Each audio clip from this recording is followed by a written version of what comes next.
Yeah, so we read the paper that they've asked for 85, but now with us. Live stream, there's no commentary. So, yeah. There is. G'day everybody and welcome to Playlive Melbourne, 129 York Street, South Melbourne. This is their flagship Sunday night game. It's the $600 buy-in. It's a the 600 Sunday event, their flagship, called the Hundy Sunday. I'm going to be your host in the box for tonight, calling the action. My name is Josh Monk, aka Monkey. I'll be joined with Shem coming and joining us shortly. He's just caught in a little bit of the weather down here in Melbourne at the moment. It is raining pretty hard outside, so he's just been caught up. But I'll be calling the action tonight all the way through until we find a champion for this flagship event. It started today at 1:20, and believe it or not, we've got 150 entries. Eat your heart out. 29 are left. Oh, sorry, pardon me. 37 are left out of 150 runners. We've got $20,000 up top, if you don't mind. 20,610 for first, 12,700 for second. So some big prize money here from the guys at Playlive. And for these people who have decided to come inside for the evening and play some cards and play for $20,000 on a Sunday. As we're going to be bringing up the live chats again on Facebook Live and also on YouTube. I think we're going to have Twitch going today. As RS Shark says in the chat, the audio is a bit quiet. I don't know if that's the audio coming from the commentary or if it's the audio coming from the table. If you want the table audio to be moved up a little bit, let us know. If not, and you're happy with the current levels, that's fine too, but just let us know. As Shem's going to join us in the commentary box here for a second, I just might mute myself while I introduce myself, and we'll be back to the action in just a second. 2-2 false. 2-3 false.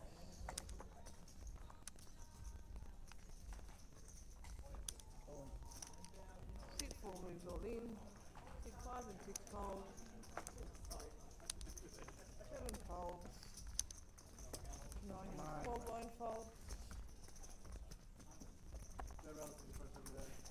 Big blind false. And a button too.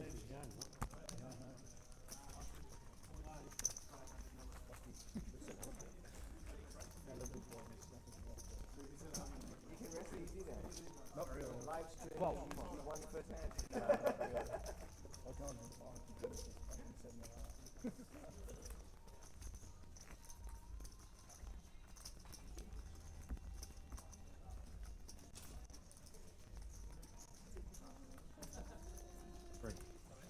sorry about that. Jem's just now joined us in the commentary booth. Like I said before, he was running a fraction late because of the weather. But we brought the big man in right now. Shem, how are you, boss? Yo, what's up, guys? How's it going? I'm doing good. Can I move this a bit? You can do whatever you need to do, man. Rock and roll. Nice. First time in the booth. Never done this before, so... Well, I hope you enjoy. I'm going to anchor it for you, make it a little bit easier. But Shem's going to join us here as Maha here just picks up the aces. Sure, why not? Oh. The blinds are 5K, 10K with a 10K ante. This is hand number 2. 37 players out of 150 entries. We're down to sort of the bottom little part We're going to play this one all the way out as it gets round to Big blind. Dean Spokes on the big blind. Yes, let's see a flop. How many people are in the money in this one? I believe it's 16, 17 maybe. I might be. I might have a. I'll have a quick look. Oh my god. look at that 19. flop. 19 is. Dream spot for aces. He's gonna get it. I can tell you right now, he's probably getting a full double up. I mean, very hard to. I think there's 19 in the money as we get back here. Obviously, Dean picking up top pair. Pretty decent kicker, but he's miles behind here to my heart, who's got the aces on the board of their king deuce deuce. I'm trying. Can I? Yeah, so just put it that way. Okay. Then she's- Amazing. Okay, yeah, and then that's she's good, there. that's good. Yeah, he starts with small bet, obviously. Oh my God, have a look at the turn card there. Just hits the 2 outer for the King's 4 on the turn. The ace is in a world of trouble at the moment. Only 1 out, as you can see in top right-hand corner. Snapchat. And oh my God, what a card. You What can't a- make that up. What? What a first hand to come to. Let's go. Hopefully it will be action-packed today. He finds the 1 outer at the river, the old Barry Greenstein ace at the river to make aces 4. And Dean's going to be in a world of trouble here. Thank God that Maha, for Dean's sake, has only got 120K. This is sick. Man, He's going to bet 90K. there's no way getting away from that now. Dean's obviously. just going to jam it in his face and he's going to see the bad news. Obviously, he's beaten to ace king or aces, and that's it, or quad twos for that matter. Okay, he just jams. Jams it. And that is that's an absolute sick one. Second hand of the night there, Shem. That's sick. Finds the 1 outer at the river, and have a look at the action. Yeah, everybody's been out and about today. It started raining. Everybody came into Playlive to come and play. There's 150 entries in here, 37 left. And the second hand that you've come in here, the first hand that you've actually called on, is an absolute sick cooler with the ace of I love clubs on the this. river. This is a great start. Let's go, man. Hopefully we get more action-packed hands like this. I mean, that's a sick, sick. Cool. It was a roller coaster. He was ahead with the aces, then behind, then ahead again. Yeah. Kudos to the guy also for not Hollywooding too much on the river. I would Yeah. have taken more time and then jammed, but Yeah. I guess he kind of figured, he either has it or he doesn't anyways. He's not folding a king. No doubts about it. Anyway, we're going to be calling the action throughout the entire evening. This is the 600 Sunday, also known as the 600 Sunday event, their flagship here for their weekly here at Playlive Melbourne at 129 York Street, South Melbourne. If you haven't come down here to Playlive, I strongly suggest you get in the car, make your way down, take the public transport or get an Uber and come and play, especially on a Sunday. If you're getting fields of 150 entries into a 600 on a Sunday, I guarantee you this is where you want to be playing cards this week. No doubts about it. What an absolutely brutal run out just then as Dean loses a few chips, obviously, in that particular hand. And the big man, My Hard, picks up the aces and now up to 40 bigs, 403,000. So finds that case out at the river there, Shem, and up to 40 bigs now. Yeah, good start. I mean, it was a dream start with seeing aces on the button, even dreamer board going his way. I'm excited to see how some of these people play. I've played with a lot of them a bunch, so I already have an idea, but let's see if we can pick up some stuff.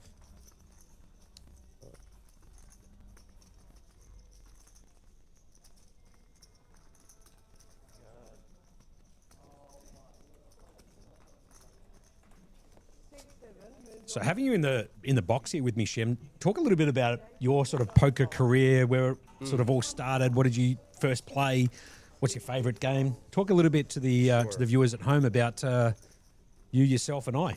Man, it's a long story, but I initially started playing on Facebook Zynga poker. on Zenga, Facebook. Yeah. Zenga poker. Yeah, okay, Back sure. in the Yeah. day, it was very popular in middle school in my country, and just playing for fun. Oh, we see an all-in. But yeah, started there. I was kind of addicted. I didn't know what I was doing. Long story short, a few years passed. I forget about poker completely. Mm-hmm. Then I go on Twitch, which I loved watching Call of Duty and video games and whatnot. And on the front page, you had Jamie Staples. Shout out to Jamie Staples if you know who he is. Yeah, I know who Jamie Staples is, of course. He Yeah. was on the front page and he was playing poker. I was like, oh my God, what is this? I totally forgot about the game. And he was explaining to the new audience, like, hey, I'm a professional poker player. I'm putting real money. I'm playing against people. It's sort of like a game, video game. And I was really into video games. So I was like, let me watch the guy. And see what he's doing. And I started with 3 rolls on Poker Stars back in the day. I was Really quickly, we just got to call the action here. It looks like Steve's all in. He's the big man there with the hat on and the signature vest at the moment. He looks got like he's called? all in. He got called by seat 7, I Okay. believe. We can't quite see the action at the moment because the guys down in the studio are working through a few technical glitches, but it looks like Steven might be eliminated here as he takes that walk of shame Yeah. outside the little arena, and that is game, set, match for Steven. No rebuys at this time. I believe that and registration jocks, has been closed out for this event as we are down to the final, now 36 out of 150. I do apologise. Ace 10 versus Jacks. Jacks He gets it didn't done. have much. He had 2.5 bigs, so that's, I mean, unlucky. Yeah. That's it. Anyway, continue. So Poker Stars, yep, sure. Playing 3 rolls on Poker Stars. I was playing all type. Yeah, they had like mixed games and stuff. I was playing a game I never heard of before called Badoogie. I love Badoogie, Badoogie man. is the That's the best. best game ever. Exactly. Yeah. Learning the rules on the fly, I ended up like top 50 out of like 10,000 people. Okay. They gave me a few bucks for my efforts. That was in the morning of a Saturday. Long story short, fast forward to the end of that Saturday, I turned that into $500 US. Hello.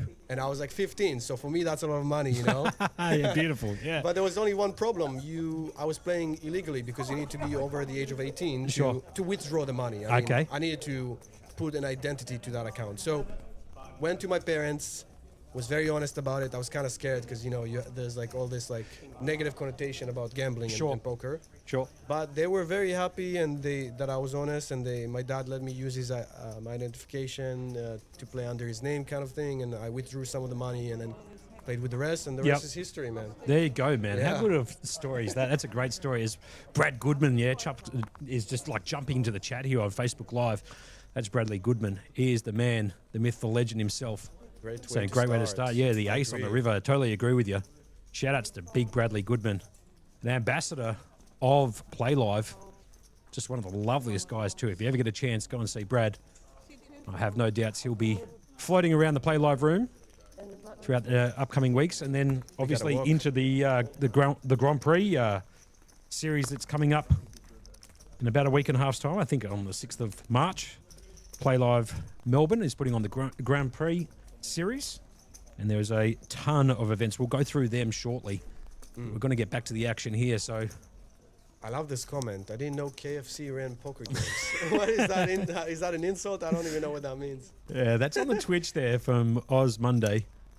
Didn't know that KFC ran poker events. Maybe if you can give us some Zenga poker. Okay, because you're talking about Zenga, not spelt Zinger poker.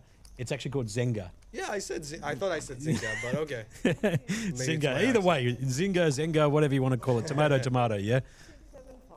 As we get back to the action here, 32 players left, so we've lost a few more players. We've lost 5 since we've been on the air. That's fast. Wow.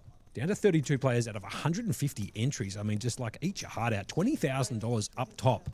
We are, like I said before, dealing with a couple of technical glitches at the moment, but they are working it out downstairs in the studio. And I said to the boys, let's just run it, and we'll go from there. Yes, Zynga with a Y. Are they still operating? I think so. I mean, I'm not sure. I would imagine. You know what's funny? I was playing with in the World Series of Poker main event. I got to play with Jason Kuhn, and he told me he had a very similar story to mine. But let's see the action real quick. Looks like Klinger's called out of the big blind here. It might have been raised and called. We don't quite have that information at the moment. Looks like Klinger's obviously going to check. Very good player. He's a friend of mine. So interested to see what he And it looks like Dean in seat 2 is betting 15,000 here. And General Klinger's going to put that in the bin. We're just calling that one cold for the time being. We're not gonna see.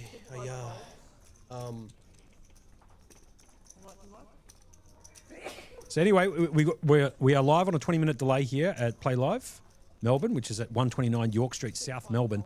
We are on that 20-minute delay on YouTube, Facebook Live, and on Twitch. So if you want to jump on one of those platforms and watch the action there, go ahead. You'll enjoy it. It's going to be a big one tonight. $20,000 up top for first. If you eat your heart out, Shem, what do you reckon? I'm kind of regretting not coming to play now. I didn't know it would be that big. Well, I think we got 112 runners, I think, last Sunday, and they had the 14,000 up top. But now they've got 120 here with 150 entries on this somewhat sort of, wet Sunday afternoon. Very, yeah. It was hectic driving to here with the rain and not a lot of light in the streets. I'm not used to it. I just relocated to Melbourne, so gonna get used to the driving here. It's a bit more hectic than other parts in Australia for sure. As Wildcard Poker just absolutely corrects me in chat, there was 95 last week. I wasn't here last week, but sure, thank you very much for that. I appreciate it. On your monkey, appreciate it. Always like to have people in the chat give us feedback, Ooh, ace positive, king. negative, or whatever. As Nick Tran here picks up the ace king, the big slick off. Let's see how he plays it. I would like to see him obviously a min raise, but He's under the gun here, yeah, so I think he opens. he did. He made it 20. Perfect, exactly what you would do. I mean, you know, some people like to open it bigger, or I don't know, but you know, Just the min click under the gun is good for you, yeah, Shem? Yes. Yeah, you like that play? I approve. We've got the perfect poker analyst in the commentary box with me, I try my best. Shem, who's going to be helping me call the action from a more analytical side. You're going to get the entertainment value from me, and you're going to get all the poker analytics from Shem. So it'll be a Sounds pretty good good. duo this afternoon, or this evening, I should say. As there's been a call, 9-5 suited. defends it, correct? And you can call the action from here, Shem. Go ahead, Sure, man. let's see the flop. Queen, Jack 9, Rainbow. Definitely range advantage to under the gun. I mean, should see bet range, meaning his entire, 100% of the time. Let's see what he does. Just a small amount, doesn't need to go big. I would have bet like 15,000. That's what he does. Nice. Right. Perfect. So, mate, you know what? I'm just going to leave this one out. You just can call it all the way through. You said he was going to min click it under the gun. He did. Yeah. You said he was going to bet $15,000 on the flop. What do you do here if you're Yeah. Amador? Do you just float and see one more because you've found a piece of it on the flop? I like or- folding, and he does correctly. Very nice. I know you're ahead here, and seeing this, you're like, oh, he should continue, but very hard to continue. If he's aggressive and he's gonna bet most turns, you really have to improve really Yeah. to continue in the hand. 9 or 5, and a 5 might not be good. I mean, Yeah, good call. yeah. Just going through the players here. Winston Tan there is in seat 1. He's to the left of the dealer, so obviously seat 1 is to the left of the dealers, and seat 2 there we've got Dean, and then William Carter. I haven't seen much of William Carter. Have you played with him? Who's He's in seat 4. 1, 2, 3. The guy with the No. guy with the beanie on. Honestly, I have not played with many. I've played with Daniel Klinger Yep. and Amador the most. Yep. Klinger's a bit of a seasoned professional. He He's loves very playing good. cards. Oh. He's very, very good. Strong player. Bit of an expert of the game. For sure, he's very well studied. I was surprised to see he snap folded the ace-4 suited. I would have thought a bit about it, but he just let it go straight away, which is nice. Oh, queen's under the gun now. A lot of premiums. He's just going to pop it up to the structure like he said before. Just click. Yes. Like very similar to what happened before with the ace-king, obviously. Just popping it up the structure. As you can see, the blinds are up in the top left-hand corner for those people who aren't aware. It's 5K, 10K with a 10K big blind ante. This is hand number 5. We're down to 32 players out of 150 entries. Eat your heart out. 150 entries. Very big.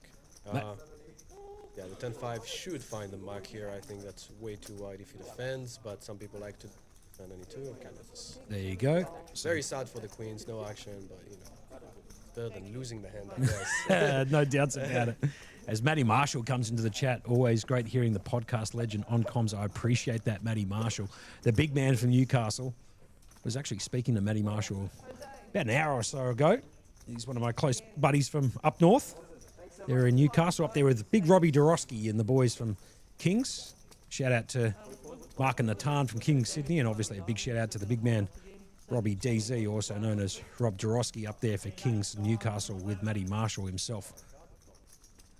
So your nickname is Monkey. Monkey, right? Yeah, his surname's Monk, so I get Monkey or Munko or some sort of variation around that. I have a saying, I don't know if it's very unique, but when someone's very angry at the table, very much on tilt, I say they're like on monkey tilt. You know? I Yeah, like sure. saying that. So Sure. there you go. Hopefully we can use that today. Maybe someone will be on monkey tilt. So, Hopefully not, but so just a little bit of information as to why there isn't any cards out at the moment.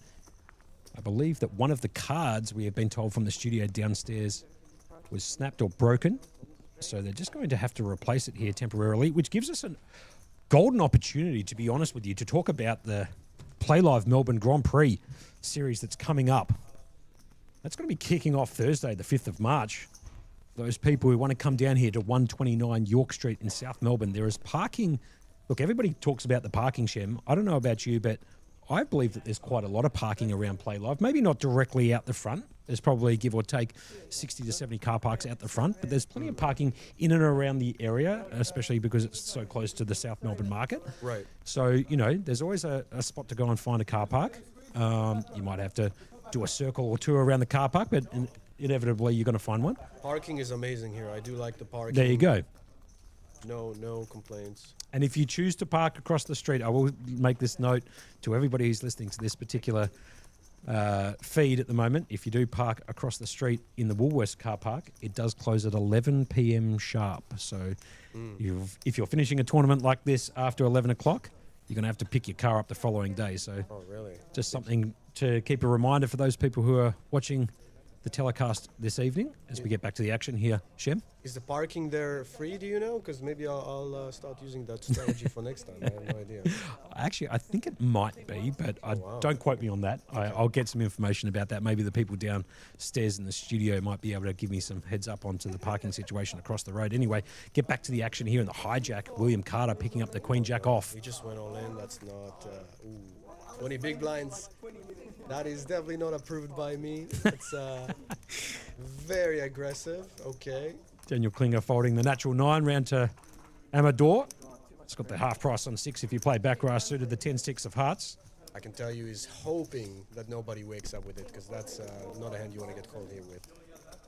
Well, he's got to get through the small blind, big blind here only, as Amador folded on the button. It looks like round to Dylan here in the big blind. He's picked up the ace-3. He's asked for a count. So Donna Mangles there, who's the dealer here at Playlive on the feature table. Yeah, so just counting it down. Easy fold, I think. You played with Dylan at all? I've seen Dylan around Playlive quite a bit, but I've never had the opportunity to play with him or know really much about Dylan.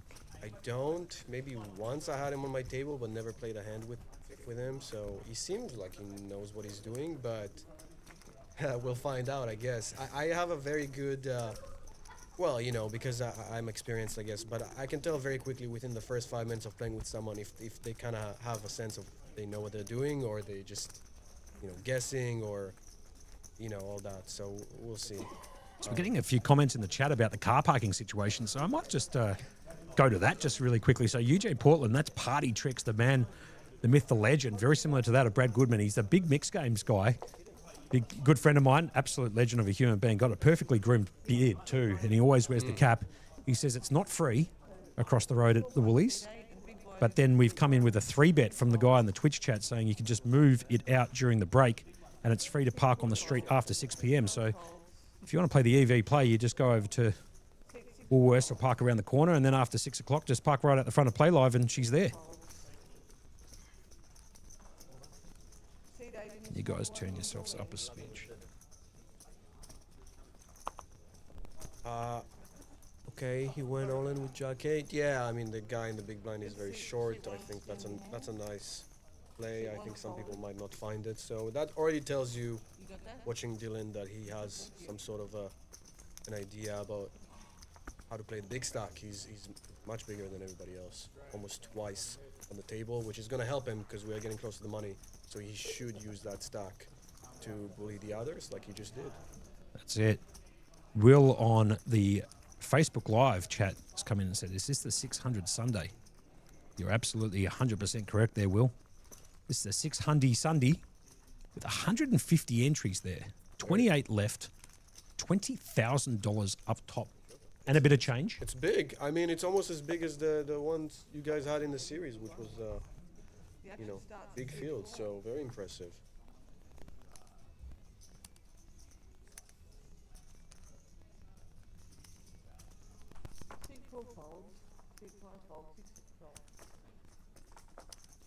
Good. As we get some folds under the gun +1. Will says that when he jammed the Queen Jack, he only had 60k, not 200. Okay, Will, that makes a lot more sense than I like your play. Sorry, it's a big difference, obviously, as we see Nick opening the pocket tens. Another premium for him. He's been cruising so far. Dylan, okay. I think King 7 suited as might as it. Okay, and then we see the pocket fours jams, but he's obviously gonna get snapped by the 10s, and he needs to hit the 4. But I was gonna say, Dylan could definitely 3-bet the King 7 suited as a bluff. I would have loved for him to at least think about it. Might not be very intuitive, but it is a candidate, like a GTO candidate for a 3-bet bluff. So, but obviously it would have not worked against the 10, so good fold. Wildcard coming in and asking me very quickly just before the flop comes down. Hey, Monkey, do you guys hear spelled incorrectly, obviously, this from the TV, or you got headphones? No, we've got headphones on with a couple of podcast mics in front of us as it's 4s against 10s here. Here comes the flop. Let's see. Sweaty flop. Okay, let's see. 5, 6. I always call for a sweaty, turn, like a 3. 3. Yeah. Okay, 8. Yeah, 7. The 7 could bring in the straight. Obviously, here comes the river. It brings in the 5. No good for the 4s. They go down. That's so close. 5 of diamonds. Look, if you do the sweating, like, yeah, the peel sweat. on GG, Yeah, it's like 50-50. The 2 side, yeah, the 2 side. I understand. So the natural 8, 2 side 4s go down to the 4 side 10s there. If you are a baccarat player, as you might have seen in recent video that Playlive posted about me just enjoying the game and like squeezing up cards baccarat styles. Sometimes some of my commentary relates to that particular game. But I'm really bad at sweating the cards. Like, right. Don't know how to do it. Okay. I'm a big sweater. I love doing it, man. I love squeezing up cards. It's one of my favorite things to do. Yeah. What's your favorite game besides poker? Like baccarat or what? In terms of addiction, I probably, in terms of like something that's super addictive, I really enjoy playing baccarat. Not a huge blackjack player. I like playing 500 and gin rummy and that type of stuff. But look, I'm a bit more of a mixed game guy, but I've played Hold'em and Omaha for like 25 years, mate. So which is your favorite mixed game then? Oh, geez. Got to be Omaha high low, and if not that, it's Badoogie. There you go. And then probably followed very closely by Deuce to 7 triple. Man, it really frustrates me how Badoogie is so underrated. It needs more love, like. I hear you. As it gets folded around to the Jack-9 hijack here with the Jack 9 suited by Nick Tran. Should definitely see an open here. He's got a healthy stack now. We see him open. Nice.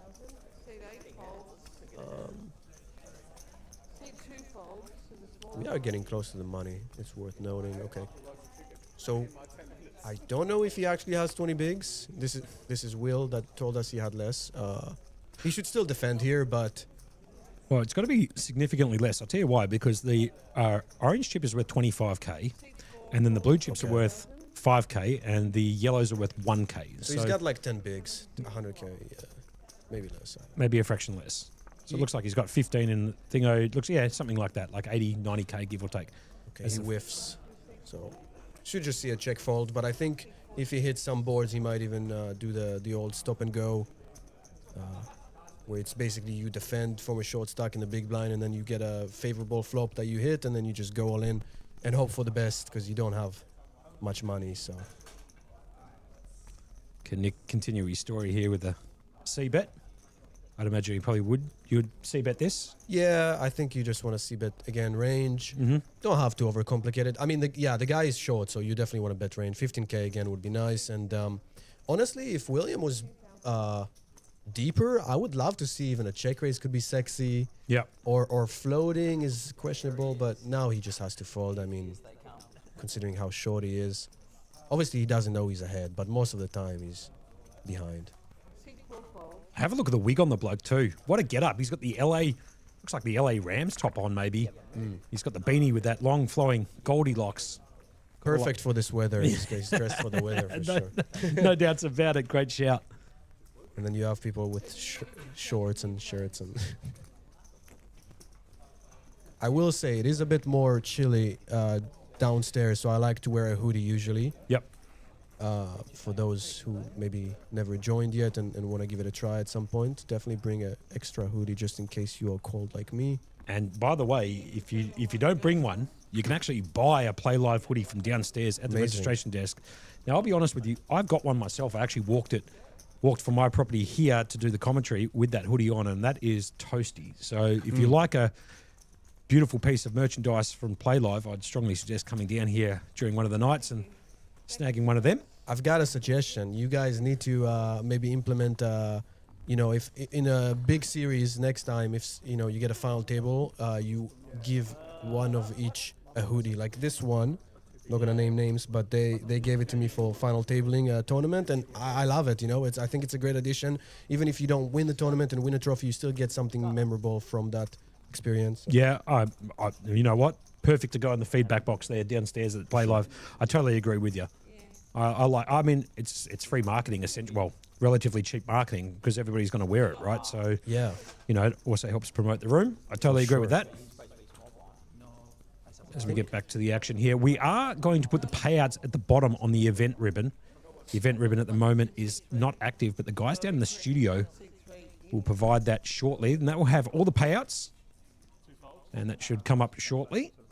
Also with the game information. This is the 600 Sunday, also brutalised by the Australian accent, calling it the 600 Sunday. Doesn't quite roll off the tongue the same, but Yeah. 150 entries, 27 players remaining. So 3 tables remaining, and we're going to call the action all the way out for you guys with an anticipated end time somewhere in the vicinity of 1:30 to 2 a.m. So lock in, get yourself some popcorn, get a drink maybe, chuck it up on the big screen or a projector at home, and ask us a couple of questions in the commentary, in the chat on YouTube, Facebook Live, and on Twitch. Be more than happy to answer the questions. I'm in here, Josh Monk, with Shem, the man himself, wearing that beautiful bomber jacket. Thank you. It's an absolute belter, that one. I think some people have seen them before. It's really high quality. I love it, man. Yeah, like I said, I got it in one of the final tables, and makes you also really want to make it to the final table, because like imagine your final table bubbling and you're like, man, I was like that. There was a few events where I really wanted the jacket, and I was really try-harding to just make the final table. So there you go. There you go. Just for the jacket, yeah? Forget for about the the money. jacket, You yeah. just want forget about the money. You want the jacket, yeah? I understand the I game. mean, the payouts, the pay jumps are nice, but The jacket is what you're after, yeah? As one of a kind. Brian Yuen's coming in the chat there. Love to hear the sweet tunes of Monkey's comms. Never a dull moment. Appreciate that. Be right.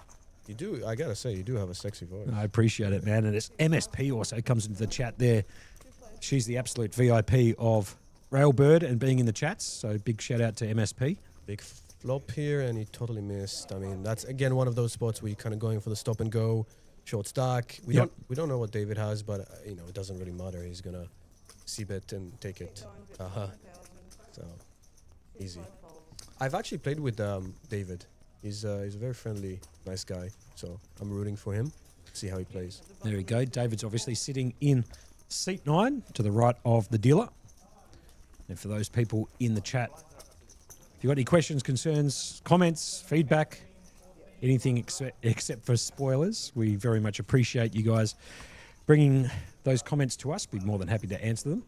Are we also 20-minute delay, or We're actually calling this at the moment on a 20-minute delay. right? So how can there be spoilers? Well, people, the chat, Oh. the chat is yeah. There's ways of being able to do that. Just so Okay, you know, let's yeah. not do it. But yeah, I see. The chat's live, watching on a 20-minute delay. So if a player's played at the table, they could go in there and say what happened during a hand, and it would come up on a 20-minute delay, even though that hand hasn't happened yet. So there's ways of see. spoiling it, but we will delete those comments if you choose to go in there and spoil it. It's makes our job a lot more difficult and takes away from the experience of everybody else who's watching the stream. So please don't do that. As we get round here to the hijack, race to 25k with a pocket threes from Dean. Not a fan of this. I think you'd really have two options, either jam or fold. But I think jam. Yeah, I mean it's queen jack suited. He should defend. See now, if pocket threes decided to go all in pre-flop, he has an easy fold. But Obviously. now, although going all in would have worked. There's no way he's calling pocket threes. Let's see the flop. Hopefully it's like a queen jack 3. Is that too? Keep calling for the coolers, yeah, as a gut shot rolls off for Dean here. Interesting. He's also out in front at the moment with a pair of threes. As you can see, Amador's got 5 clean outs. One of them has been Snap folded. checked. Okay. Wow, that's an action turn. As it brings in the backdoor flush draw for Amador. I would love to see him check jam this maybe. It's gonna be interesting. This is like not a GTO spot, so we'll see what happens. But I would have maybe preferred pocket threes to bet the flop. But I understand. I mean, that's the thing. You're not gonna love many flops, right? Like It's got no playability post flop. Yeah. Essentially, I agree with you. Action's back on Dean here. got an option to try and bet out and represent this ace. Checks So again. check it again. Ooh, okay. Now, this is a very interesting spot. Let's see if he goes for it and bluff. Knowing how he plays Amador, I think he has a different nickname, actually, I forget. But I don't think he's going to go for it just because it's very... Yeah, he just doesn't think about it much. Checks. And Dean's just going to show down his threes and take that one down for a 65k pot. yeah. So very interesting way to have actually played those threes. I totally agree with you, but in this particular instance gets the job done. But he did open himself up to a bit of an exposure there to be outplayed or outdrawn. Nonetheless, takes down the pot. So, again, sorry, I forgot. Is it 19 in the money or 50? I mean, I think, you know, it's interesting. With cheap EV, obviously, you just want to go all in with threes. But with the ICM, it becomes a lot closer. Sure. There's 19 players, I believe, that hit the money. Okay. I was just looking online about that. So getting some information, the payouts do go to 19th, which picks up 900. Look, people might not know this, but after I've studied a lot, I've become a lot more tighter. I honestly think I wouldn't even hate folding the threes pre-flop. Yeah, that's what I would have done. Yeah. Yeah. But I understand most people are not finding that, and that's fine. Or maybe, you know, min raise. The 2.5x is interesting. But, you know, it worked out for him. He got the marks, basically. Stefan, the big man in the Facebook Live. It's Monkey in the commentators booth alongside Shem, who's coming in to do a bit of some commentary, give some poker analytics here of the hands from a more expert level. Trying his best. He's doing a great job. So shout outs to Shem for coming in and joining us. I very much appreciate you having joined me in the combox this evening, Shem. Me too, as we see David picking up jacks. I will try to also give like tips and tricks on no GTO. I understand some people want more exploitative or whatever the case may be. You don't have to play GTO in these tournaments to win or do well. I think it's actually a mistake to just focus on GTO. And this is a leak of mine that for many years, I was so focused on doing the right play, GTO like a robot, and man, I was losing a lot of money because people definitely don't play like that. So learn from me and don't make those mistakes. You do not want to play perfect poker. You want to play your opponents, basically, and their tendencies. That's a good shout. And I have to admit, this is the field that you want to, you know, take on some of these players. They do play a little bit unorthodox. Not exactly GTO as he jams that all in. Yeah. And David's going to snap this off. I know the he jacks. doesn't have that amount of chips, but I still think he should fold. It's just very... you don't have fold equity, right? So you're always getting called, and you are most of the time behind, unless he's got like exactly king, queen, or... But... So ace-6 against pocket jacks here. Off to the flop we go. William Carter all in at risk with his ace-6. Here comes the flop. It comes 4, jack-3. In a world of hurt. 5 on the turn for a sweat. Shem keeps calling for the coolers as the 9 rolls off, and that's GG's for William. Quads. He finds quads too. David at the river. Daily quads. There you go. David is running hot. And he's got the cheapest stack. The lowest stack, so he's eliminated. GG's there as his a6 goes down. David picking up quadriceps at river. No problems. And up to 621k, 44 bigs. And we are getting close to the money, yeah. We are getting closer to the money. We are down to 26 out of 150 entries. The blinds have gone up now. 7k, 14k with a 14k big blind ante. Believe it or not, this is hand 12, but it feels like we've been calling the action for an hour and a half because there's been so many big hands, one after another, after another, after another. Yeah, we started with 35 people, or 37. We're down to 26. This is going fast. I mean, is this a hyper turbo? I don't know. No real changes. The game speed, like I said, most likely we'll be finishing in or around that kind of 1 a.m. spot, I'd imagine. And obviously when we get close to the money bubble, there'll be a bit of time there, I'd imagine. Slow down. Down. It is also, you know, card variance, distribution, you know. Sure. We could be on the stone bubble now for an hour. Who knows? I mean, I kind of hope that, because it's really, for me, the most exciting time, besides probably the final table, is to see how people navigate being so close to the money. Because it's so important, right? That's where it's crucial that you don't make any big mistakes. You do not want to bust one away from the money when someone is short and you have so many chips. Yeah, sure. Totally agree. Okay, we have this guy, Johannes, who I've not seen. I think he just joined the table. And this is a good open, King 5 suited. Some people might not find... Ooh, he's going to run into Ace King, though. See how Dylan proceeds. Dylan, the player there, looks like Krusty the Clown type of hair, but I tell you what, it's an absolute belter of a wig, a bit of a mop he's got going on there. I love it, to be honest. And Okay, he goes for the all-in 3-bet. I like that. yeah, so do I. 3-bet to 95k. So action back here on Ilianos. I think that's how you pronounce it, because I don't think it's a J. I think it's an I. Oh, sorry. Yeah, I don't know. I don't know if he's Hollywood. Oh my God, he's gonna call. Okay, Right. That's, So King 5 of diamonds Wow. versus Ace King. I honestly prefer him to go all in than do what he just did, but maybe he thinks he can outplay him. Post flop, let's see what happens. It might be a dirty flop. Ooh, he's gonna pay for floating wide in this one. Yeah, it's sort of justice, I guess, because he really shouldn't be in the hand. Sure, as obviously Dylan here picks up nut, Yeah, nut pair, nut kicker. Backdoor hearts obviously working for him, and a straight draw going with it. he's gonna bet quarter. I like that. Yeah, you can tell this guy is very well studied. I don't know if quarter here is the preferred sizing because it's so wet, but yeah, he just goes all in. It's not okay. Wow, I mean, the 5 would be very dirty here, Oh, it's right? just gone all in. Yeah, he just went all in with He the just king 5. jammed it. He I don't mind it, once you're on the flop. Needs to find a 5 and a 5 only. There's one out left. That's it. Yeah, Jack of clubs does not come in. that's what I mean. I mean, and now he's short stack, from having all the chips to, I think he's going to have like 15 big blinds now. I mean, he's still alive, but yeah, I think that was a big blunder. Also, just in general, people who 3-bet from the big blind close to the money, man, it's very hard to bluff.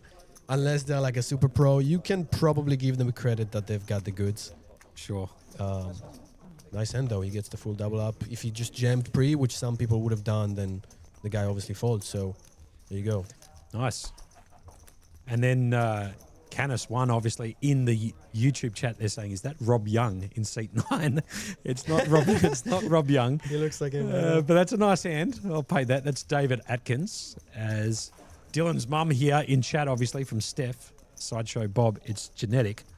Yo, shout out to Liam saying we're 2 of the GOATs. I appreciate it. I don't know about that, but I still have a lot to prove. Hopefully at some point I can be more so considered that. But, I have dreams and ambitions.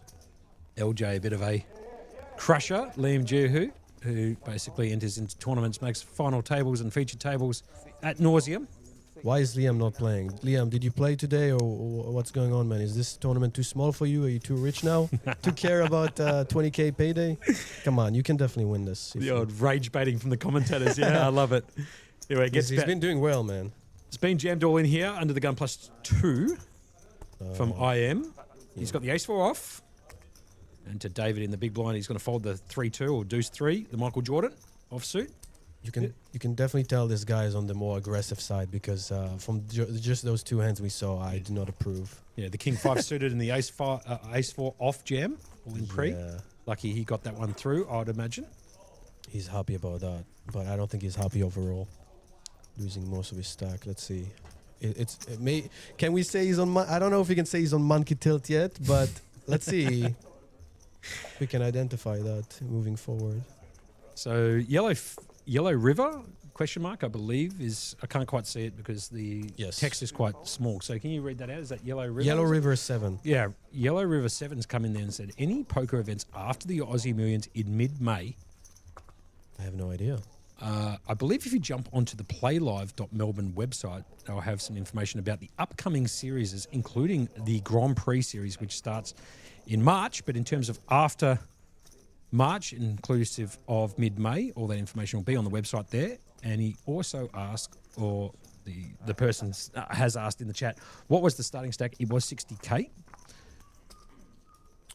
After the flop we go here. Queen 10 versus the 9-4. The 9 peels off on the flop for Dale. Ooh.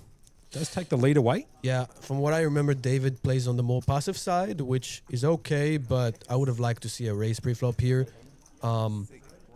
Just because when you're getting close to the money and you have the advantage with the chip stack, you really want to apply pressure on your opponent. So this, obviously, you can be results-oriented and say, oh, you would have raised pre, the guy folds 9-4, he wins the hand. But this is more so just like a rule of thumb. You wanna, and now he just folds. So he basically gave that. It's a small pot, but he gave it away. I don't know if you noticed, but David sort of like snap checked the flop there after raising from the small blind. No, he limped. Or did he limp? He limped Yeah. in. Sorry, he limped in and then obviously just snap checked Which on the flop. And I think that's also very tight because you have the queen of diamonds. You have a lot going for you. I would definitely not check fold. You can check raise even. I prefer check raise over check folding. Sure. But hey, I'm very aggressive. So. I probably play that. Backfires. I probably play that more like David myself personally. I'm kind of one of those Really? people. Yeah. Look, I'm not well versed in Hold'em like I am in other games, so Yeah. I take a more sort of passive line. But that's probably the reason for why I never make a final table ever in this game. And Well, I leave tell it you up to what. players like you and Liam Jehu to do it for me. Thank you. I appreciate it. Well, I'll tell you what. The guy in the big blind is sort of short, so you can kind of deduct a lot of ace-x from his range because he would probably... He should go all in with some of them. So then... Check raising all of a sudden becomes very seductive option because if he doesn't have a lot of ace in his range and you check raising, you're saying you have an ace, he's going to be in a tough spot with something like 9-4. He might fold that on the flop. We see the ace queen off jam. Now he has a legitimate hand. Would have probably preferred to see an open and not a jam, but Dale finding the 8-3 off, the 11 double down in blackjack. He's going to put that in the bin. Big blind picks up the 6-3 or 6-2, so I can't remember what it was exactly, but that goes in the bin too. another important thing to mention with I don't know how you say his name, but the guy that we saw just jammed the ace queen. Sorry. It's I don't know if he knows. For you guys watching at home, like think about it like how others perceive you. So we are watching him, and he's like jamming now 3 times in a row, and we saw the king 5 suited. So like he has a very aggressive image. If you want to be a good player, you have to think to yourself like, okay, this is how people are going to perceive me now. So how can I use it to my advantage? You know. So maybe you bluff less. You're going to have it more of the time and get paid. You know. Because the good players at the table will definitely look at this and be like, okay, I see how this guy is playing, you know, and they're going to try and exploit you. Tram Lee coming in on the Facebook live chat saying, what a great turnout. Yeah, I totally agree. 150 entries. We are down to 24. This is the 6 Hundy Sunday, or the 600 Sunday event. Their flagship here for their weekly at Playlive at 129 York Street, South Melbourne. Like I said before, we are down to 24. I'm in the box, Josh Monk, a.k.a. Monkey, alongside Shem. He's coming AKA Beastie Shem. That's my AKA username. Beast, a.k.a. Beastie Shem. Okay, Yes. Beastie Shem. There you go. All right. If you see it online, that's my username. As we see the ace king of diamonds now go all in. Very nice hand. He's going to get it through, most likely. Yeah, I can't see Lianis here calling from the big blind, even with King Jack. And round to Dylan. He's got the ace deuce of hearts. He's going to throw that in the bin. Liam said, you got to ask me about the history. Yeah, 2023 grind days. Monkey, you got to ask about mine and Shem's history. So obviously there's a bit of a history there between yourself and the big man himself, Liam Jehu. Man, Liam, I don't want to throw you under the bus. I'm definitely not going to mention that one incident that happened. But yeah, we used to be roommates actually. I think in 2023. Really? Okay, there you go. Like, yeah, it was. There was a home game, poker game that was happening in the Gold Coast. A friend of mine was running, and I was looking somewhere to stay, so I ended up renting that apartment for a reduced rent while they were running like 1 or twice a week a poker game, and then Liam joined as well and stayed in the other room. So it was fun.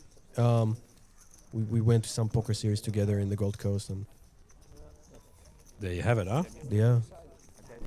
Did you get a percentage of him when he went on the Sun Run last year, or? No, man. Yeah, there we go. Another bad beat. Yeah, another cooler. I was in Perth. I was taking a break from poker, and yeah, but that was a big score he did, right? Like 500,000 or what was it? I don't remember. Shout outs there for Thanks Brah in the Twitch chat there saying, great hearing that Shem is in the Yo. booth. So There you go. some support for you, Shem. No problems.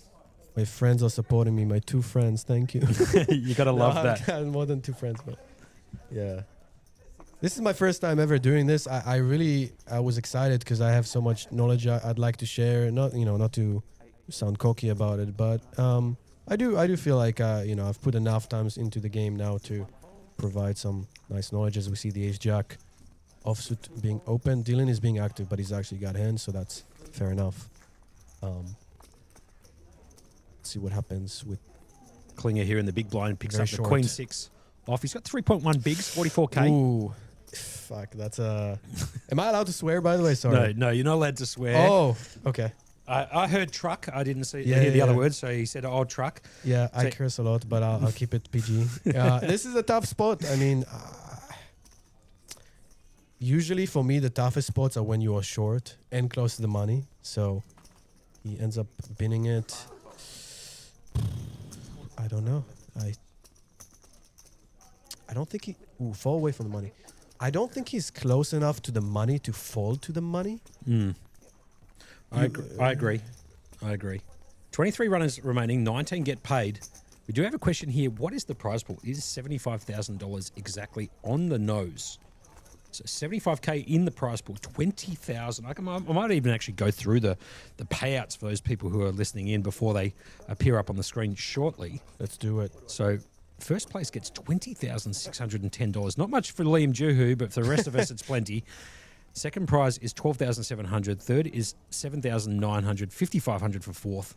$4,530 for fifth. $3,700 for sixth. Seventh place gets $3,020. Eighth is $2,470. Ninth is $2,020.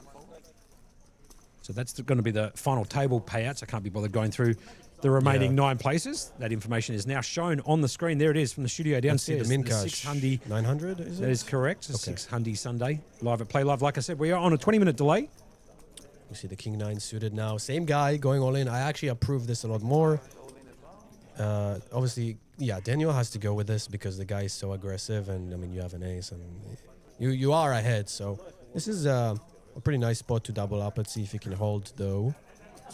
Now, just so you can see Amador there squeezing up the cards live because he's last to act on the hand, and so it doesn't make any difference him showing his cards or not. He throws them in the bin, the 8-3. I'm actually surprised he's got more percentage than I thought. 69% of the time he's going to double. It's, thought it would be more like 60-40, but okay. It's only because there's card removal because we can see, yeah. Okay, gotcha. That's okay. Anyway, the flop comes down. Queen 5. No help to the King 9 at the moment. The ace still out the front. The ace hits on the turn, and that's game, set, match. Action. Oh, pardon me, the hearts. no, and the you heart jinxed comes in. him. I did jinx it. No. As the heart peels off on the river, Daniel Klinger, see you later. Yeah, I was going to say that's a very action... Interesting turn card, And yeah. you were like, GG, it's over. I'm like, what? I thought it was the ace of diamonds, I'll be perfectly honest, but because I was looking at Daniel Klinger's hand, he's actually got the ace of diamonds. He picks up the flush draw on the turn, and the 10 of hearts comes in, and that's GG's. All she roads for Daniel Klinger, as he was out in front on the turn, but bingo, bango, bongo, the 10 of hearts peels off at the river, and that's all she wrote. Hitting the showers, Daniel Klinger. And just so you know, the last hand, he had a choice. Could he have defended the Queen 6? Is that a mistake? I actually don't know. But, if you go back and you look at it, I think he should, because if you can, and you find out that, damn, I should have defended, then all of a sudden, let's say you defend and you double up that hand, that the next hand doesn't happen, and it's like a butterfly effect. So Sure, it's a very interesting game, and I've held myself to high standards sometimes, where I make one small mistake and then I'm really upset at myself for kind of ruining the whole poker tournament, basically. But you can't think about it like that, Sure. There's a lot of variables. I used to play very similar to that, or at least think a lot like that when I was younger, but Yeah. I recently turned 41, and Oh, wow. I've changed my approach on life quite a lot, probably in the last 10 years. So Nice. the bad beats don't really get to me. I just kind of more enjoy just peeling up cards and having a good chat with the boys and girls that come and play. And, For sure. I don't play GTO. I'm a field player. I'm a field player like Gus Hansen, who's down about $25 million. But I still love the game. He used to be good. Now maybe less so. We see David opening the King 9 off. I'm very surprised. I don't hate it. He's chip leading, close to the money. Wow.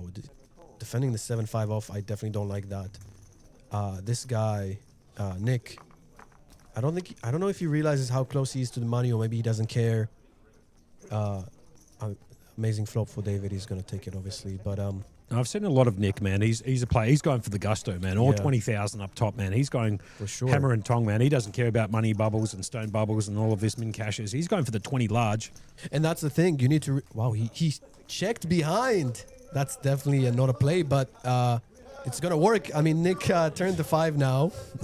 What a crazy check. The only reason I don't like it is because GTO. I hate using that term, but you should just bet every hand on that flop because it's so good for you. So Yeah. when you start checking, then people can be like, oh, so when he checks, he's actually got it, and then when he bets, he doesn't. So it becomes unbalanced. But in this instance, it's going to work wonders for him. Oh my God! Have a look Never at this mind. river if you don't mind. The 7 of diamonds peels off, Yeah, and Nicky Tran's gone backdoor 2 pair That's nasty. against David, who probably, like you said, should have bet the flop, and Nicky would have put it straight in the bin. Now all of a sudden, the tables have turned here.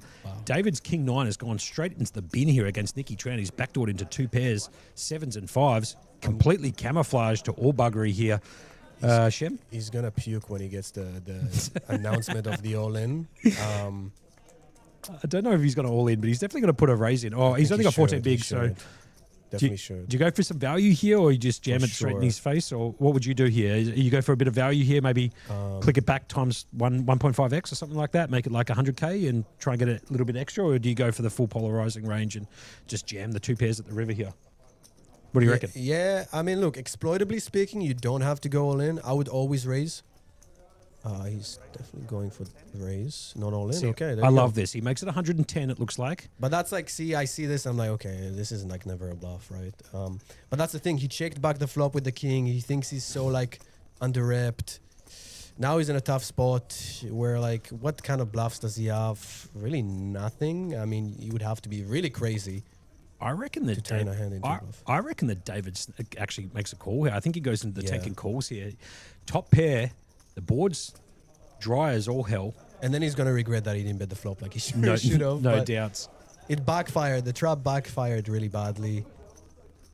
Very interesting hand. They both played it very differently to how I would have. So I would have not found myself in this spot. So now it's interesting. To be fair, a pretty brutal run out for David just quietly. He does check Yeah. it back for deception on the flop. Nicky finds the 5. Bet on the turn, call by Nick. Finds the 7 for 2 pairs. It's very hard for me to tell you exactly what to do on the river because I would have never checked the flop. So yeah, he's gonna pay it off. It seems like, which I can't blame him. But at the same time, it's looks so strong, right? Like, what does he have? That's a bluff. I don't know. Queen 10. He's chucked the chips in. He's got to see the Yeah, bad news. he's The gonna- backdoor 7-5 for 2 pairs gets the job done. Nicky Tran picking up a few chips there, up to Yeah. looks like well, over 600k now all of a sudden. Is that correct? That was a costly hand that should have not happened, but it did, and well played. Azali Mustafa comes into the chat there on Facebook Live saying, hello all. Nice to hear you back on the streams, Mr. Monkey. I appreciate that very much, Ali. Shout-outs to you, the big man. I can tell you this hand would have definitely put some people in the monkey tilt zone. That's a nasty run out. No doubts about it. As Eugene Portland actually makes a comment about that. True story, the term monkey tilt was actually named after Josh Monkey Monk. I don't know if it was, but I'll take credit for it. Fine. I've actually seen monkey tilt on the WSOP feeds. Oh, it's actually a company, yeah. But I was gonna say, were you like known back in the day to being on Well, tilt? you know what? I might be able to have a court case there and just sue them for the trademark infringement. You know what I mean? Exactly. And then Wayne obviously coming into the chat on YouTube saying camouflage like buggery. Yep, that is a very Aussie comment. Obviously, you're not going to get that from Shem very often, but yeah, camouflage to buggery. Yeah, Was? I've never heard of it, but nice. Look, if he had pocket kings there, okay, I like the check back because like you really have to check back and hope that the guy catches a piece. But you know, it's not like you have the nuts, but it is what it is. We see A7 suited going for the raise. Everybody seems to be on the short end, and Nick now has chips. Let's see how he uses them. I think who's in the big? Yeah, Dylan is in the big blind, so he can't really do too much. Yeah, agreed. As he throws that king 8 of diamonds straight in the bin. Round to Dylan here. Ooh, Sideshow- nice front. The sideshow Bob type of It's gonna haircut. defend. Have a look at that wig he's got on, man. What an unbelievable head of hair. Yeah, I'm jealous. Me too, man. I'm going thin as. How old is he? Do you know? Probably. Oh my God! Another action-packed flop. Have a look at this flop. Dylan here has picked up second pair with a flush or Jack 9 of clubs here. Got a billion outs, 10 outs at the top there as Dale hits top pair with a 7 kicker. This is going in. I would love to see Dylan just check jam it in his face. I mean, you are flipping. You are okay against any hand, really. Totally agree. And I don't think A7 is going anywhere. So we're gonna see a race, right? Yeah, 50-50. Dylan's just going to jam it straight back into Dale's face here with the A7 off. You're not loving it when you have A7 here, far away from the money, but I think Do you think? you just have to call. Do you think Dale might be able to sniff this one out and think that he might be on a flush draw? Look, I mean, yeah. Possibly, right? When I'm in this spot, I think to myself, okay, what is he representing for value first before the bluffs? And Sure. like he doesn't have aces, I don't think he would have nines or eights because I think he might go with those all in pre. Yeah, he could have ace nine, ace eight, 8-9 suited. Like he shouldn't defend 8-9 off, but maybe. So the value is I think there's more semi bluffs as you call it than Yeah. value. Yeah, I think like he would be making a very similar play with like Jack 10 of clubs or Oh, for Queen 10 sure. of clubs with a gut shot and a flush draw or whatever. You're not loving it because there's not any like natural bluffs that don't have equity against you. So like when you're calling here, you're kind of hoping Dylan has something like that. Maybe Jack 10 off. That's really out of line, and then you have a bit more equity. But Mm-hmm. I mean, hey, maybe he finds a fold, and it's not the end of the world. But I think it would be too tight. But Dale is obviously in the tank here. He's Yeah. got the Playlive hoodie that we were referring to earlier, Shem. That is actually one of those red Playlive hoodies. They are absolutely lightning. Steph is saying Dylan is 29. Nice. Looks younger. I hope that's a compliment. Some people take it the wrong way. I mean, when I was young, when I was 19, and people told me, "Oh, you look older," I took it as a compliment. But now it's the opposite. You know, oh wow, he folds. As Dale Vinci Code puts that in the bin. I'm going to call him that, Dale Vinci Code. I like that. A little bit of a play on words for Da Vinci Code and Dale. So Dale Vinci Code's going to put that straight in the bin there. He did not solve the Da Vinci Code this time. Great shout. Well played. Yeah, Dale's a pretty strong player. I've actually played against Dale before. He's actually a gentleman around the poker table too. I've had the opportunity to play him numerous times, and he's got a kind of vibe about him. So if you get a chance to see him around the traps, say hello to Dale. He's wearing that Playlive red hoodie today. He's sitting in seat 1 as Howie is in the dealer's box. He's asking for... It looks like we might have another card here.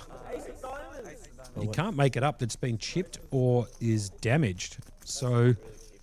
Someone marked the card? No, Martin Cabrera. I don't know if it's been marked. To be honest with you, I know this is going to sound absolutely insane to you, but I think it's probably got something to do with the weather. Really? Yeah, like because of the moisture in the... Here's the thing, those cards are $140 a pack. Those RFID cards, they don't mess around. The quality of those cards are unbelievable, and you should be able to get months of play out of those cards before having to renew them, you know? Well, we just lost 2, so we need... Well, here's the thing. I think maybe it's got something to do with like the moisture in the air. I know that sounds kind of crazy, but when you go 40-degree days into slightly colder days, or there's a change in weather or whatever, the atmosphere and the pressure there kind of can sort of make the cards a little bit sort of flimsy, then hard, then softer, then back to hard, then whatever, and they can break a little bit easier, I would imagine. And that's probably maybe one of the reasons for why we've had a second card now that has been damaged here. But obviously they've got plenty of replacements here at Playlive, so that card has now been replaced. Bruh, we got a card analysis before GTO 6. Who would have thought? No, but I was in the Bahamas and they had the same issue actually because of the tropical weather. So it's what you're saying is definitely correct.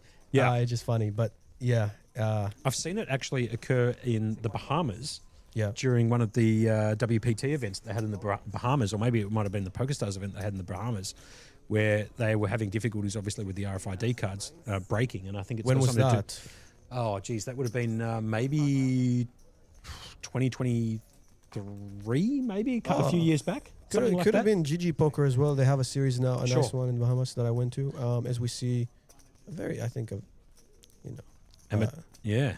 I think he should So raised to 45 go with this. with the Queen 10 of Hearts. Round to Amador here has picked up the Ace-Jack in the cutoff. Yeah, it's never fun because you don't have much fold equity and you're so close to the money. But this guy have shown that he's very aggressive and you will be ahead most of the time. And I think I just take this spot and maybe he folds, maybe he calls. I think Queen 10 suited he will end up calling. But let's see, maybe he folds the Ace-Jack suited, which will be very tight.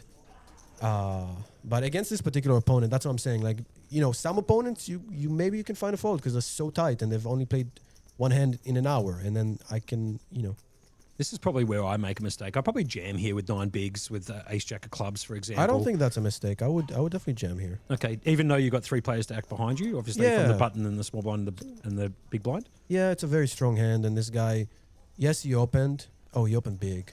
Yeah, he's He opened it opened up to 3. 4. Yeah, exactly. So it's pretty big.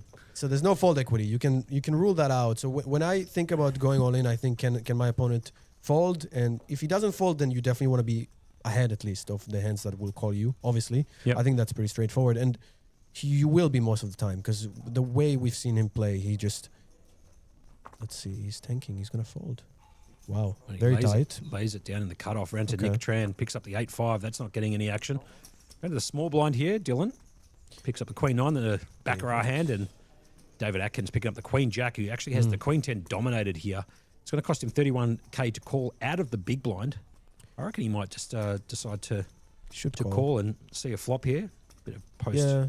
Wow. And he lays it down too. All Very right. tight. I can tell you that in David's shoes, I can see why he's ended up folding. I think he recognizes this guy is like a bit of a crazy lunatic. He's very aggressive, so he's gonna put a lot of money in the pot, and you don't really want to face those kind of opponents when you're close to the money. Yep. Personally, I don't. Still, though, I think this is too tight to fold to a 3x. But yeah, I mean, everybody seemed to be very tight against him, which worked out in his favor with the aggression. Sacratruzzi comes in. How do you fold this guy's call and jam with King 5? I kind of tend to agree with that Yeah. comment. Now, just a little piece of information from the studio. The chip counts are slightly off, just ever so slightly. They will be adjusted mid-play or mid-hand in the next few hands. They are just making some minor corrections downstairs from calls that have been made from the dealer to the studio back to the dealer, and so on and so forth. So if there's some minor discrepancies in the chip stacks, we do apologise, but they will be corrected shortly as we get back to the Another action here. blind versus blind spot. Blind versus blind, like you said. So just a Yeah. limp from David. King 2 versus the 8-4, and the flop comes down ace, deuce, 5, 2 hearts. This is another spot where I think David should have just... I know it looks a bit bizarre because he has a somewhat bad hand, but he should just go all in pre-flop because the guy has 10 big blinds and you are close to the money, and he just has to fold a lot of hands. He will fold a lot of better kings. So check on the flop and the turn. Wow. The 8 comes in for He Dale. lets him get there again, man. I don't like this. He should have bet the flop or the turn for value, and now he's probably going to end up calling and losing. Yeah, he snap calls. He does snap it off and calls, and the And he 8-4 sees that. sees the bad news. Obviously, Dale Code had picked up the gut shot with an 8 or 4, which are also winning cards for him. David's gone check, Yeah. and check call at the river to be seen the bad news. The 8-4 gets up as Dale picks up a few more chips there from David Atkins. Dale, obviously the guy there in the red Playlive jacket in seat number 1, and David in seat 9, who some people says looks like Rob Young. But Rob Young wouldn't be playing a 600 at Sunday at Playlive. He'll be playing a $600,000 buy in somewhere in Montenegro or somewhere on the Triton Tour, I'd imagine. And I was going to say, I think Rob Young would also play the hands quite differently, but that's besides the point. Yeah, good call. Dearie me. So we are live on a 20-minute delay. This is the Playlive Melbourne headquarters at 129 York Street, South Melbourne. This is their flagship event every week, the 600 Sunday event or 600 Sunday event every Sunday. This event is on here. They've got 150 entries. I still can't get over that. 150 entries, $75,000 in the prize pool, 20,000 and some change up top. We are down to 23 players remaining. 19 get into the money, so the play might go a little bit slow over the next few hands, I would imagine, as we approach the money bubble. Gives us an opportunity to talk about the Playlive Melbourne Grand Prix series coming up on the 5th of March. We can talk a little bit about that shortly. Yeah, I have some questions, actually. I might jump in and play a few events. Yep. Last series that you guys held, I had a very... My best series ever, so I have bias towards wanting to play here more for sure. How'd you go during the Melbourne Millions? Did you play much? Oh, pardon me, as we He's get back got to the action. aces. As I like to call them, you know what I like to call aces? Spider eyes. Have you heard of that before? I've never heard about it. Oh man, it's a good name, and it's so good because he's so aggressive and he's got this image, and now he's got the goods and he should get paid. So Let's he's see. raised it up and made it 55k to go. It's been called by Dale Code from the nuts. small blind. Big blind obviously folded, and Yeah, I don't like the flat with the king jack so close to the money. You should just fold it. But now as played, I think I would really like the aces to slow play and check here. I know it looks a bit suspicious, but you just like have your opponent dead, right? Oh, he's gonna bet. I hate the way that he's deciding to come out with a bet here personally. He's Yeah. flopped essentially the effective nuts here. Obviously, The quad guy, threes yeah. is a possibility, but he's going to lead out here on the flop. At least make it small. How much did he make it? But you know what? Maybe his image might actually work in his favour here a little bit. Like he's shown the king 5, he's shown the jam, I think with the ace queen that got through. Before he had the queen 10, raised it to 45k, queen 10 suited. Yes, So- but he's betting 40 and the guy has 140. Like, there's not really room to do anything here. I agreed. Yeah, look, he might think king high is good and actually go all in, which would be kind of crazy. Because I would have bet 20k or checked, which is the minimum. Sure. Probably check, because the thing is, the guy is so short, you can still get all the money in by the river. So when you're slow playing, you know, if there were 100 big blinds deep, then that bet would make a lot more sense. And you're kind of hoping the guy might have a 3, and then you can cooler him and get his entire stack. But when the guy has 7 big blinds, you just really want to slow play. Maybe even check the turn again, let him bluff river. I don't know. There's a lot of creativity. You don't always have to bet. I think Ionis there actually showed the base card being an ace. I don't know if he showed both of them, but he definitely held them up pretty high. And I believe Yeah, he that probably showed. I would Dale sort of saw that there was an ace at least in his hand. He was drawing near dead. We know he was dead, but obviously he just showed one ace. He could have backdoored into a queen 10, made the straight, or backdoor kings or jacks for that matter. But obviously ace is full, gets that one done. Very lucky for him, because if he hits a king or a jack, he's probably... Now, just quietly, I don't know if you can see top right-hand corner of your screen for those people who are watching this 6 Hundy Sunday. We are on the bubble right now because 19th gets paid. So 20 players remaining out of that 150 entries. We are on the stone bubble right now as Dylan picks up the pocket 9s, also known as natural 8. The Baccarat, the four-side. He's going to raise it up and make it 45k from the hijack round to the button. Dale Coates picked up the jack 8, another natural. And he's counting out some chips to find out how many he's got in his stack exactly to make a decision on what he wants to do with 7.2 bigs. And look at Dean queens. just picks up the queens. Have a look at this for a hand He's going all in. out of the small blind. He's going to jam. Yeah. Oh, sorry, re-raise, I should say. He didn't even jam. He's actually just re-raised here to 145k. Yeah, this is a strategy that you want to implement with money situations, but I think they're playing hand for hand, so I don't know if this is necessary. Maybe he doesn't know that yet, and so when the guy goes all in, if he goes all in, then you want to kind of tank and make Yes. sure you might make the money, because that, you know, it's a big difference. $0 or 900. He's gonna call with 9s. I can't blame him. I mean, let's see a flop. I guess you're hoping that you win with queens, and you're not gonna stone bubble really. I always say that 9s hit the most for a set. Off to the flop. Here we go. It comes 5, 5, 6. No help to Dylan's 9s here at the moment. And he's gonna. Okay, now he goes all in, and he's gonna get called, obviously.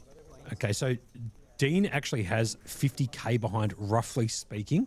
We've just been told from the studio downstairs. So forget about the all-in for 11k. Dean's actually got a little bit more than that and has been called by Dylan. So it's queens versus 9s on a 5-5-6 board. Dylan needs to catch up and find one of those 2 remaining 9s. Here comes the turn card shortly as the dealer is just tilling the TD. We've got an all-in situation on the feature table, so... I don't know if this is professional of me, but I'm kind of rooting to queens to win, not because they're ahead, but also so we can stay on the stone bubble and see some more, hopefully interesting hands. Or That's fine. I don't think that's... but you want the best hand to hold up, man. I get that. Yeah, And sure. this- Let's just say that. That's probably a different way to do I it. have 50% of Dean, so I'm kidding. There's the I don't know payouts him. there up on the screen for the first time tonight. As you can see, 20,610 for first. Dylan's 9's obviously going down that last hand, but it was only a small chunk of change to him as he had, I believe, something around 700,000 in chips to start this particular table, or what he's accumulated since getting to this feature table. Am I tripping, or before that hand we were on 23? So like, Yeah, Three Three people- people on the outer tables. Wow, Yeah, that that's was- what I was saying. yeah. And since we started being in the combo box here, which started at roughly, what time did we kick off, you reckon? An hour ago, a bit more than an hour now. A bit more than an hour ago. Yeah. We've lost 17 players. So almost like a third of the field we've lost. Maybe a bit more, like 45% of the field we've lost Yeah. since going on the stream here. Maybe, Shem, this one could be finished a little bit earlier than the anticipated sort of Maybe. time. Maybe you might be the perfect commentator to be in the booth with me calling out all the you go. coolers. We've seen the aces hit an ace on the river on the second hand to cooler the kings on the kings 4 on the turn. That was a sick hand. Yeah. We've seen a few, and then obviously that backdoor flush hitting with the King 9 of Hearts just The before. 5-7 hitting the The runner. 5-7, that's it. Well, okay, I see what's going on Some here. action here I from hear you. I Mark hear you. coming in, yeah. Ace Jack. Just snap jams. Yeah. Okay. I don't think he cares about the money bubble. The way he plays, which is fair enough. I mean, Ace Jack versus the chip leader. I think you just have to jam and pray kind of thing. You know, it's not really a bluff jam, but you don't want to get called because if you do, you're probably behind. Yep. On the stone bubble. That one works out for Yeah, and he's got 20 bigs now, so he made sort of a comeback after Onus. that. King 5. 20 Display. bigs for 395k. Obviously, the chip leader at this particular table has 29 bigs. That's Dylan, just short of 700k in his chip stack. It would have been a very, I don't know if you noticed, but the big blind actually had pocket deuces, and he's the shortest with 4 bigs. So it would have been a very interesting spot for him. I don't know what he would have done. On the stone bubble, probably fold. Maybe you can call and hope to hit a deuce, and then I don't know. Might ask the studio downstairs because I know that they can hear us because they're listening to the feed as we call the action. Just double checking that all of those chip stacks on the feature table at the moment are accurate. If so, if you could just write us a little post-it note up here, that would be great, so we can make sure that we're calling the action as accurately as we can for the people who are logging in to watch us on a 20-minute delay, I should say. We are a 20-minute delay on Facebook Live, YouTube, and on Twitch. This is the 6 Hundy Sunday here at Playlive at 129 York Street, South Melbourne. Get back to the action. This guy just picks up so many hands. What is going on here? I mean, this one I'd like to see a flat. He just snap jams. Wow. He just finds the ace jack again, just jams it straight into Dylan's face and And picks Dylan- up the pocket fours who raised it under the gun here. Dylan is just Gonna have to- disgusted. He's like, man, this guy's abusing me. He's just like, he doesn't care. Puts him into the it actually puts him into the torture chamber there. He's acting like he's the chip leader, but he's really not. You have to be very careful versus these type of opponents. They're very dangerous. You know what? I'm going to give him a few props, man. He's jammed the ace jack in there. He's found the ace jack. He snap jams it in. Doesn't even think about it for more than half a second. I don't know if it's like his favorite hand or he just thinks, you know what? I'm just going to go for it, whatever. He's the type of player who could have second in chips on this table and still stone bubble. So I'm going to call it now. Maybe he doesn't stone bubble, but I think we will see him do a reckless move that ends up costing him maybe his entire chip stack. I can see that happening. Okay, let's have like a little bit of an internal bet between you and I. Okay. Let's put $20 on. So I reckon he makes the feature. He makes the final table. I reckon that whatever happens, he just ends up like steamrolling the table, running pure and getting there. He could. I'm not saying that, but you know, they could be down to like 5 and then he does a reckless move. But yeah. So you're saying so I'm taking the no side. Yeah, you're taking the no side. I'm taking the yes side. 50-50, It's sure. 50-50 fine. Yeah, for $20, yeah? Sure. Beautiful. Let's do it. Bet. What are we doing? Okay. That was yeah. That was a handshake into a fist pump, both whiffed here in the commentary booth, and we ended up just doing a... But now I'm running against him. So there you go. As we get round to Nick Tran, picks up the Motown. Jack 5, Jackson 5. The Motown, as they call it. I believe that was... yeah, okay. I didn't know that. yeah, Jack 5, Motown, Jackson 5. Motown was the... I believe the publisher or the what do you call it? The record label. But back I then, see. He just folds, which is nice recognition. You know, on the stone bubble, you have the chip leader. On the big blind, and this is not just any chip leader. He's actually a good player, so he will know how to apply pressure when needed on the stone bubble. So I would fold, and then maybe versus less experienced. I don't want to say less aggressive players. Let's say like the types of. What's his name? David. Then you can get away with more limps for sure because they will let you see more flops. So yeah.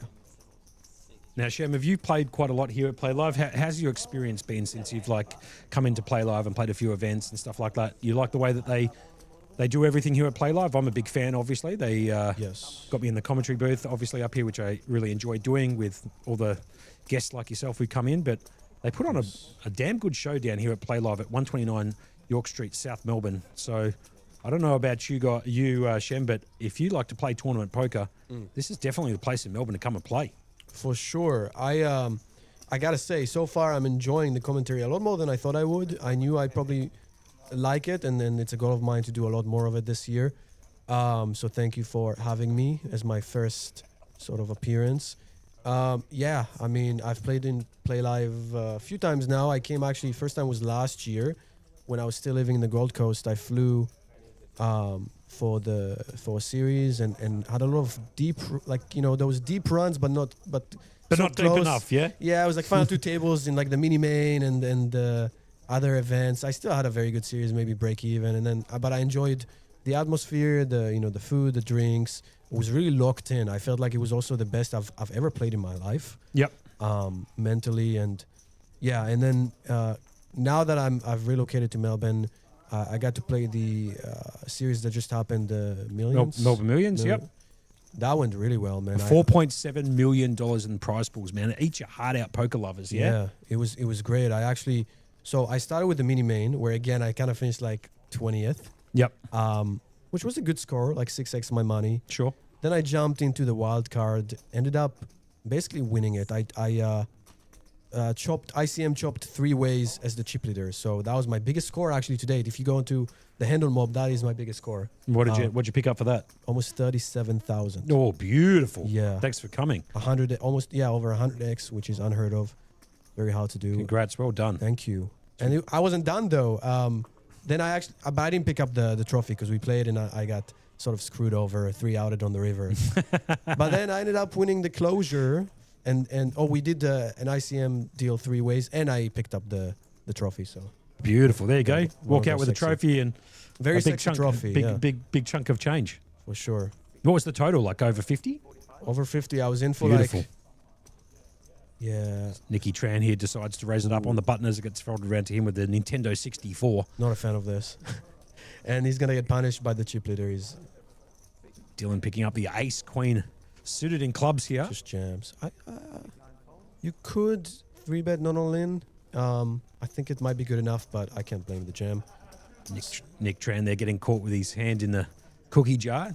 Decided to make a play on the button. Walked straight into Dylan's ace queen of clubs.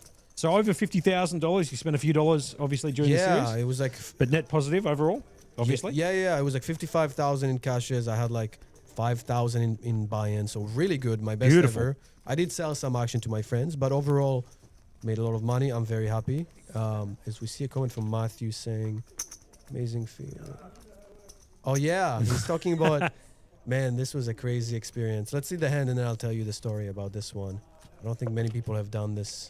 So the comment for those people who aren't watching us on Facebook Live for Matty Marshall says, Shem has done an amazing feat of winning all the bounties in a mystery bounty tournament. All of the bounties. Now, I can't wait to hear this particular story. I've never heard of anybody winning every single bounty, or hopefully that information is correct from Matty Marshall, but all the bounties in a mystery bounty tournament sounds absolutely insane. So I'm looking forward to hearing that story as it gets folded around. Wow. I'm surprised to see you open the 6-4 on the button and then folds the King 7 suited on the cutoff. I don't quite get that. Now we see... Oh, David has King 10. Okay, I thought he had 5-4 going all in. David's just going to jam there straight into Dale's face. Yeah. He picks up the natural 6-3 off. Obviously, he can't compete with that particular hand as that goes into the bin. David picks up the blinds. Yeah, he made it seem a lot more impressive than it actually is. It was a pretty small mystery bounty tournament. I think it was like $1,000 entry, which I actually won a ticket from a satellite. So I spent like beautiful, even better, $100, $80. Yeah, and I think the final table, maybe top 6, made it to the money, and so there was 6 bounties, and I ended up scooping everything and winning, which was pretty sick because I won like 70% of the prize pool in that tournament, just me. That was pretty sick. Just absolutely insane. I don't know if that's ever been done before. That is very impressive. Might be a one-on-one. I can't make it up story. Just straight for the podcast. Yeah. Yeah. It was a fun time. Might be a good little intro into talking about You Can't Make It Up podcast. That's a podcast that I do with my great friend Adam Burke, who's dealing with a couple of issues at the moment, and we've just had to postpone our recent episodes for a couple of weeks as he deals with some matters. Big shout out to Berkey and the You Can't Make It Up podcast. If you like listening to Berkey and I in the combox here at Playlive, we have our podcast on.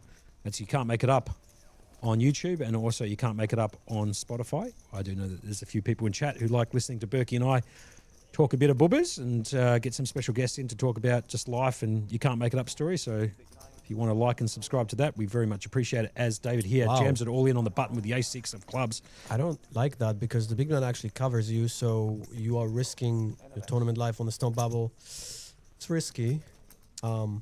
I would have just opted to open it. Yep. There's no need to go nuts unless you have a very solid tell that the big blind will just jam any two on you and you really don't want that. Then maybe you can start implementing that play, but don't think it's necessary. But he gets it through. Those types of special comments coming in from Shem, who's joining me, Monkey, in the box.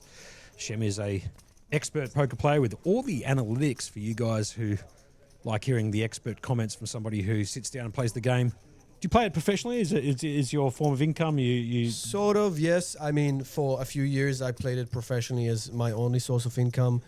Then I realized that is very, very stressful, even if you're professional. So I've implemented a few other sources of income, but for sure, playing poker, if I could do it for a living, just that, and not have to stress, that would be the dream. But it's definitely my most passionate and favorite, most fun way of making money. That's for sure. Beautiful.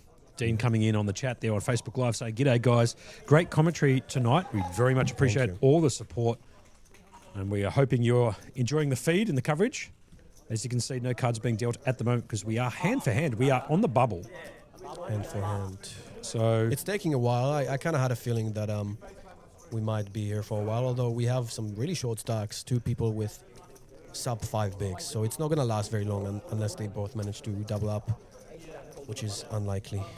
Do you know, I'll tell you something, Shem, that probably you don't know. I was doing some commentary for another poker operator a few years back, and we had a 2-hour and 45-minute bubble, which is like absolutely unheard of. It went for 68 hands or 69 hands, and every single time the short stack got in, they doubled through, and it was just absolutely insane. And that event went for, I think, 3.5 hours longer than the allotted time for that particular tournament because of that particular stone bubble, and it caused a little bit of issues because we had to get out of the venue by 2 o'clock in the morning. Oh. And yeah, it was a bit of an issue, but obviously we'll work through that problem. And was it the main event or?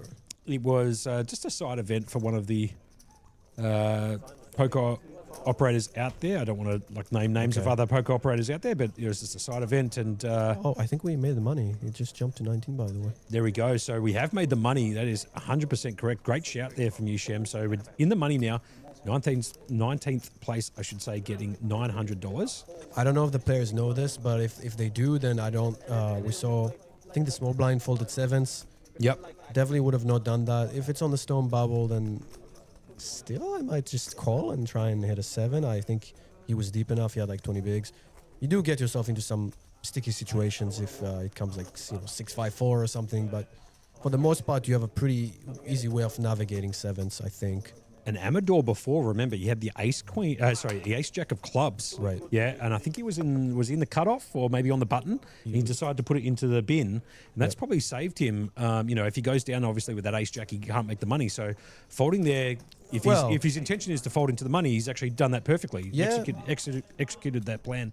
Perfectly, I should say. We don't know what the board would have come. Maybe he would have doubled up, and now he actually has a chance to win the tournament as opposed to being on 4 big blinds. So that's kind of the give and take, you kind of giving away the chance of possibly winning the tournament by making the money. So we are in the money. Simon Laver was the bubble boy on the outer table, or one of the outer couple of tables, I should say. As we see, I think Amador just has to go with this. I know it's a bad hand, but you're just sort of committed. You just made the money. There's no ICM now, so once you're in the money, I mean, there is ICM, but oh no, he's gonna fold. I think Amador, from watching him play, he folded, right? Wow.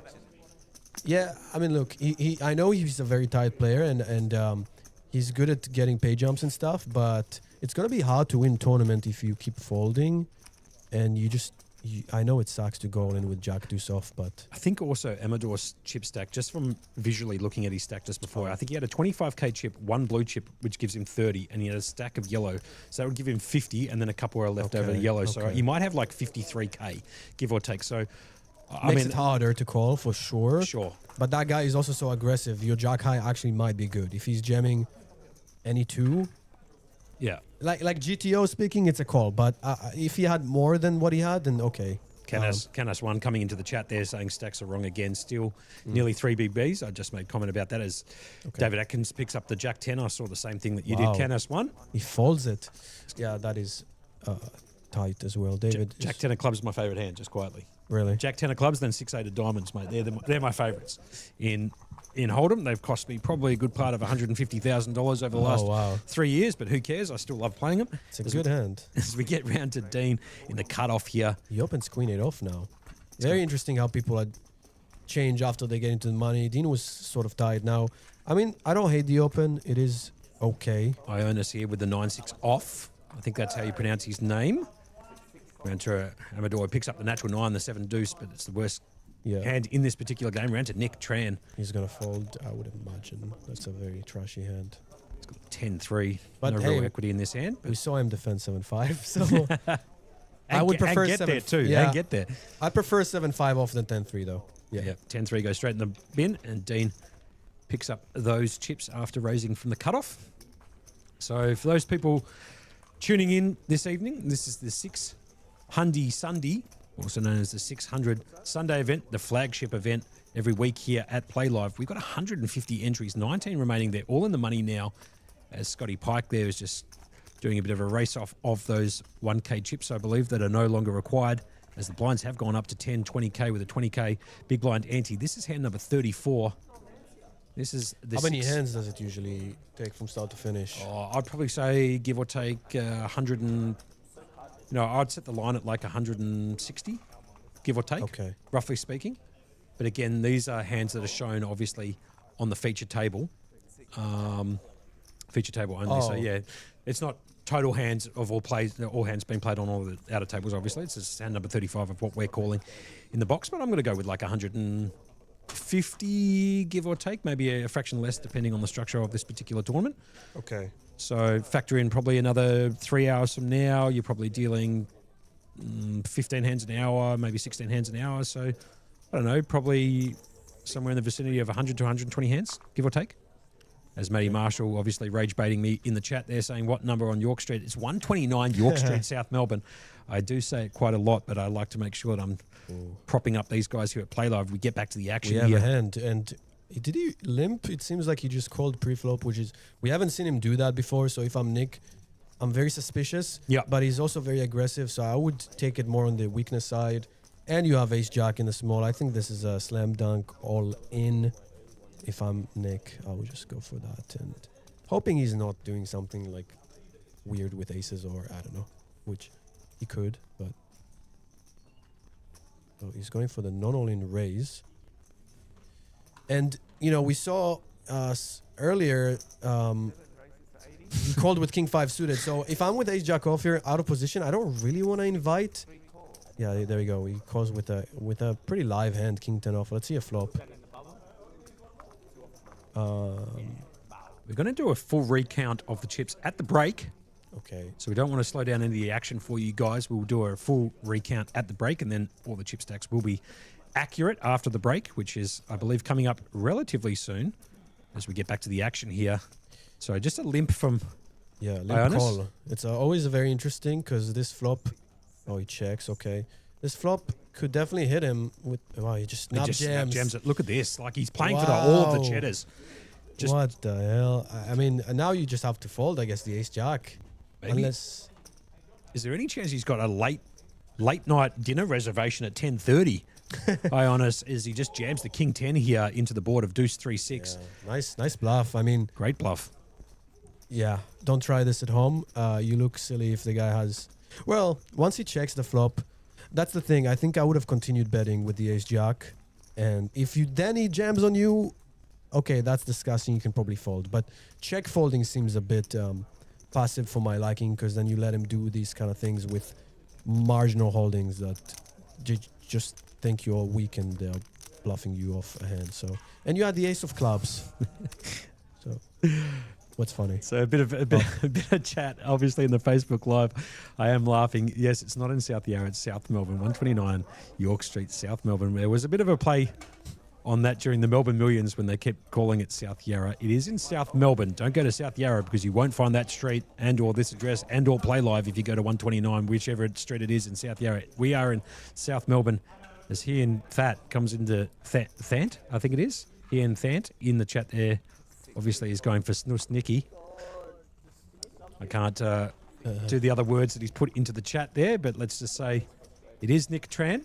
He has, I think he has an easy all-in on the button. It's close, actually, but yeah, that's the thing. Going back to last time, I would have just liked him to see going all in with the ace-jack to prevent that spot that he had. I like to simplify things for me. It's not about being lazy, but there he goes all in. It's just sometimes against... Ooh, he's going to run into it. He just runs straight into Dylan, who picks up the Bad pocket luck. tens, the four-side. He's going to rejam over the top. Yes. Round to David here. Can he pick up a hand? He can't. 6-5 off. Not good enough to continue, obviously, in the big blind. And it's going to be a tens versus ace-deuce situation here. Nicky Tran all in at risk against the chip leader here at the feature table at the moment. Yeah. Pretty close to it anyway. Like I said, again, ace-jack, if he just jams pre, everything would have been different. Maybe he doesn't find himself in the spot now where he's likely to go out. Just pick up a gut shot, so a 4 or an ace. Comes the turn down and dirty. I know you're probably going for... there comes the my ace, comes God, in the turn. never mind. He played it perfect. Yeah, wow. And Nick Tran gets the double through for Snus Nick, That's as it was just made before. ace from space. Yeah, that's very nasty for Dylan. That's like such a big pot, and you're going to win it so often. Just unlucky, really. And Dylan's gone from being the chip leader here, all of a sudden down to 312k, 16 bigs. Still rather be on the 10. Still alive. That's the good part. That's it. That's correct. Give you a few more outs. As Nicky gets that one done with the ace deuce, the acey deucey. Unbelievable in Omaha high-low. That's the nut 2 cards that you want in Omaha high-low. Aces with a deuce, right? And believe it or not, he was shooting for the wheel and the nut low on the flop there. Hits the ace on the turn, party over. Couldn't find the 10 there for Dylan as his 10s go down to ace deuce. Believe Ace it or on the turn. not, I've played some PLO high-low. I'm definitely a fish in that game. PLO I love, and I think I'm decent, even though I never really studied it. But any of the other variations of PLO, with the chopping, right, there's high-low, so one wins the high, one wins the low, right? So it's very complicated. I think it's a... Split pot game, but one of my all-time favorites. Have a look at that. Mr. Playlive himself. Luca's coming straight in there. He's in seat 5 there, I believe.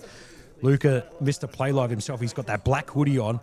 I tell you what, if you logged into Facebook and you looked into Playlive on Facebook, this guy is on every single feature table that Really? Playlive... Oh, mate, it's unbelievable. We call him Mr. Playlive because dead set...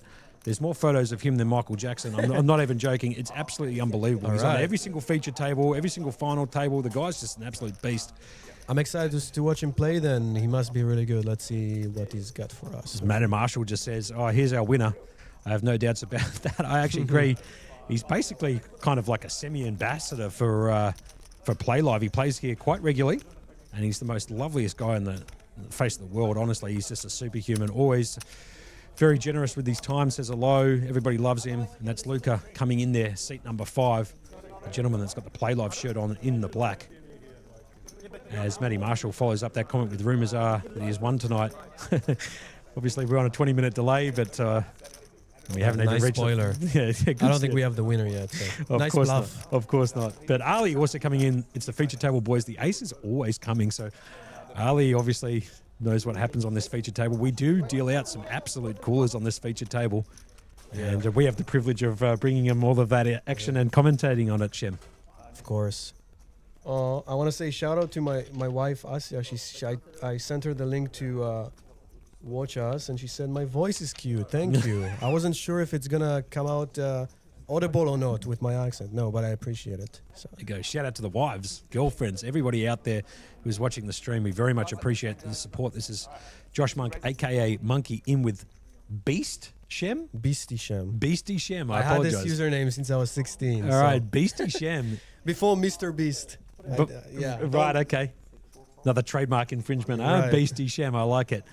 As we see the King Jack suited. Beautiful hand he opens, and Nick now with a big stack. Let's see what he does. I would like to see... You can go between a call and a 3-bet. Sure. I actually kind of like 3-betting. I think people don't find these hands enough.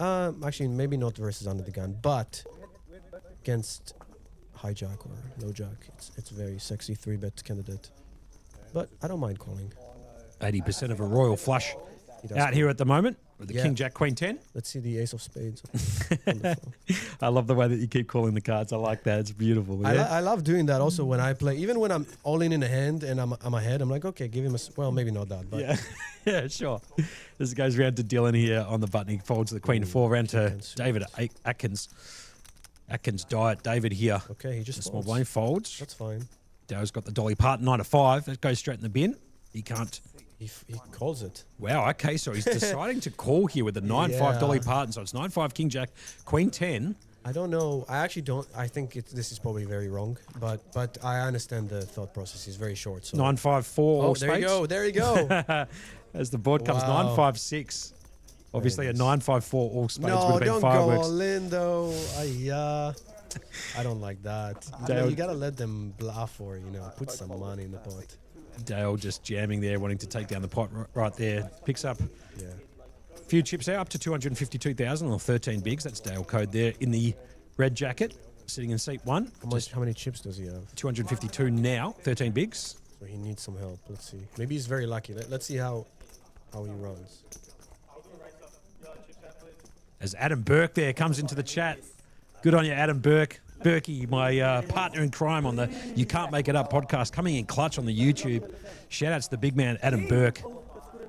I miss you, mate. I'm looking forward to having you back as soon as possible, as they're doing a little race off for the 1K chips. It's always the most sweatiest part of the game. As Canans one says, with Howie dealing always close to a cooler.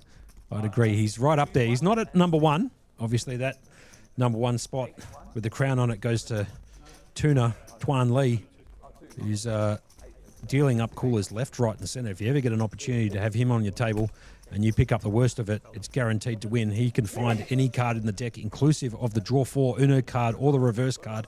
He's unbelievable at finding cards in the deck that don't even exist in this game of poker and slapping down beats left, right, and centre. That's the big man, Tuan Lee, a.k.a. Tuna.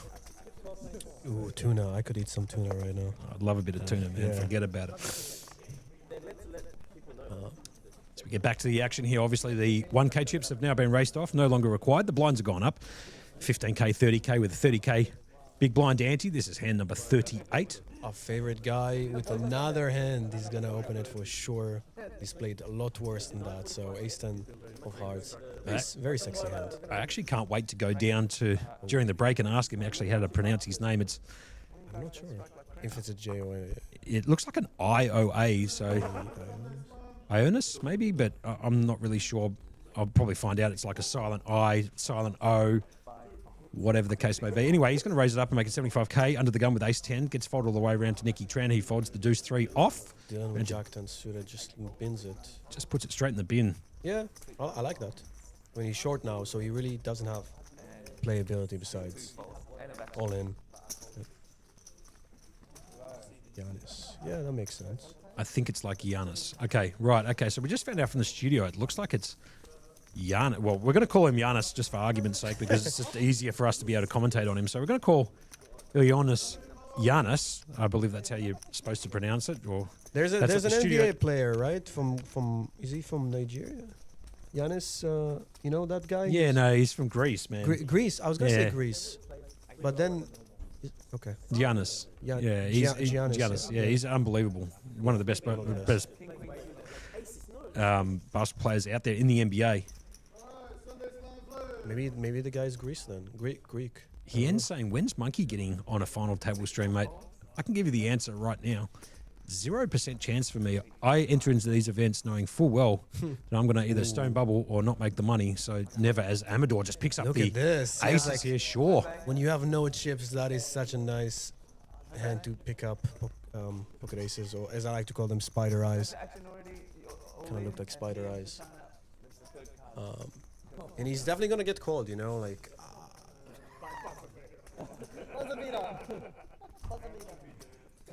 People know that he's tight, but he's got like no chips. I think it's maybe wrong, so maybe he has like 2 or 3 big blinds, but it doesn't really matter. Someone's gonna call him if it's a big blind. He's kind of just committed with any 2. So unless he gets screwed over here, he will pick up a double up, which could happen. Let's see. No, I believe that he has been called here. It looks like from Dylan. So it's going to be aces versus. We can't see Dylan's cards yet. They're going to show up temporarily. So just bear with us as we get that information from the RFID readers in the studio downstairs. This is the 6 Hundy Sunday. I didn't want you to win suited. Guess what I wanted? Aces. Casino. As he shows him the aces, so we don't quite know what the other hand is. So it's aces versus kings. You can't make it up. The ultimate cooler. Oh my God, Dylan is sick to his stomach. He's just running horrendous today. So aces versus kings, the ultimate cooler in Texas Hold'em.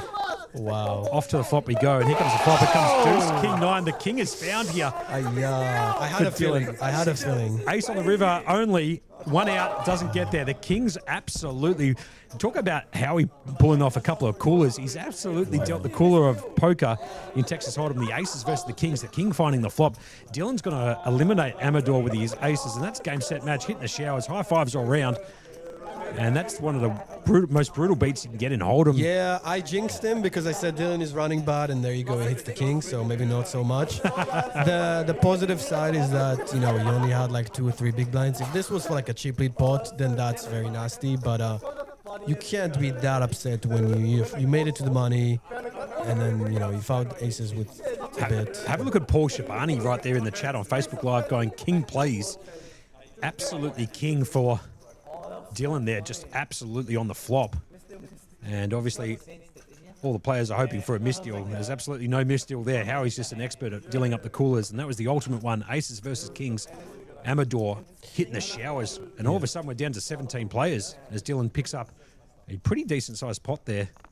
Yeah, and someone mentioned that, he had only 1 big. Maybe it was wrong and he had a bit more, but that is the positive side of losing with aces. If you want to lose with aces, at least you made the money and you don't have a big stack, which was the case.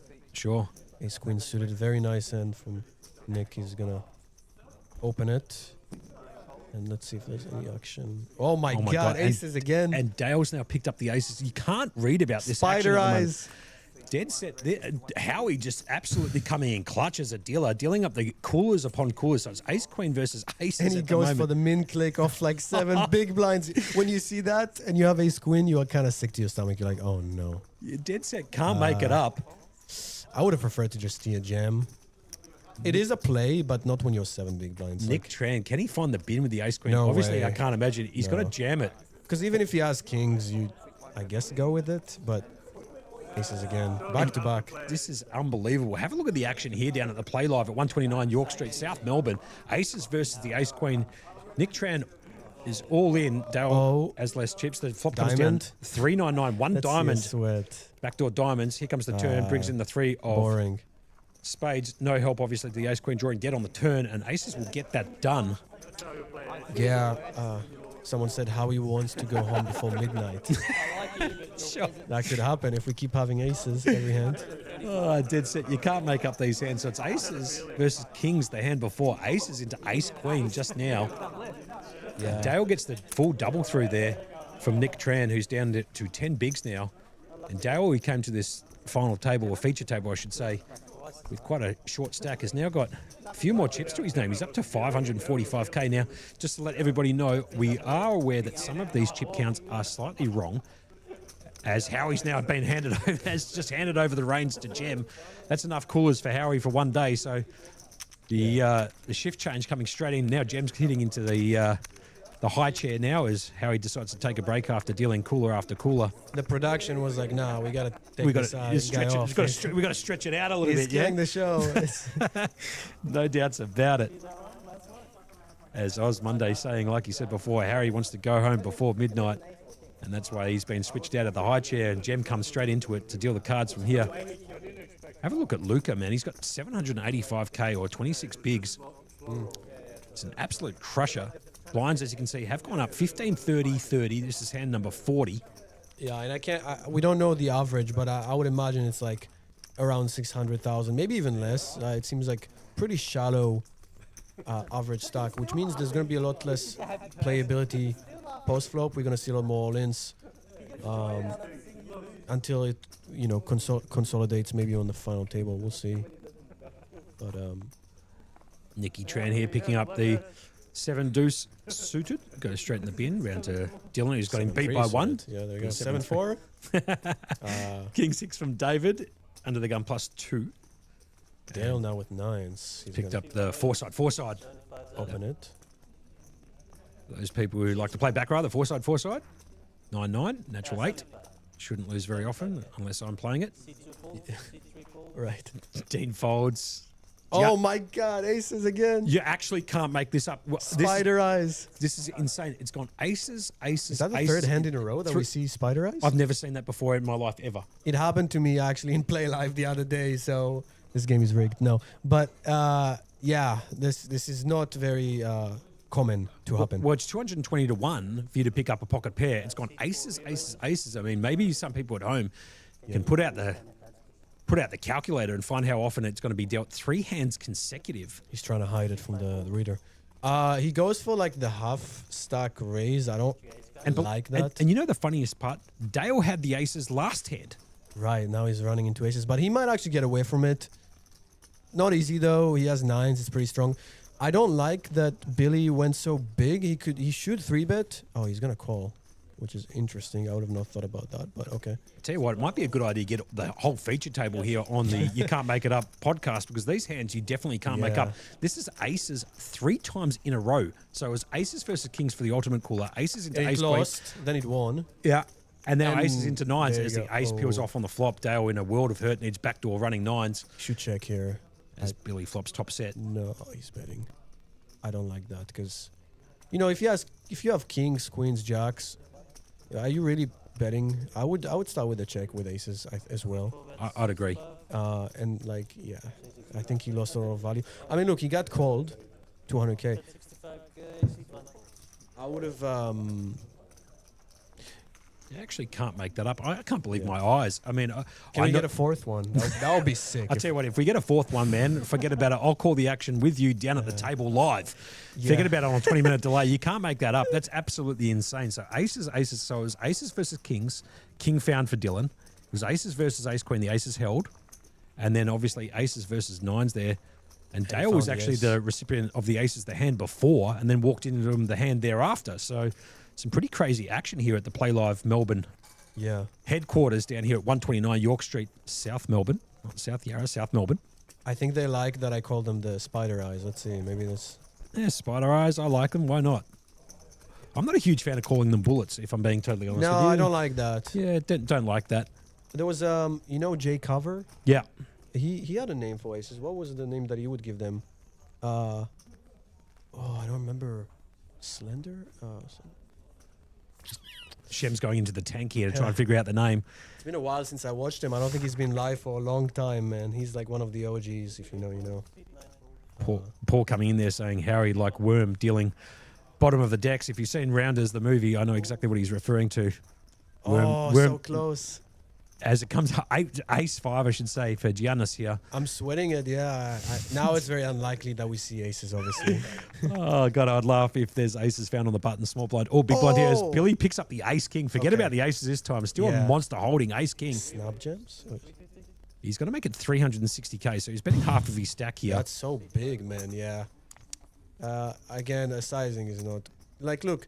If you make it smaller, this guy with the ace-5 suited, Giannis, might actually go over the top of you because it... He's just going to call anyway. Right, okay. Wow. As Luca folds, Nicky Tran's in the bin there with the jack 3 of clubs, so... 1 in 22,000, someone is saying for 3 times in a row having aces. I don't know if that's the case, but... Right, 1 in 21,800. Okay, fair enough from Matty Marshall. He would probably know. That's probably pretty accurate as it goes ace-5 versus the ace-king. Here comes the flop down a dirty heart and a door and a deuce, so... I think this is going in. I don't think he's folding. He's going to just jam into him. And you cannot fold ace-king here. And snaps. So it's ace-5 versus the ace-king. I kind of feel like ace-5 is going to win. Giannis here needs a 3 running hearts or a 5 ball will actually get it done as well as it's ace-5 versus ace-king. Here comes the turn down and dirty from Gem. Let's see it. Heart. It's the heart's been called. No. Jack of diamonds on the turn. Just no help. 305 now. 3 or a 5. Here comes the river. It brings in the queen of clubs, and the ace king's going to get it done. And he's eliminated. And Giannis, you win the $20 bet off Hey, me. let's Well go. done. High fives in the chat here Already in the commentary. making money in the first gig. Yeah, payable next year when you're back in the. Forget about it. As Giannis goes out there, all of a sudden we're down to 16 players out of 150 entries.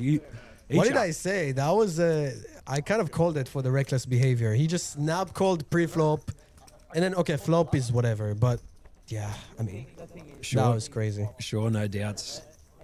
It's a good call from you. You preemptively strike. I'm just sad he didn't have aces. He had ace king. There we go. A sick couple of hands we got. Jesus. No doubts about it. As 10:31 p.m. local time here in Melbourne, we are doing the 600 Sunday, also known as the 600 Sunday event, live at Playlive on a 20-minute delay. It's a $600 buy-in, $75,000 in the prize pool. I mean, that's just absolutely outrageous for a Sunday event. 20,610 for first. I mean, that's just mammoth. I mean, just absolutely Big. mammoth. Almost like, what is that? 30% of the prize pool going to first, give or take, roughly speaking. Maybe a bit less. No, I think less. What is it? Oh wait. Yeah, it's no, maybe a fraction I like don't know. 28 and a quarter, Yeah. something like that. 30% would be like 22.5, so a bit less than 30. Yeah. I know, but you're not folding anyway. You 20% much in. That's crazy. Yeah, Billy had aces and then ace king back to back. Wow, that's crazy run. And I don't know if you saw just then, but Howie has his jacket on, so he might have been sent home for the evening. Pocket eights. David goes all in for Don't mind this play. yeah. Under the gun, just jams it. Doesn't have much Mandatory. playability post-flop, so just jamming under the gun. Round to Nicky, finds the Motown, putting that straight in the bin. Round to Dylan, he's picked up the king 4 in the big blind. He's asked for a count. It's going to cost him 190k to call. I can't imagine Dylan's going to continue here with the king 4. This is the least interesting hand we've had in like 10 hands, and Yeah. it's pocket eights, but it's not even that exciting. But yeah, he's gonna pick it up. He's folded enough. He's also got a pretty tight image, so I don't know. I don't like this particular. I'm not like trying to call out Dylan here, but if you have a hand that you for sure know you're folding, I don't really like just asking for a count for the sake of it. Maybe he's doing that to maybe get the pay jump or tanking or something. That could be, but you are a good player and you know your ranges more or less. You don't have to ask for a count. You can just muck it. But I know some people actually who are more old school and they kind of give that persona of like, oh, don't jam on my big blind, so I'm going to ask for a count. Now think for a minute, so they like next time, they think that kind of makes them more hard to get by. I don't know, but Yeah, sure. psychology. Looks like Billy Huen's going to come into Huen, I believe is how you pronounce that surname. I might be wrong. But Billy is now coming into seat 3 there with 1.435 mil in chips. So Chip leader. it's absolutely slow rolling, taking the seat at the moment. He's the guy there in the leather jacket, straight out of Sons of Anarchy. Eat your heart out. He's got double second in chips, so if you're Luca, you've got really bad. Wait, Luca is bad. Where's Billy saying? Okay, at least no. It seems like Luca doesn't have position on him, or does he? He does. Pardon me, that's Chris actually taking a seat there. I do apologise. Okay. It looks like Billy is the guy sitting to his left in seat 4. Yes. So apologies there. That's Chris coming in there with 9.7 bigs, 290k in chips. Queen 10 all in.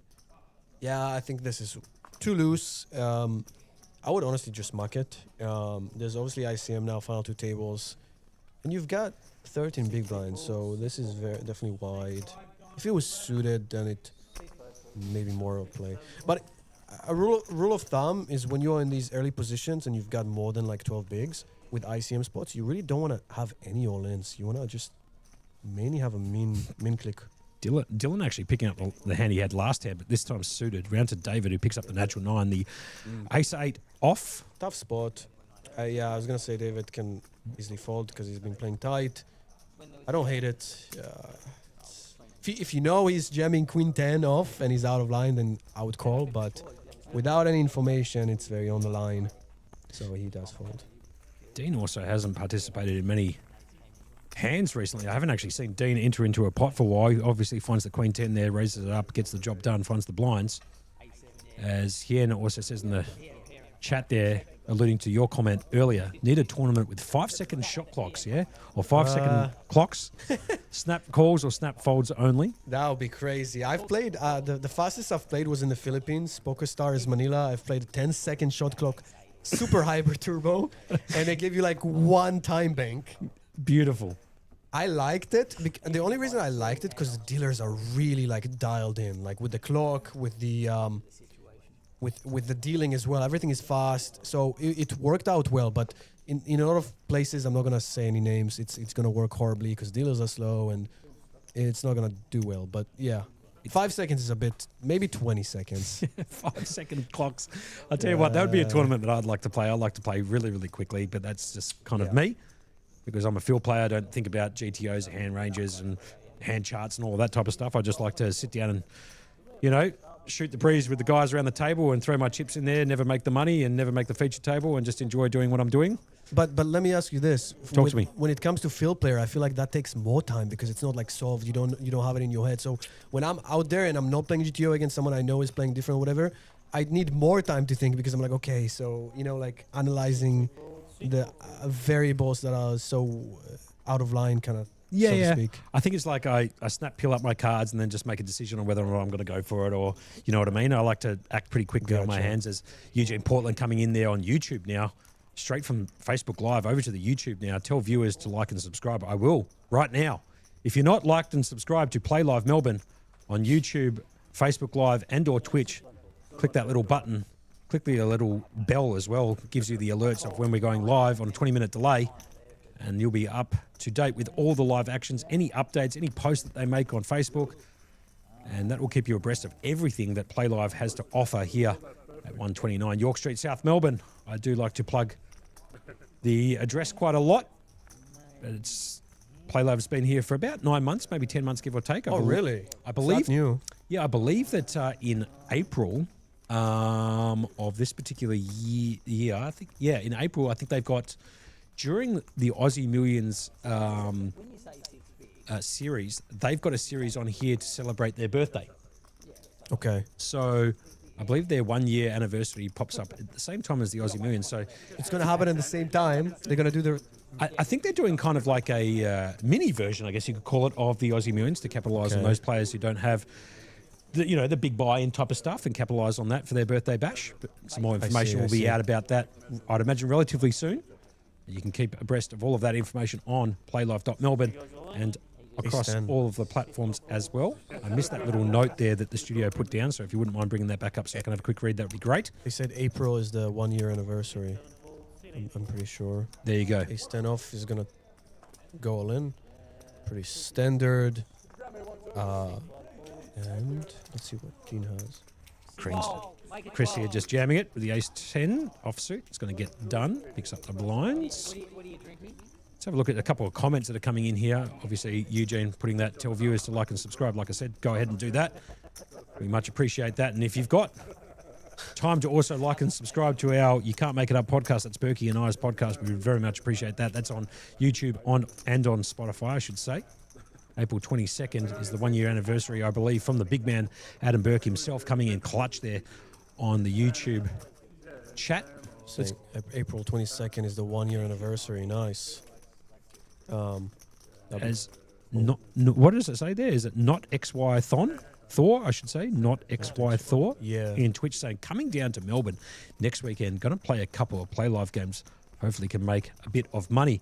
If you're coming down next weekend, I'll tell you what, with a prize pool as big as this one, you should definitely come and play the 6 Hundy Sunday next Sunday. Good luck. Good luck. Hopefully we'll see you on the live stream. That's it. And if we can get over 150 players, or entries, I should say, next week, you're going to see bigger than $20,000 up top. And it looks like it's trending that way. So get down here to Play Live and enjoy what they have to offer. I have no doubts you'll enjoy the poker room as it gets folded all the way around to the hijack here. Dylan is going to fold the King 8 off. David Atkins picking up one of my favourite hands, the 5-4 suited. Two-side if you like playing Baccarat. Yeah. It's a nice hand to play when you're deep cash in cash game. Wow, he goes with it. I'm so surprised because I was going to say he's very tight. Personally, I love this, by the way. There you go. Personally, I love it. He finds the two-side. He's going to jam it round to Chris. You can't call with it. It's going to get it done too. Nice. Yeah, I mean, definitely would have folded that. But what do I know? He's. I mean, look, if you get called, you probably have live cards and it's suited. Mark Smith coming in there. Mark Smith 2460 on the YouTube chat saying, love to get info. This tournament will be in Melbourne during April. The information about what's coming up for their birthday bash or their birthday series, I believe, is either coming soon or should be posted up on playlive.melbourne if you're on the old interwebs. And obviously, if you keep like and subscribe, I should say, to the Playlive Facebook, YouTube, and Twitch. All of that information will be available on the Playlive platforms. We've got Stevork saying that Luka is doing it for the Serbian. I guess he's Serbian. That makes sense. From his last name, I could tell.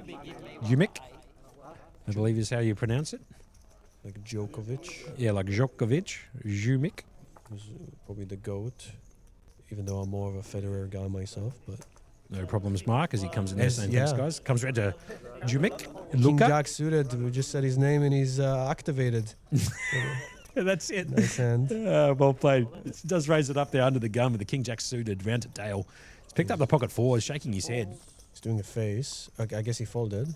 It's actually quite funny because it's Mr. Playlive versus the Oh, guy he wearing the went all in. Playlive hoodie. Did he go all in with pocket fours? I see the chips in the middle. He did a face and then he went all in, or Great shout from you there, Shem. It does look like he's jammed it all in. It's back to Luka here. He's now going to ask for a count. yeah, he went all in, which very strange because he did that face, and I think he called him. And Luka's going to call. He's going to show him the King Jack. So it's a standard race situation, essentially. A pocket pair versus two overcards. 57%, but I guess that's with the cards distribute. Yeah, card removal. Yep. Card removal. Let's see. I'll take King Jack suited in this. I'm going to take stage. Dale with the two side. Here we go. Okay. Off to the flop we go. The flop comes down. Deuce of spades, deuce of clubs, A eight very of bad spades. flop. Here comes the turn card down and dirty. Brings in the nine of hearts. No help to Luke. He needs to find the king or jack. Only 5 outs. Here comes the river down and dirty. Brings the 9.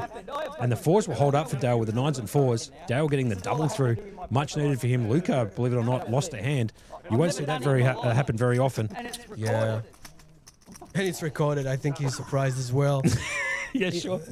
Which is kind of funny because he like that gem wasn't necessary. He didn't have to take it, so it's kind of funny that he thinks the guy's very lucky, yet he's willing to jam with, like, knowing that he's probably flipping, most of the time.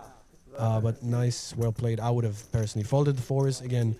You don't have a lot of fold equity, and I think he opened under the gun, or There's been a comment there made from Matty Marshall. Odds out yet for Luca versus the field. As Paul comes in and says on Ladbrokes you can get $1.60 for Luca to take this tournament out. it just went down. If you're looking in the poly market, it just went down heaps after that flip. Yep. Doesn't lose many flips, Luca. He is Mr. Playlive himself. He has dead set got more photographs than Michael Jackson. I'm telling you, he is on every feature table, every final table, every poster on Playlive. How many trophies does he have? Honestly, you couldn't count, honestly. Okay. It's up there with Tiger Woods type of scenario. All right. Yeah, I think going back to that hand, King Jack suited, it's not an easy call, but I guess you take. I mean, if you know the guy's jamming any pocket, then you obviously go with it. But King Queen off. Nick has 8 big blinds. If it's correct, Looks like it from the chip stack. Pretty accurate there, I'd imagine. has 235, maybe a fraction more. he has more. 220 for 250 plus all the blues. Call it 310, give or take, maybe a bit more. 325, roughly speaking. 360. Yeah, it's not an easy spot. You can definitely jam, which I think he does. That's fine. If he has 235, which I don't think he does, but if he does, then that's more of a jam, obviously, because he's shorter. But you can also open, and maybe if there's enough action behind, you can find the fold. Sure. Dale is... Oh, Dean has 6s now, and he goes with it. Wow. Very aggressive. We're going to see another flip. Who are you taking? Well, there's a 6 dead there from Luca, who threw the 10-6 in the bin. So I think Nicky Tran might actually get this one done here. But it's another pair versus 2 overcards. Standard flip situation. As you can see, Nicky Tran, 37% versus Dean's pocket 6s at 62%. So not quite a flip. Pretty close to it anyway. As the flop comes down 5, Queen 8. The Queen, obviously, One huge out. help to Nick, who finds that ace of clubs no help, down to 1 out. So there's 4 of spades at the river, doesn't get it down. The 6s go down. Yeah. And Dean's going to be down to 4.8 bigs as he loses that. Looks like we might be going to a short break shortly. We'll be putting some messages during the break for the people watching at home about the schedule coming up for the Playlive Melbourne the Playlive Melbourne Grand Prix Series, which is coming up on the 5th of March. We'll be back shortly, probably give or take 15 minutes, and we'll look forward to having you all back here in 15 minutes from now.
Welcome back here to Playlive, the 6 Hundy Sunday.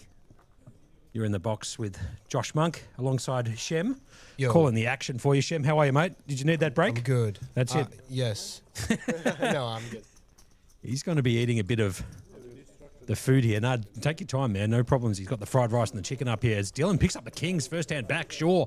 Why not? Under the gun. Raises it all in, makes it $310,000 all in. I believe the chip stacks have been counted during the break, so I believe that they are accurate. I'll get confirmation from the studio downstairs. This is the 6 Hundy Sunday at Playlive at 129 York Street, South Melbourne.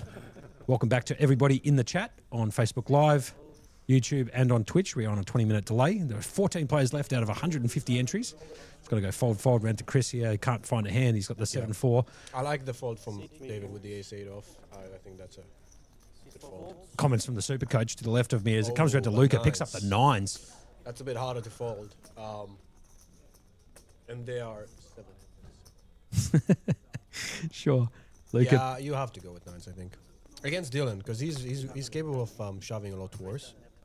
No doubts. He's asking exactly how much it's going to cost him to call. It looks like 290K because he's not too happy with it. Looks like Luca is going to go with his hand here. So it's 9s versus Kings. The first hand back after the break. We've got 14 players remaining out of 150 entries and $75,000 in the prize pool, $20,000 up top. So it's 9s, the four-side for those back row players versus the Kings. Can Luca find a 9? Almost certainly, because he wins every single event here at Playlive. So inevitably a 9's going to show up at some point, I'd imagine. I haven't seen this hand, so here we go. Off to the flop. And the flop comes down 4-4-7. No help. Obviously, DeLuca needs to find one of those 2 outs. Here comes the turn. Here comes the 9. Just comes in the door. I knew it straight away. You can't make it up. Wow. The 9 of clubs on the turn. Luca makes the nut full. You dead set can't make that up, yeah? I mean, Mr. Playlive himself, finding the 2 outer on the turn, hitting 9s full. Absolutely got the second nuts there. You know what's funny? I was going to say I feel like 9s are going to win because we saw the big 9 fold a king. But I didn't say anything because I was eating. But wow.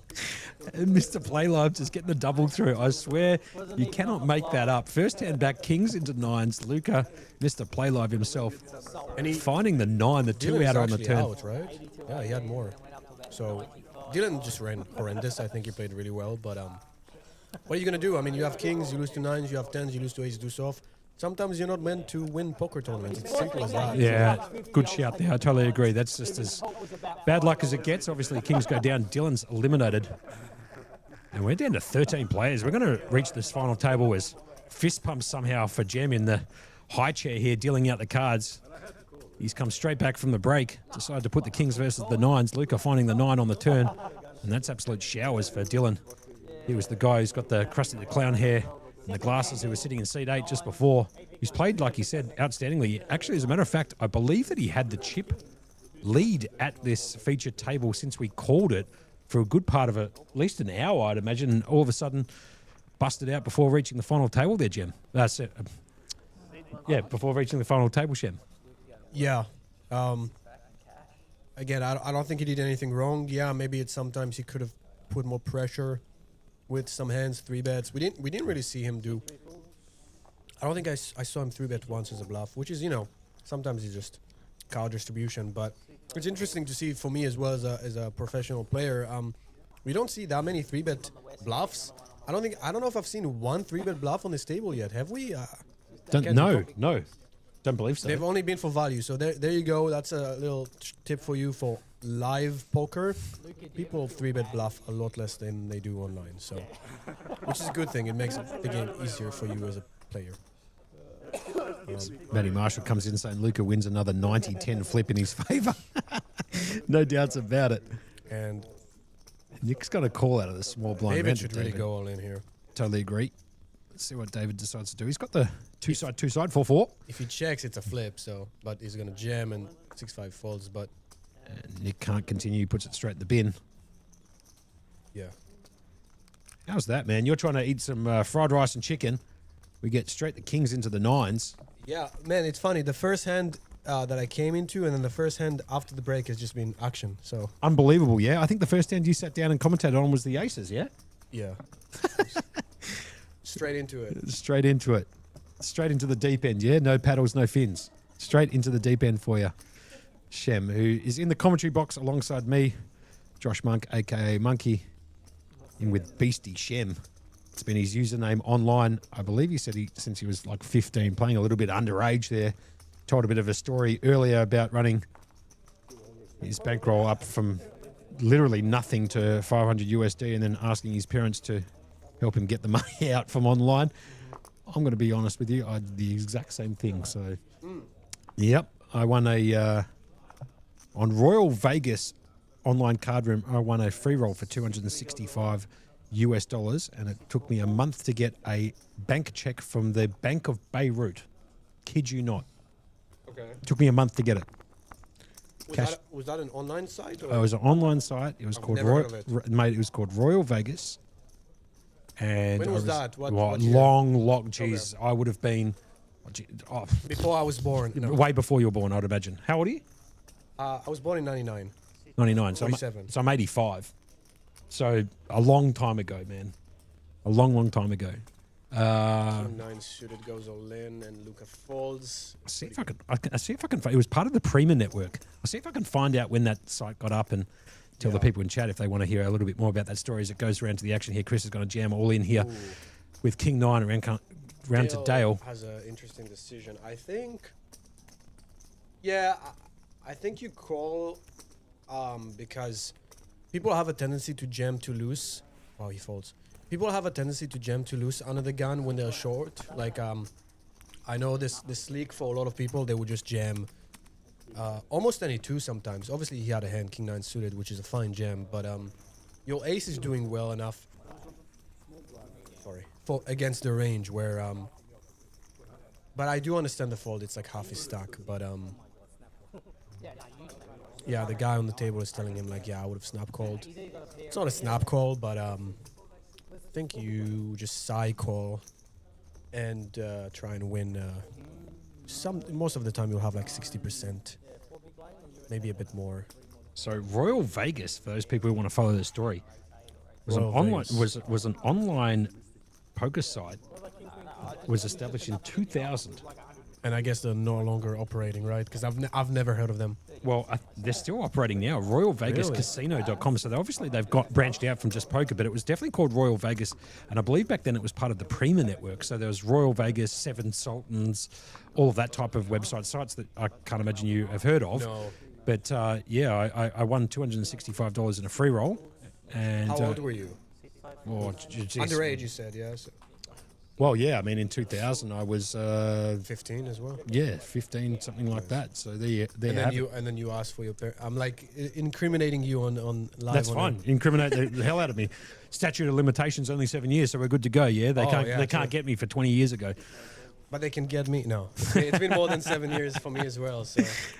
Anyway, the blinds have gone up there. 20-40K with a 40K big blind. This is hand number 53. This is the 6 Hundy Sunday event here at Playlive at 129 York Street as Dale goes for the big raise, 3.5x. I don't like that.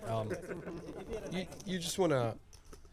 I don't know. I mean, I like to stay consistent with my sizing and just like open it to where because if you start up, the thing people don't realize is if you open 3.5x with ace king and then let's say you have ace 5 and you open 2x, then people can find that out, especially if you're on live stream, right? And if you have some professionals watching these tapes, as they should, and they play against you, they can start picking up some information on you and sizing tails. So you don't want to give that away.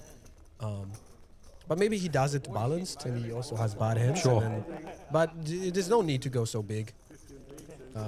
As Alf Smith comes into the chat on Facebook Live saying, "Where is Luke Martinelli?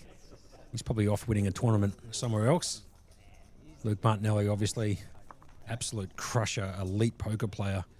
Actually does some poker coaching for Adam Burke, who's been in the chat. My big boy, Adam Burke, is Nice. out and about doing what he needs to do in the state at the moment. He's grinding poker Yeah, with the new coaching material. that's it. It's actually worked out quite well for Burkey, although he has been running absolutely horrifically recently, Burkey. So hopefully he can change that around. You'll see Burkey down here quite a bit at Play Live. His shout-outs to Snap jam. Snap call. Jam by Jack 10. Yeah, I mean, blind versus blind. This is... He's got 5 bigs if the chips are correct, so this is obviously a no-brainer for either player, so unlucky. But maybe he hits. Now, look, I'll be honest. I'm going to go with the Jack 10 because it's my favourite hand here. So Jack 10 of Okay. diamonds versus the Ace Jack of spades here. Billy has been running hot. I think he wins this one. And here comes the flop. It comes Jack 7-8. He's got Gut no shot outs. for the gut shot for the 9. Obviously 5 outs. The 6 of hearts, no help. Here comes the river down and dirty. Needs to find the 9 ball or the 10. Oh Finds my the 10, God. and you can't make it up. Chris is going to get the double through with the Jack 10. The 10 of hearts rolls off at the river. It's a 4-liner straight and a 4-liner flush down on the board. But Yeah. nobody's got a heart or that 9 for that matter. Well, and the Billy Jack 10 gets still it done. Billy still has the chip lead, so I mean he's doing fine. Yep. But that's a big pot. You know, he wins that, all of a sudden he goes to, I don't even know how much was that pot, but like a big chip lead. So these are kind of important pots where you lose them and you're fine, but like you win them and like it increases your chance of winning the tournament so much more. So it hurts when you lose that one. I think Chris was all in for 230k, so he would have had Yeah, 400. 500,000. Yeah, he would have had 460k on top of his current chip stack, so up there at sort of 1.6 million in chips, give or take. Yeah. Was it against Billy or was it against Luca? I can't remember. Sorry, Small and big, so it was Billy against Chris. Billy versus. Oh yeah, so he would have been up to like 1.6 million in chips Yeah. if Billy had taken that one down. But the 10 of hearts rolls off in the river, and Jem dealing up another bad beat just quietly. They've gone from Howie in the high chair there in the dealer's chair into Jem, who's dealing at the moment, and they're just dealing up coolers one after another. To be perfectly frank with you. It feels like it's going very fast. I don't know if this is a coincidence, like not a coincidence, like an anomaly, I guess, or if this is sometimes this happens very often. But Yeah, the Matrix playing out, huh? yeah, The Neo, the anomaly, yeah? I can tell you when you're in the table playing, especially on feature table, which I had the privilege of playing during the series, everything feels so slow. But then when I watched it back, because I wanted to review the tape and see how I played and what others had, etc., I was like, wow, it actually went pretty fast, all things considered, for the viewer. But for me, it went so much slower, and it's very important to keep your patience and not get ahead of yourself or like think you need to make a move or whatever, because you don't want to rush and make a mistake. So we see Chris. Do you feel a little bit more of a sense of like stress or anxiety or a bit more heat, not actual physical heat, but heat when you're playing on a feature table? I mean, I've never played on a feature table, I can imagine, Right. or I can remember, I should say, recently outside of the Kings 1K high roller where I made the final table, picked up aces actually and got beaten by ace 3 hearts that flopped a flush draw and the heart came off on the turn, and that was all she wrote for me. But do you feel a sense of like not really enjoying it as much as playing on the outer table because you might be criticized Yeah. for the way that you play because it's now on stream? I'll answer that question after this hand, because I think we're gonna go to the flop with this one. It's an interesting one. Lucas should defend the 9-7 of diamonds. Billy went for the 2.5 raise pre-flop, which is okay. Yeah, I think that's fine. I think you can go bigger, but So Luca obviously here heavily dominated Jack 7 versus 9-7, but Luca doesn't care. He gets that extra equity because it's Luca. it's very boring. We was hoping for like a 7 high flop or something, but interesting to see love what it. Billy does when he misses. He's just gonna fire, which, I think people these spots are very difficult to execute correctly, because I've studied them recently, blind versus blind, and you'd be surprised. There's some boards where you actually need to check range, or you bet like half, but it's okay to simplify and just go for I think he went for the 1/3. Have a look at Luca here too. Yeah, he might be onto something, thinking like, hey, if Billy is just firing everything on the flop, then maybe I can do a little raise. But I think that would be very out of line with his specific hand. I would just fold. Well, we get a bit of an insight here onto how Luca thinks through his hands as he's picked up the 9-7. Obviously no help to him on the flop. He does have a back to a straight draw working for him, but that's about it. If he does anything besides fold, it's because, there you go. Have a look at this. Here we go. I love this from Luca. He's definitely on the exploitative side, because this is not GTO if he goes for the raise. But again, like I said, you don't have to play GTO. If you think your opponent is just firing so much and he's going to be bluffing at such a high frequency, then I don't mind it. But I think you just have better hands to do it with. It's going to work. And Yeah. Yeah, here comes the raise to 200k. Sorry to cut you off there, Shem, but here comes the raise, and obviously gets it done. And there's a little bit of an insight into how Luca likes to play his cards there. It's obviously a blind battle, small blind versus big blind. And continuation bet there, and Luca's sniffed that one out and found a raise there on the flop of ace 6-3 2 hearts, even though he's holding none of that, and got it done. Yeah, impressive play. I think against a very high-level opponent, this won't work because you're not really representing much. So it worked because Billy is perhaps not thinking on a high level, or just, he also didn't have anything. But when you are raising the flop there in position, you're not going to have sixes or threes, because I think he would have jammed that pre. Yeah. It just, you're not really representing much unless you have exactly like 6-3 suited for value. Yeah. So I might, if I was in Billy's shoes, I might really go back on him and re-raise again. Wow, I would have loved to have seen that play run out. Yeah, but it worked out. So nice. But what was your question? Oh, about the live stream. I actually, personally, as we see David pick up nines, I think he's gonna go all in. I prefer to play on live stream. I know some of my friends, like Jonathan, he hates playing on live stream because he doesn't want people to have knowledge on how he plays, and that's fair enough. As David just jams us all in. Yep. Yeah. But personally, I don't really care because for the most part, I play pretty GTO. I don't think I have too many leaks.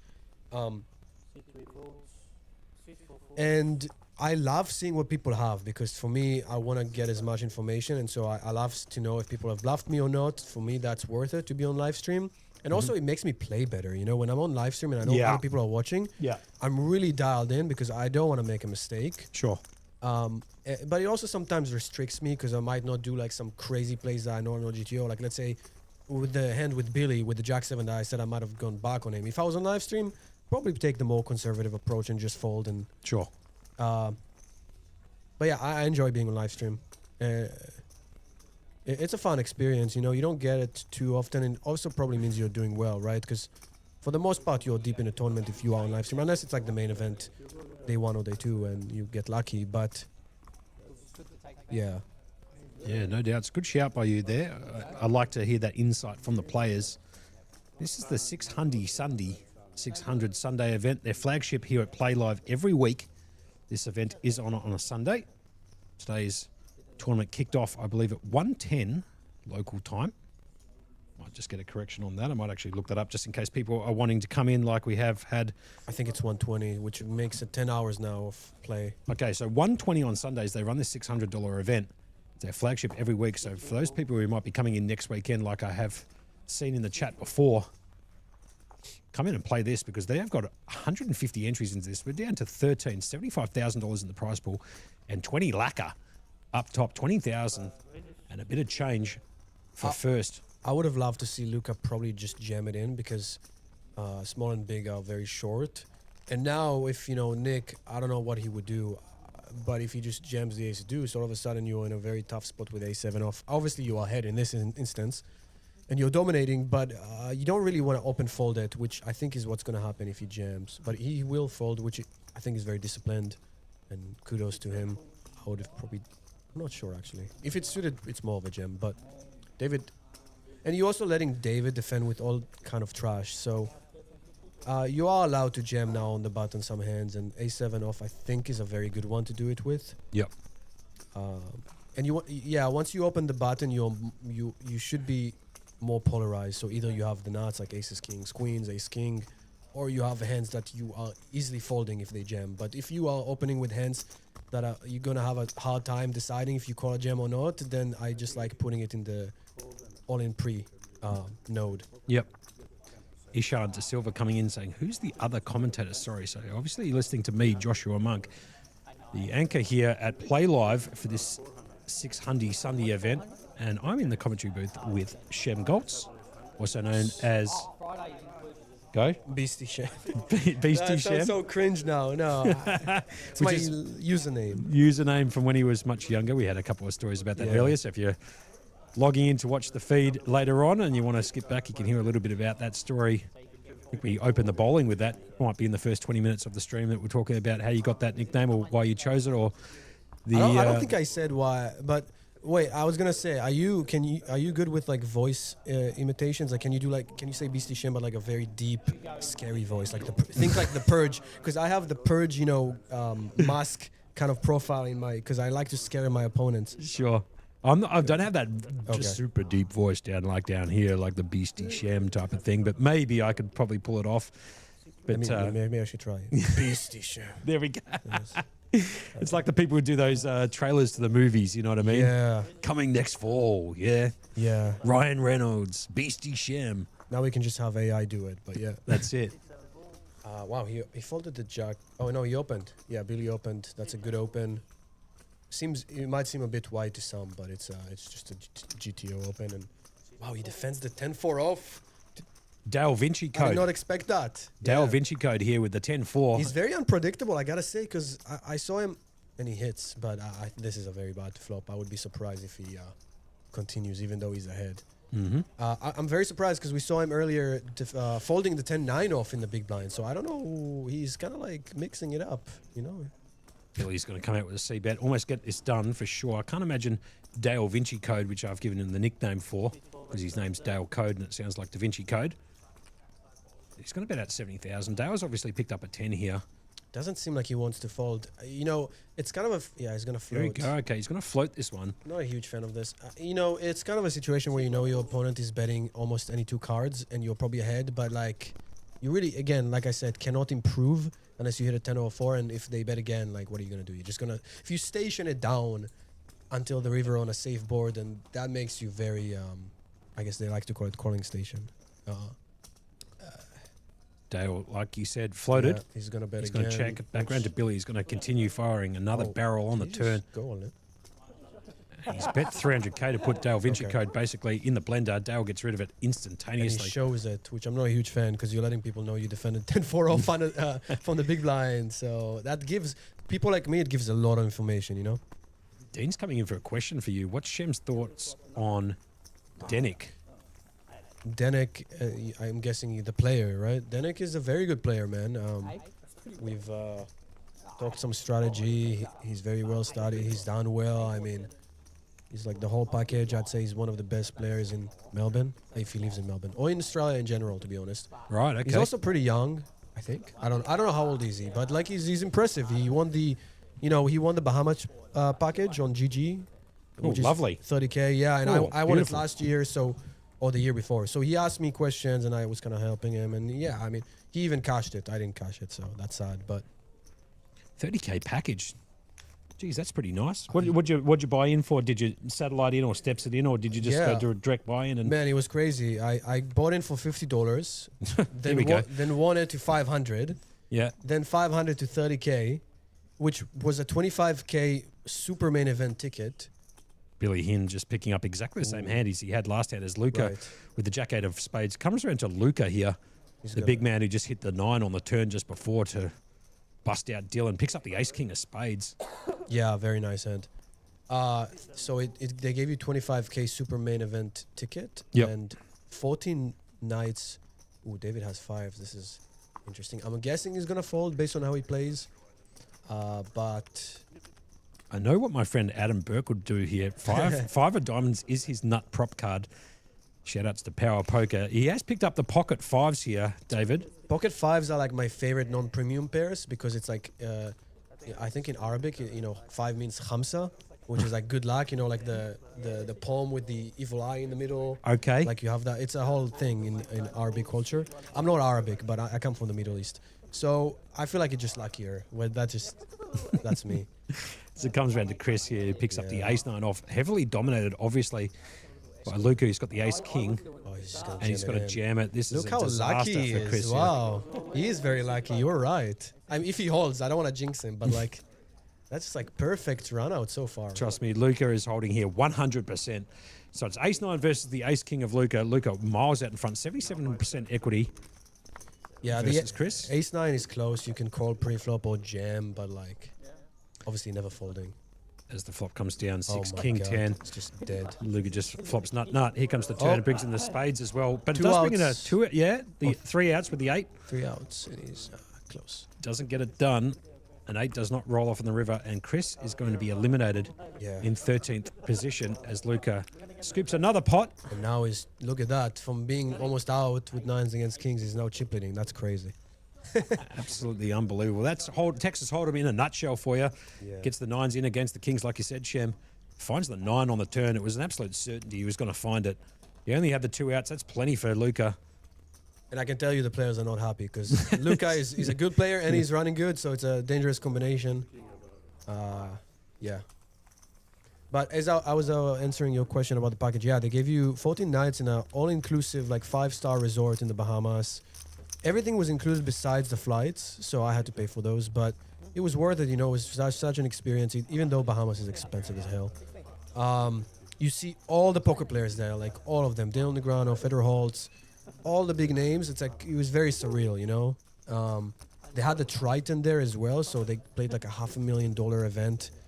And like the setup is crazy with the commentating and the live stream and the tables and the cameras, and it was. But I had a terrible experience because I busted the 25K main event in like 2 hours, man. That was very bad. And look who's jumping into Billy's seat here just quietly. That's Theo, the OG. I played with him a lot. Yeah, he's one of the most friendliest guys out in the room. Super lovely guy. Super crazy. Super crazy. He could go real deep in this tournament too.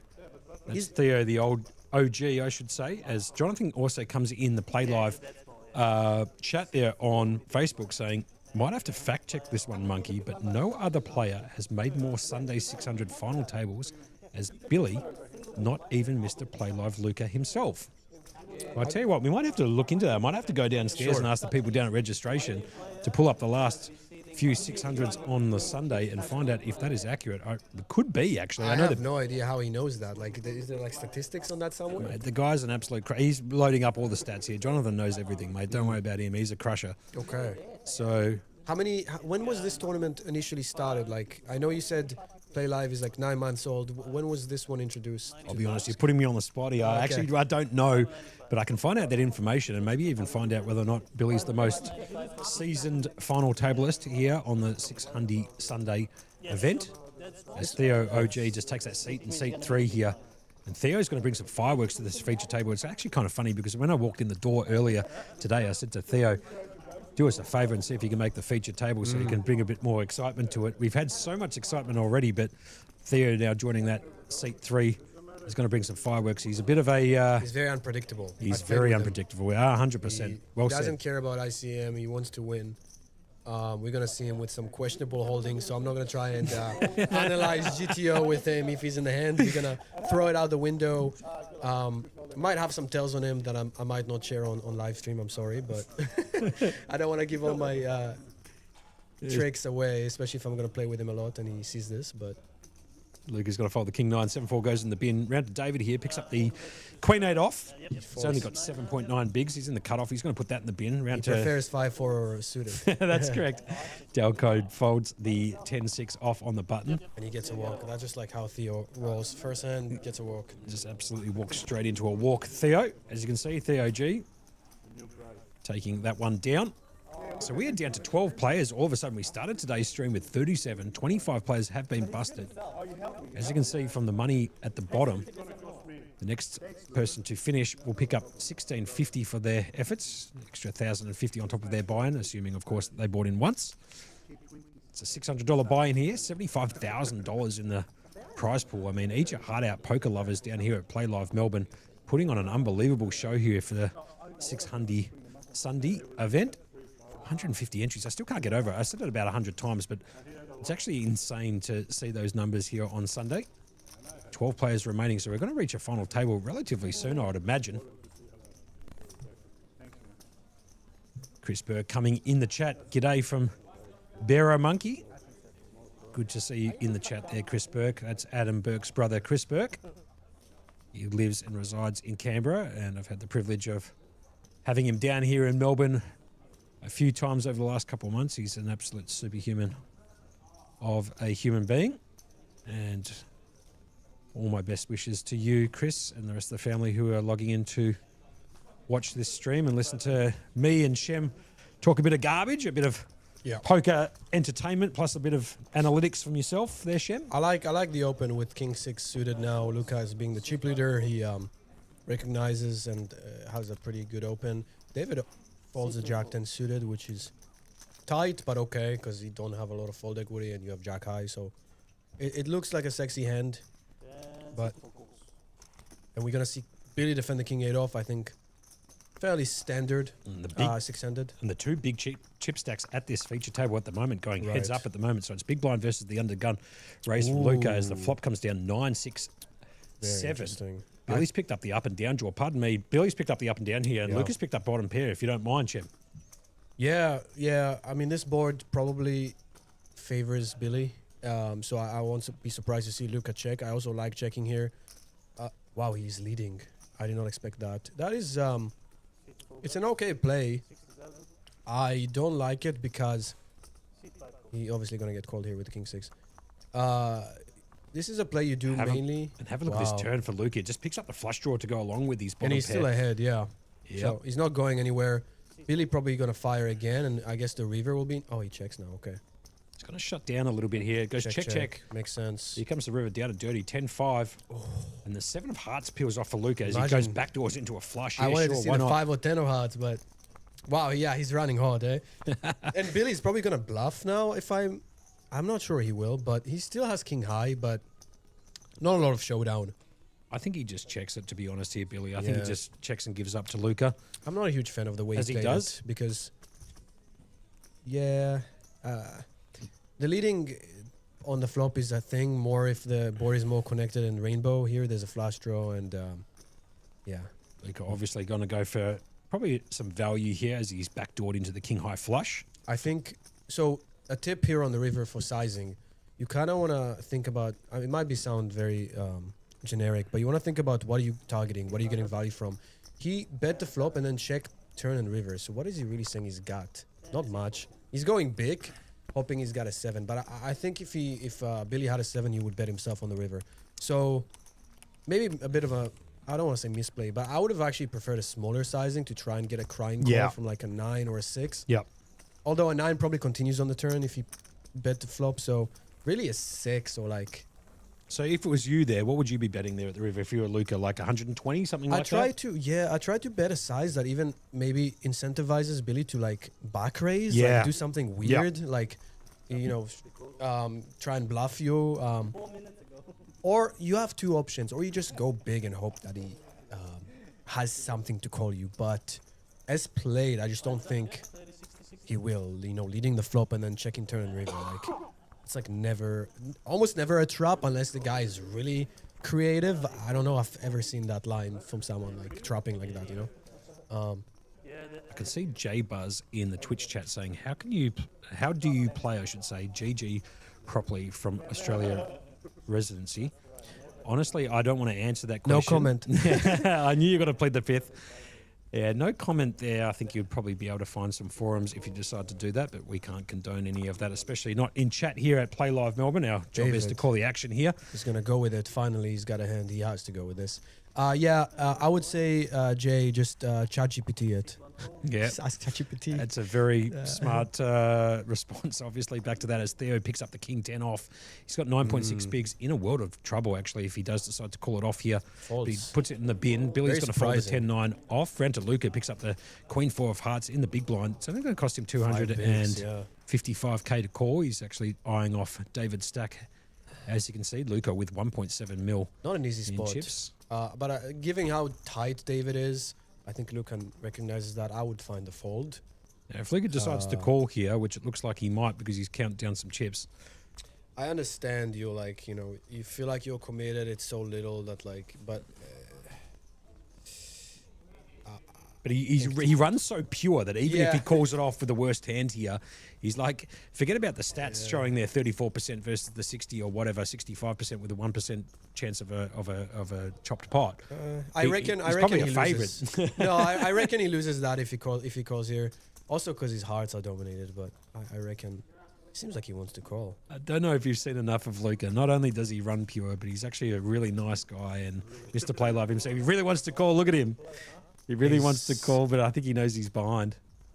Yeah, he knows for sure he's behind, but he thinks he's getting the right odds.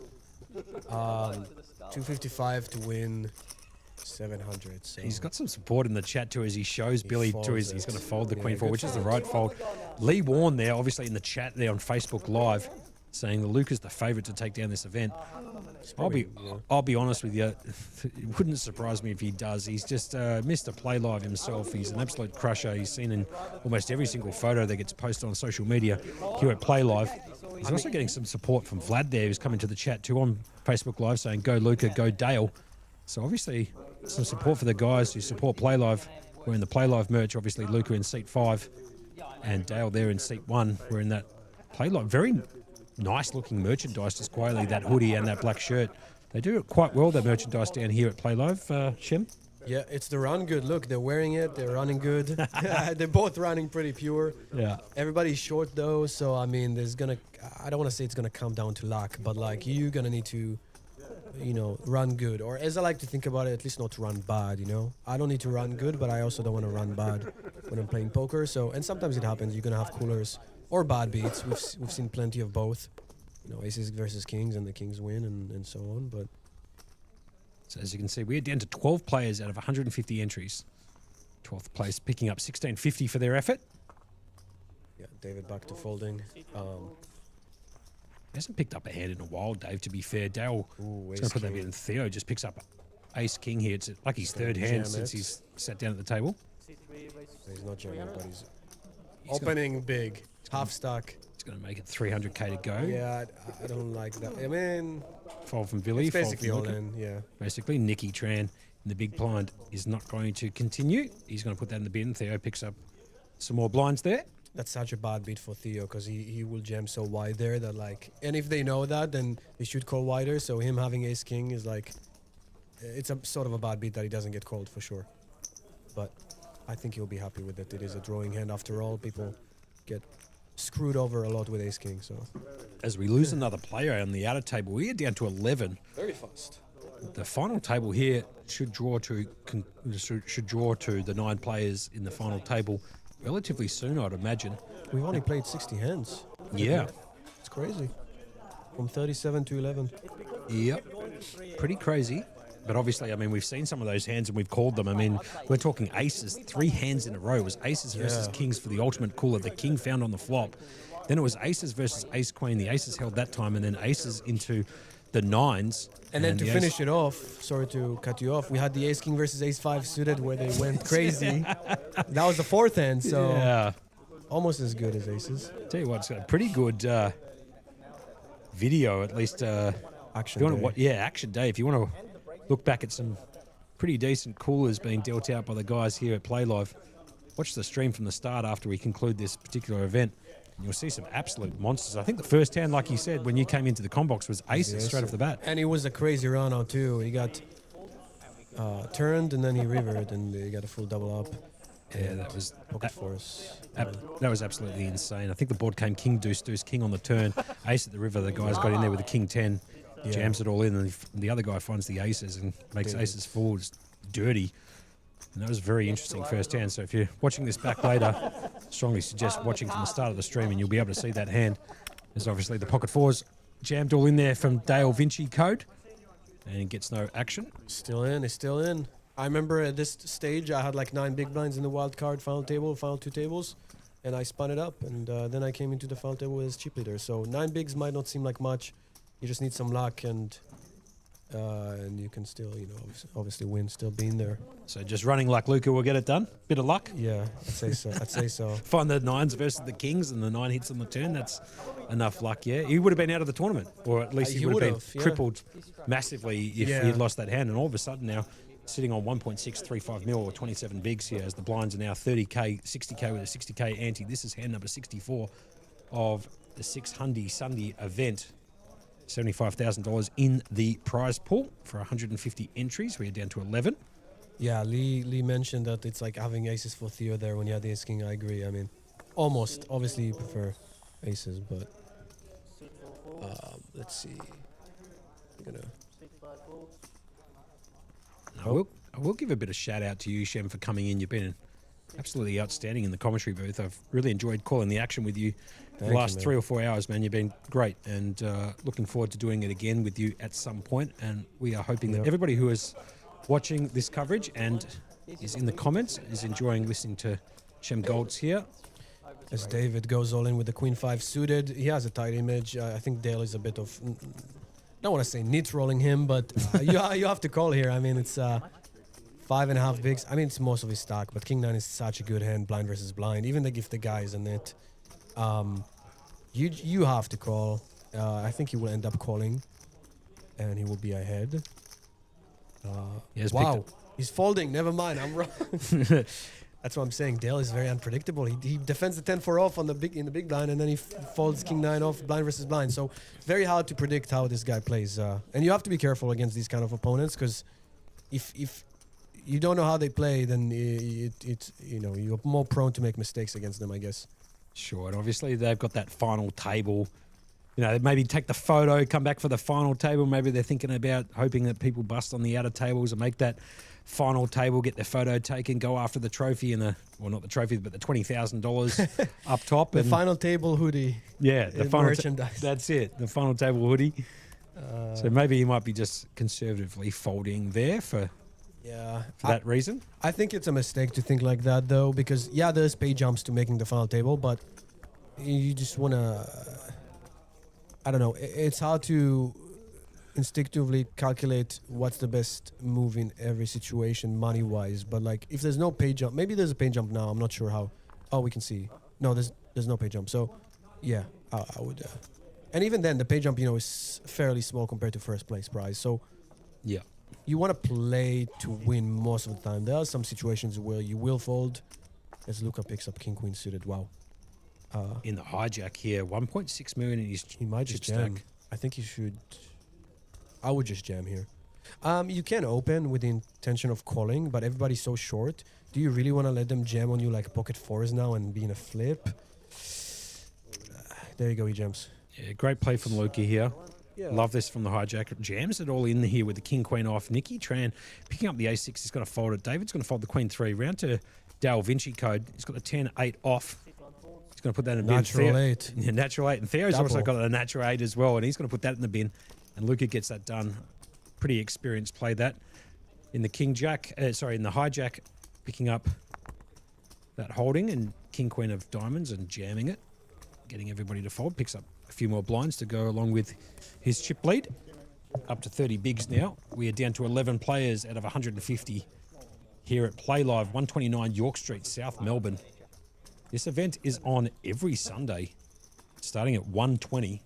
So if you've got a Sunday off, or it's cold and wet and windy, or you've got nothing else to do, come down to Playlive, 129 York Street, South Melbourne on a Sunday, and you'll give yourself an opportunity to play for some very big money on a Sunday. $20,000 up top here today with 150 entries, which is just absolutely outrageous from Playlive, following on from what they did during the Playlive Melbourne Million Series, where they had $4.7 million in the prize pool. So obviously they're doing a lot of things right here at Playlive, and a lot of the players are really enjoying coming to Playlive to play tournament poker as we get back to the action here, Shem.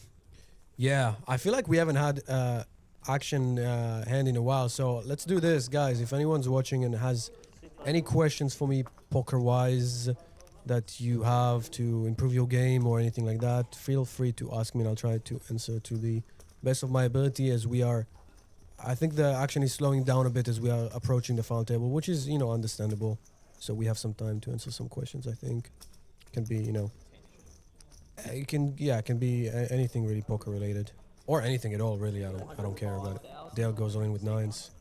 He seems very happy about it. I feel like you can have a lot of body tells on a guy like Dale. I know a lot of people don't really look at body tells or pay attention to them that much, but I do, and I think it's very important. I don't know if you noticed this, but Theo gave him the death stare just quietly as he jammed the 9s in there. If you replayed the screen, he's looked over at him and gone, trying to pick up on that body tell that you were just talking about, like on cue. You were talking about body tells there. He gave the big smile, looked over at Theo, and Theo gave him a little bit of the side eye. What are you looking at here? As he throws the ace-4 into the bin. I think it's also very scary to play against these type of opponents that stare you down, like, the Alex Foxens and stuff. I do that a lot as well.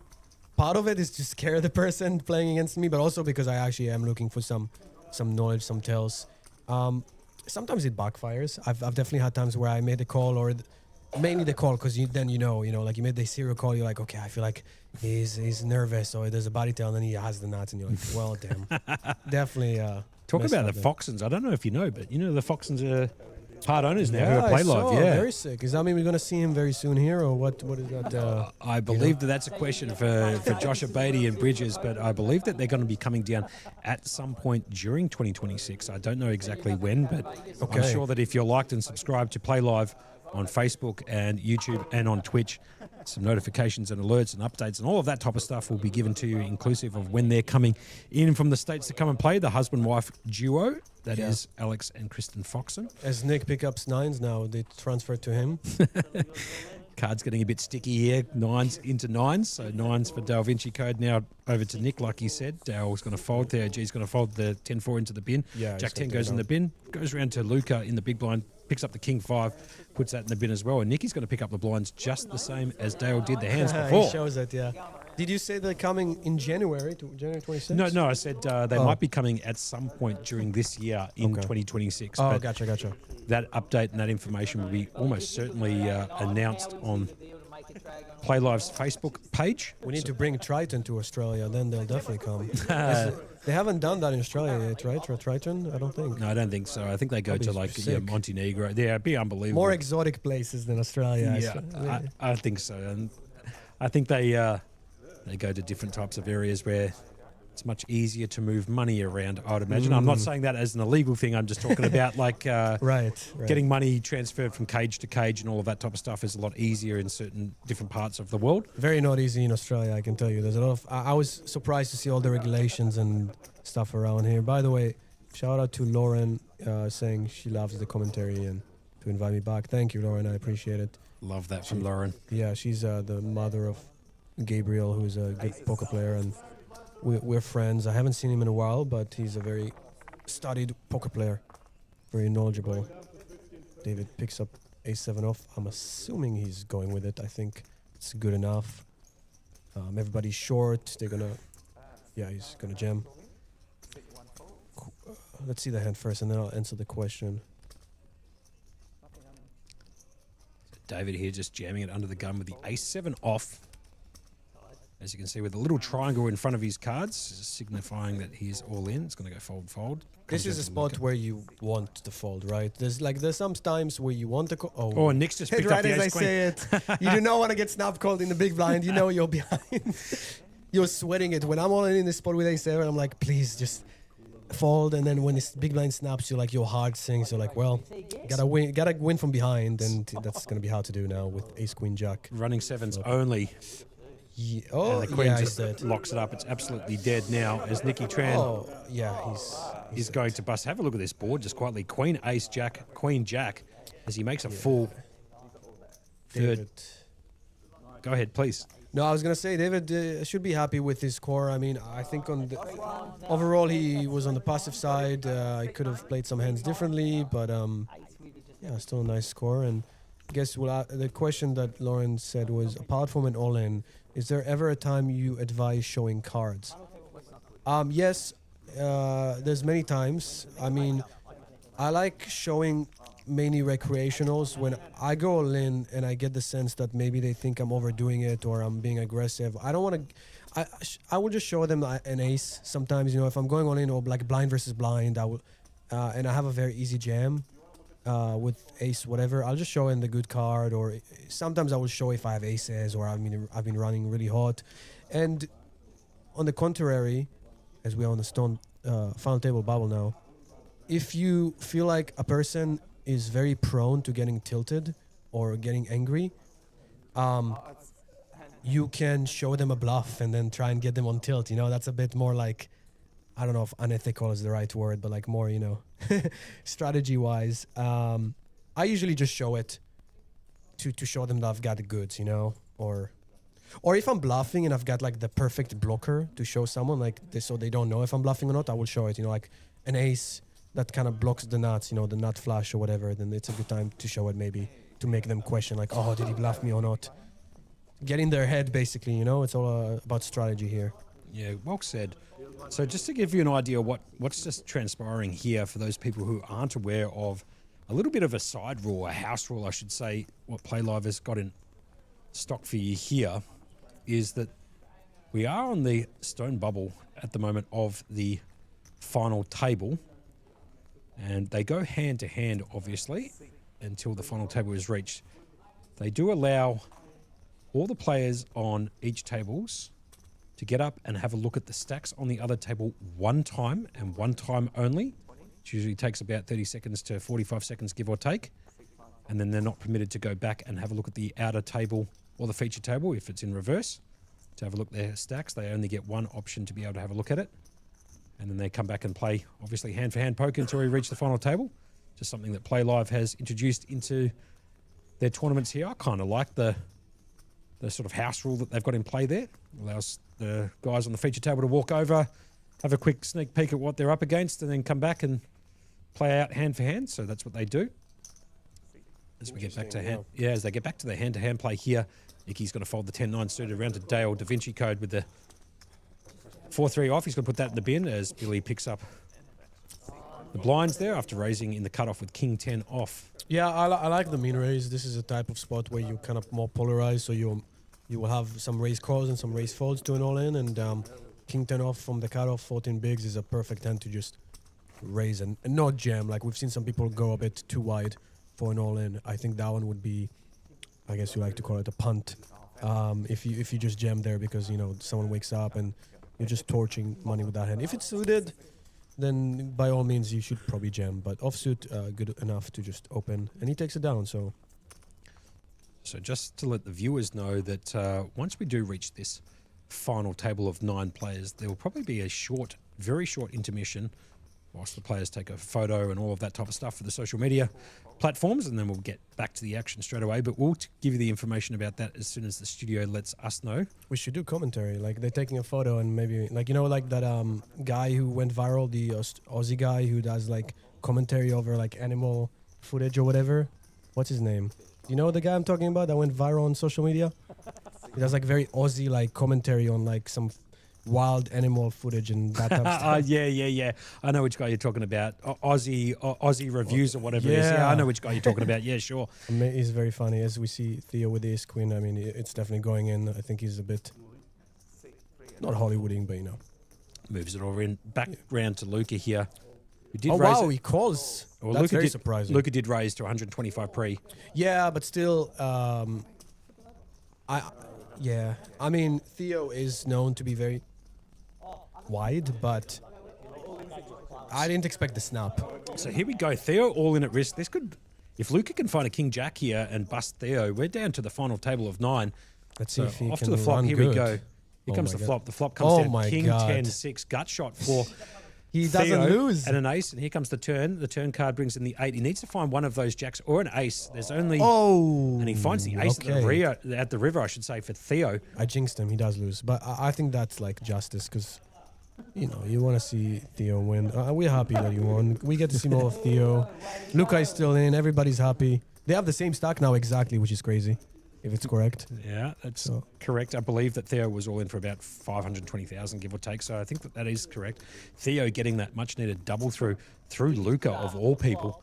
Luca obviously flopping top pair there. And Theo with a gut shot and an ace overcard.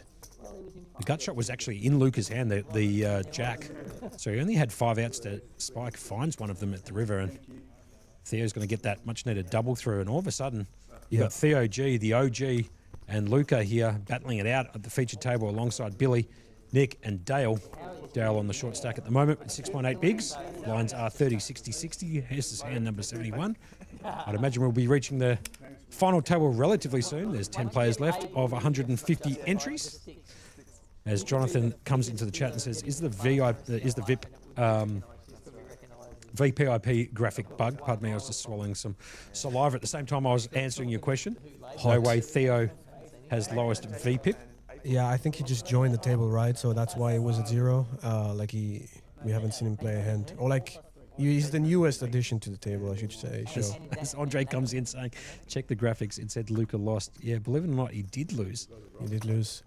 And that's where the image perception comes in handy for someone like Theo, because I think against other people, Luca definitely doesn't snap against most people, and maybe even finds the fold. I don't know. It's a close spot because I think Theo only had like 9 bigs, and you already have 2 in there. But now we're gonna see him play. He limps the 8-7 small blind, and Billy has 6-4, so it should go check. Yeah, they both have trashy hands. Let's see. 6-4-5. Yeah, Something like that. that would be sick. For the ultimate cooler.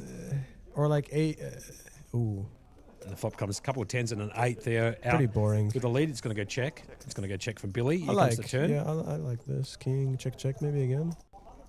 Theo might Oh, now he head out. bets. Yeah, I'd I imagine. don't like this because you like what value? You're not bluffing, right? You have an 8. He's showing it, and what are you getting value from? Nothing really. Nothing worse is gonna call you. So It's actually quite funny from Billy there. Theo shows him the 8. Billy couldn't care less that he showed him the 8. Yeah, it's quite funny actually if you Yeah. have a look at that.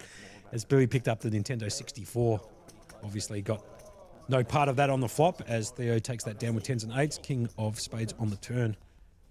No help, obviously, for Billy. yeah, and I want to say something because this is my first time commentating, and I'm trying not to be harsh or like calling out people or like insulting them with the play. Obviously, everybody's happy, should play and play however they want. I'm just trying to more commentate and let people know how I perceive things and trying to help them get better at the game and do less mistakes or maybe get better results. So this is all from like a loving perspective of like, oh, maybe if I'm commentating on you and you're watching this later, maybe just take it more of like a constructive criticism. Maybe I don't sometimes present it the best way or the most Articulated in a certain... Yeah, I know what like you mean. sugarcoating. Yeah, Yeah. I'm from the Middle East. I'm sometimes very blunt and honest, and it can backfire. But yeah, I don't mean any harm by saying things. I'm not gonna call someone out for being trash at the game or doing horrendous play. But yeah, I am trying to also educate people. So I'm sure that the ladies and gentlemen in the chat know exactly where you're coming from, man. Trust me, it's all good. And to be honest with you, it's been a pleasure having you in the combox because we get to have a bit of that poker analytics in there from a seasoned Appreciate professional like yourself. And as we see the 9 find off from Theo, definitely not approved by me, but he's also gonna run into it with queens from Billy as he's licking his lips. I would really like to see a 3-bet not all in, especially against Theo. Like make it as small as possible, man. 240, 300k here. Yeah. Give him rope because he will take the rope, yeah, just click it back. I totally agree. Yeah. Make it 240, something like that. Billy's obviously just got to get through Luca. And unless Luca picks up an absolute monster here, it's going to be hopefully Billy just clicking it back here to 240. Theo's going to come along with the Dolly Parton, the 9-5. He's obviously raised it on the button. He's over-raised here. You Now, just go all in. I don't like that. Yeah. Luca's going to fold. And And Theo's look at obviously gonna snap snaps. folds, which Yeah. is nice. Recognition, but I mean, look, he probably gets the same result if he min clicks, but you never know with Theo. I've seen him do some crazy stuff. Theo obviously just raising there on the button with his 9-5 trying to take down the blinds. Gets his hand caught in the cookie jar there as Billy picks up the queens. Yeah. Billy over raising, I'd imagine, out of the small blind there. I actually would have agreed with your analysis there and gone with a $240 just click back, 240k click back, I should say. But he decides to raise it up a bit too big, and obviously that gets Theo out of the hand, as well as Luca, who couldn't find anything in the big blind. Yeah, in those spots, you kind of think to yourself, like, okay, I'm going to induce this guy, and I know that sometimes it's going to backfire horrendously, and he's going to give me a nasty bad beat, which is going to worth a lot of money. But in the long run, when you just induce with these very strong holdings, you should be making money. So it's just losing a lot of money by not letting him do that. Luca has a really nice hand, King 9 suited. I love King 9 suited. How much the big man has? Like nothing. I would just go all in, right? He's got 7 bigs. And just push the maximum pressure on him. I would Yeah. agree with that. That's a good line of thinking. He's going to move it He all in does. exactly like you And you're preempted just he would. praying not to get snapped. But even if you get snapped, you have. Oh, Nick's but got the ace-3 of clubs, so it's King 9 versus the ace-3. Nick Tran all in at risk with his ace-high at the moment and has got the clubs covered too. Yeah, but it's as you can Luca. see. But it is Luca. But it is Luca. It does say 60-40 or 59-40. He's gonna hit a king on the flop at least, right? Like last time. Oh, And here comes the Oh. flop. It comes okay. ace-10 queen. He's got 4 outs for a jack. That's about it. It's a pretty bad flop. Needs for to him. find a jack ball and a jack ball only. Here comes the river down and dirty. Here Yeah, comes okay. the 5 of hearts. No help to Luca as he loses that one. It's King 9 versus the ace-3. And he's down to like half a big now, so Luka is not gonna win unless he makes a huge comeback, or the graphic is wrong and he's out. But that's unfortunate for Luka. I mean, No, the chip stack there for Luke is definitely incorrect. So don't pay attention to that chip stack. That's definitely not correct. I believe. Okay. Right. Okay. Hold on a second. We do get confirmation from the studio downstairs. That's half a big blind. He has half a big blind, so that is correct. I do apologise there to the Yeah. people who have been following the action there. I thought that Luca had quite a lot more than I thought so too. Nick actually. Tran, but obviously not, as Luca's left with half a big. 30K It's confirmed gonna be from hard. the studio from downstairs. It's gonna be hard to come back from that one, even if you're like a sun runner. Even if you're Luca, it's going to be pretty hard, yeah? Yeah. And he might miss out this time on getting to that final table, and I might have just put the absolute Moz, the commentator's curse on him. And he might not be in that final table photo as he's down to half a big. Now, just to let you know, we will be breaking once we reach the final table for approximately 15 minutes. We'll let you know when that happens. It could be happening relatively soon, considering Luca has half a big blind left. Yeah. So we'll be breaking for about 15 minutes. They're going to take photos, take all that stuff for social media, and then they'll be coming back. Maybe you can watch Aussie reviews in the meantime. Oh, hold on a second. It looks like the final table now, I believe, might have been reached with Luca with 0.5 of a big blind. He got the pay jump. Let's go. And the photo. Getting the pay jump and a photo. You can't make that He's up. still lucky. All right. Well, listen, guys, we're going to be back in approximately 15 minutes at 12:15 a.m. So 15 minutes from now, back at 12:15 a.m. Yeah. And we'll see you soon. In terms of making it deep, I reckon late. Ace on the river makes you fun. Yeah, Ace on the river makes you fun. Oh, yeah. He was in front.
I would have thought they would clash because they would have got him here.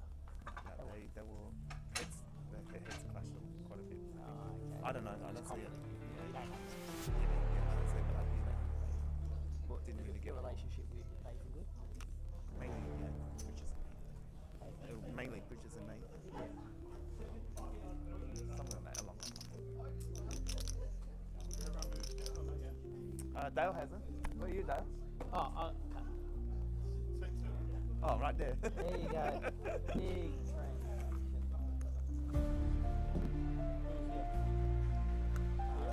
Big Yeah, where's he? I'll be having that 5. 10 minutes?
So welcome back to all of our viewers to see the conclusion here of the 6 Hundy Sunday event. We have reached the final table of 9 players out of 150 entries.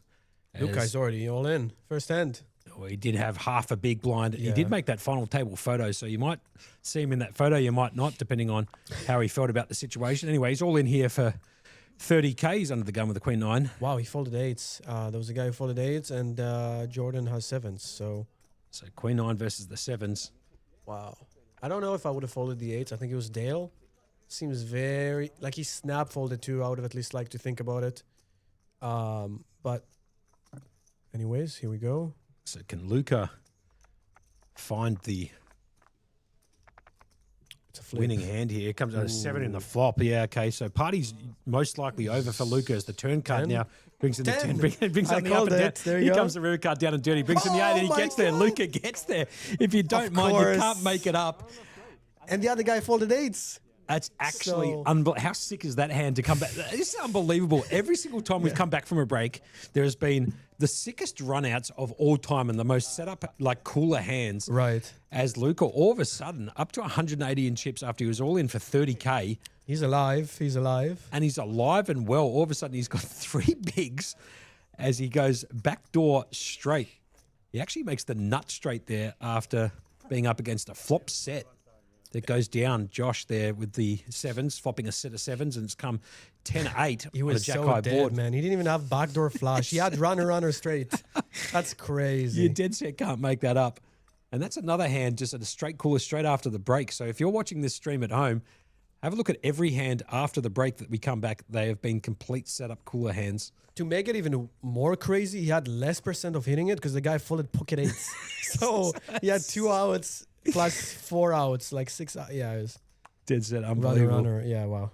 So this is the final table of 9. We'll go through all the players shortly, but we'll call the action as it goes around to Dale Code, also known as Dale Da Vinci Code, or Dale Vinci Code. He gets a walk with an ace. He gets a walk with the ace. So Okay, we've got so, yeah. Dennis Sear in seat 1, Dale Code in seat 2. He hasn't moved after the redraw. Get back to that in just a second. Nick Tran is the chip leader. We've seen a lot of him. Yeah, Nicky just got a huge double through Luca just before Oh, yeah. the break. The blind versus blind. That was a pretty standard hand. That's correct. We got Mark Longhurst with the backpack on. I shouldn't say on, it should be on the back of the seat there. In seat 3, we've got He's ready to do the stand-up equity. yeah, stand up, Play. the extra 3%. They for love having to a do it here, yeah. As it goes around to Luca, he picks up the ace 10 here under the gun. I'd imagine he's going to jam this. He does. If he wins here, he's actually like back in contention. It's crazy. And he's Sure. got a good hand under the gun. And Jordan has 7s again. What the hell? He can't make that up. He's gone 7s into 7s. Let's see what he does. And against Luca again, just yeah. quietly. So it's gone 7s into 7s into the same opponent. This time Luca actually with a more premium holding than Queen 9 of hearts. So let's see if these 7s can... I would like a min click, I think. You don't have to go all in. You can just like isolate by raising the minimum. And then if if there's more action, you can fold. What does he do? Yeah, he does that. I would have exactly what I would have done. I think yeah. You want to do it with your range. So even if you have aces, do the same thing. So you're balanced. You're not only doing it and then folding. You want to have some strong hands. Nick easily folds the ace 8. Okay, we're going again, second round. The second round, yeah? I don't think he has a chance, do you, if he won that last end? I can't imagine Luca doing it back-to-back. I mean, I love Luca. He's just a lovely guy, but he needs to catch again here to go think he back-to-back. will. Ace 10 versus the pocket 7. Here comes the flop. It comes 7-10-5. He's flopped another wait. set. Let's see a 10 on the turn. Come on, a bit of sweat. So backdoor ace or 10. Here comes the turn. It brings in the 10. 5. He has outs. He's got outs. He's only Oh got my 2 outs. Here God. comes the river Again. down and dirty. And the Oh. queen doesn't get it done. Luca's got to be eliminated in 9th place after Jordan flops another set. Luca actually live on the flop and on the turn. He could have hit a 10 at the river. Doesn't get it. Doesn't find the 10. Luca's going to be eliminated in 9th place. GG's in the chat for Luca. Man, I got to tell you, if he hit that 10 river, 2 outs again, I would have been like, this is like the most lucky mofo ever. Like, Fair enough. As you can see in the chat here, we've got a couple of people here. Andrew Peng coming into the chat. Andrew's been in the chat before saying, bring it home, Billy. So Bit of support there for Billy. He's got 14 bigs and $1,080,000 in chips. And he goes, let's go, man, let's go. Very nice for Jordan. You know, after you double up a guy and then you knock him out the next hand, it feels like very nice. You kind of like, you know, loaned him the chips for a minute and then you got them all back. So no stress. CK also in the chat there. 7's more likely to flop a set than 9's. Well, based on the last 2 hands, I would actually tend to agree with you on that comment. He has flopped a set back to back just quietly. And first time he got done by the backdoor straight of Luca. And then Luca obviously going out against the 7's in that previous hand just then as the 5 peeled off on the turn to make 7's full. No 10 for Luca at the river, and he's busted out 9th as Spiritual Tradie Podcast also comes into the chat. So a couple of late night owls coming in on the chat. Dennis, Ace the night guys coming in for the late night final table stream. Dennis is all in here. Ooh, Under the gun plus 1 with Ace hand. 10. Theo's got it in spades this time. Doesn't love it. Think he's gonna end up calling. It's close. Just because everybody's so shallow, you know. MSP coming back into the chat. She just finished off work and now she's home. She's asking what's happening. We are down to the final 8 players here at the Sunday $600 event. Can we see? Do you want to see a sweat or are we chopping this one? I mean, I reckon we've got to chop this one up. let's see a little sweat here. There we And the flop go. comes 2 I was spades. gonna say Theo could win this one. He's that lucky, man. And here comes the turn. He needs to find a spade. Here comes the turn. And brings in the my spade. God! There we go. Just blood action. We're gonna finish this final table so fast. And Theo gets the double through. And that's all she wrote for Dennis, who's gone out in 8th. So all of a sudden, we're down to 7 players here. In 5 minutes. Back-to-back action straight away after the break. Shem might be the greatest commentator to come into the booth since Adam Burke. Coming in after the break, just back-to-back, just cooler, if you don't mind. And all of a sudden, we're down to 7 players. I'll just get back to what I was saying to MSP. She said she just got home from work. What's happening? We are down to final 7 players in this 6 Hundy Sunday event here at Playlive at 129 York Street, South Melbourne. I'm in the box, Josh Monk, a.k.a. Monkey, alongside, I should say, Shem Goltz.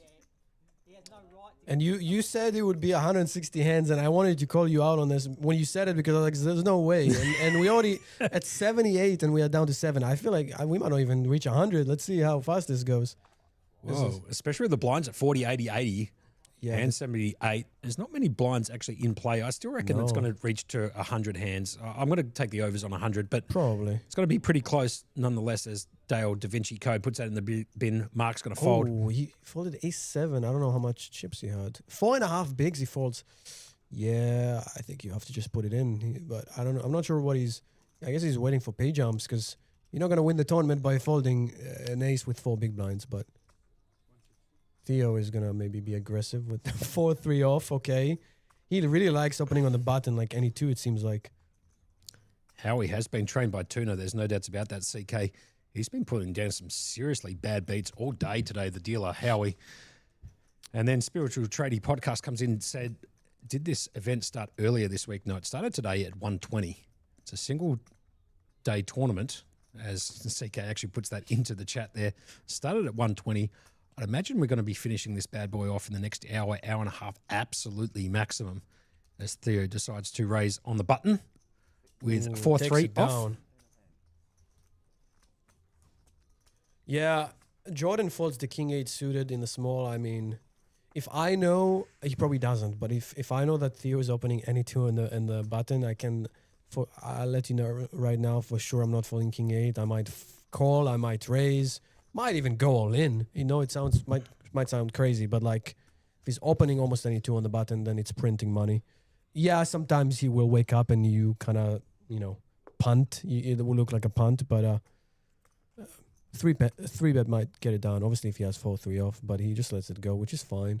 Jonathan Kitty Hoon in the Facebook Live chat. They're saying, surprise, surprise, the Sunday 600 specialist Billy makes another final table. Well, can't deny you there, Jonathan, as he has made another final table here and has a bit of a stack too, just quietly. Got just on 2 million, 25 bigs. Ooh, Jordan is not going to be folding this one now. I would like to see a 3-bet. I'm going to guess he's going to do it around 260, 280K. If I had to guess. 260 I think is it's- exactly what he's raised it to. Great Hey. shout by you. That's the way. 260 on the dot. Called from And special Theo. comments in the chat here by Shem. Yeah, I don't think Theo is going anywhere. I think he might peel here, knowing how he plays. But he's out of position, and they're both very deep. But he's here to play, so seems like he's going for it. I don't like if he's gonna raise though. That would be a bit excessive. I'd prefer a call, obviously. But imagine he goes all in and he beats Ace King. That would be gangster. That'd be very gangster. Theo Yeah. G, as you can see, got 6-7 of diamonds here. He's think going to he elect to called. just call. Yeah. So it's 6-7 versus the Ace King. Let's see a crazy flop here for Chipley pot, maybe. You're hoping for like an Ace King 4 or diamonds, something like that, to bring the action, yeah? Yeah, or Ace 7-6. Ace King 7. Oh my God, he just flops the nuts, and he has an open ended, so it's it's action enough where we're probably gonna see the turn. Jordan should really bet small here. Manda says hi to you too. Jordan Lush just absolutely flopping Yeah. the nuts. You're salivating in this. You gotta bet small. Oh wow, he snap folds, snap calls, Hey, Manda. snap calls. And here comes the Queen of Diamonds on the turn. Okay. No help to Theo, who's actually drawing dead, as you can see, 0%. Jordan's got this one Yeah. locked up with the check mark next to his name. Theo really doesn't want to hit his hand here, so it's sort of like a gift in disguise to miss, because you hit your hand, you're out. Obviously, I don't think he's going to be folding a straight unless another spade comes. Jordan should just continue to milk him, bet small. There's no need to go big, and I think Theo is done with the hand now. Unless he bet big. He bet too Half big here, pot. I'd imagine. So I don't like that. Yeah. You just have nothing to worry about. Theo's. You can give rope to. I wouldn't even mind a check back on the turn, man. Like, let him bluff any river, you know? As we can see, he's got 7 high. Theo's going to fold, and So Perky's going to have another drink after you don't like that comment coming there you go. There you coming go. in. Yeah. A little bit of a side game going on with my friend Adam Burke. He's in a state at the moment He drinking. must be very drunk. Yeah, drinking every single time. My co-pilot here, Shem, says a certain phrase, which he used again just then in that last hand, as Jordan picks that up after flopping the absolute stone cold nuts. So essentially, obviously, ace 3 or 3-6 of spades would have got it done with the straight flush, but obviously effective nuts there with the ace king of spades on a 3-spade flop. Yeah, the reason why I think there's no need to go any bigger, no need to go half pot, because if Theo has anything, he will raise you on the turn. So if you want to bet again, that's fine. But like you don't have to bet big. You don't have to be balanced in that spot. You can just bet 20% pot, 25, even 30, whatever. And then if he has a hand like a set, he will raise you anyways. Nick has ace 10 off. He's gonna open it. But once you bet half pot, you're also taking away the ability for him to bluff you, which he definitely is capable of doing. And Theo floats the jack 8 suited. So he's, as you can see, he's very out of line. Going after pots, he's really out here to win the whole thing. He's not just going to fold for the pay jumps. But this is the way that Theo likes to play. The Right. OG himself, Theo G. Oh, and And Dale picking up the jacks here. jacks off, like he has no fold equity. So I think that we're going to see a 3-way flop probably. Unless Nick is going to jam now if the action opens, which I think he does. 245, yeah. So Nick has the opportunity to actually re-raise now or call or fold, but he's never folding. So, knowing how wide Theo plays, I would just rip it here.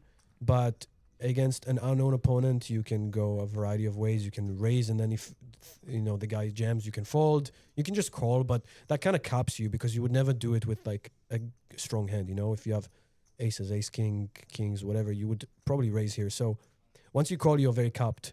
And good call by you, as Nick Tran is actually asking the dealer here to count down Dale's chip stack to find out whether or not he's got that option to raise open, which he does.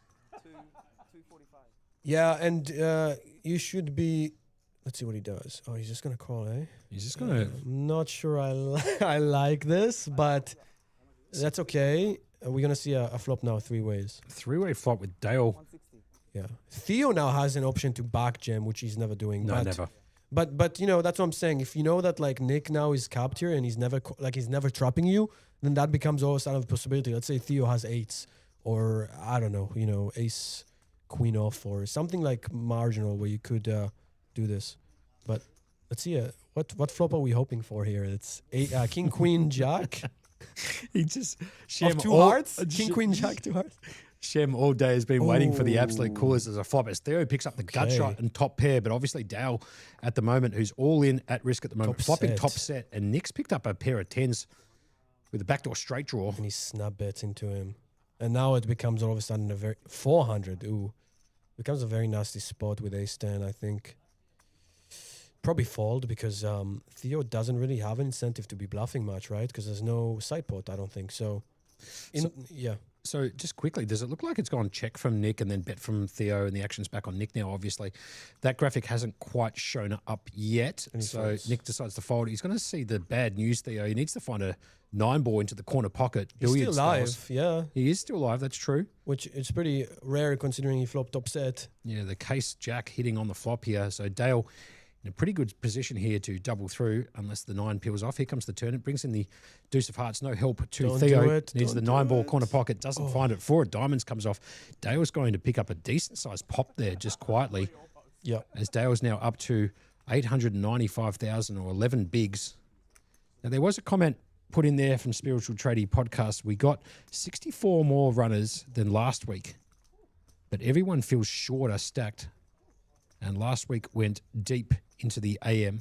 Look, I'll be perfectly honest, I didn't see last week's $600 event, and so I'm not sure if anybody at Playlive in the management have changed anything to do with the structures, but I'm sure that they might make some sort of announcement or maybe notifications on their pages and or to the players of any changes to this tournament structure in the future, if that is what they have done, but I can't confirm or deny any of that. All I can tell you is we're just going to be calling the action all the way through for you guys till we find a winner who's going to be picking up $20,610, unless, of course, they make a deal. And if they do, we'll give you all of that information as soon as it becomes on hand for us from the studio downstairs as it gets folded all the way around to Mark. 9-5 suited. And the big blind has like nothing, so he's going to jam. We haven't seen Mark actually, but that's a pretty nice jam from him, and he's going to be dominated. And Tran Guan's just picked up the 98. He's going to go with it, obviously, in the big blind. This is an amazing spot. If you pick, when he jams on you, you see 9-8 suited, it might look like a great spot, but you have 9 high, so it's not that ideal. But once you see 9-5 suited, you're like, wow. And the flop comes down Okay. ace, 8, 6. So the 9-8 way out in front, but there's a Yeah. gut shot here for the 9-5 with the 7. Here comes the turn. Brings in the queen of clubs. Just needs to find the 7. Doesn't find it with the Doubles deuce of spades on the river. And Tran Quan is going to pick up a double up there. He's up to 640K as Mark Yeah. obviously loses a few trips there. It's a big pot because now Marek has only a bit more than him, so it was important. Everybody is like from between 8 to 11. There's 4 people in the bottom, and then Jordan has a lot, and Nick and Theo are kind of together in second place. Mm-hmm. So a lot of ICM for those 4 people to try and outlast everybody else. You want to think about trying to basically, you are playing for the win, but you're also trying to, or hoping that others will bust before you, especially if they have the same stack or less than you. So it would be very catastrophic for Theo or Nick, who are in second, third place, to bust before any of these guys, So they have to play tighter. But Theo, obviously, as we saw, is probably not considering that as much. So you have to be aware of that against those players, that they're probably going to go for it more. And you got to be careful against them as well. Yeah, good shout there from Shem. I totally agree with that comment. Theo, he picks As up he the king, opens, queen, yeah, suited. he's obviously playing that. As he should, obviously. Let's see. But he opens 4x. He's going to open 4x to 300K round to Jordan. He folds the Yeah. 5-4. Billy's going to throw his hand into the bin. And we have been told from the studio downstairs just quickly, Shem, that the cards on the reader for seat number 9 are not appearing at the moment. There's like a small technical glitch there. So we do apologise if we can't bring you the cards for seat number 9 temporarily. But I believe that they're going to get that fixed shortly. And I can bring you some more information about that when the studio gives us a little note up here in the commentary booth as to when that's going to come back into play. As MSP says, hi, Monkey. G'day to you. It's good to have you in the chat. And thanks for joining us. And thanks for joining us for all the night hours who are out at the moment. It's 12:30 at night on Sunday night. So if you're a 9 to 5 worker, or if you're a worker, you got work on the morning on a Monday, we appreciate all of the people who have logged in to watch the conclusion of this Hundy Sunday live at Playlive on a 20-minute delay. It's a $600 buy-in, $75,000 in the prize pool, $20,000 up top for first. Eat your heart out. Yeah. Man, I have to work in 2 hours. So. No, I'm kidding. I mean, kind of. I'm going to be playing poker online. You know, today's the biggest day of the week. So Okay, online sure. grind, yeah. Late night online grind, maybe. We'll see. So get a little bit of practice here. Exactly. Learn. Yeah, I understand. Could take it straight home to the PC. I understand the game. I'll be going straight home to watch a TV series that I'm locked into at the moment, which is quite interesting. Nice. Which one is that? We're into a couple of them. I'm watching the final episode of Being Gordon Ramsay, which is pretty interesting. Bit of a documentary series about his life, which I find actually quite interesting. If you haven't watched that, get on it.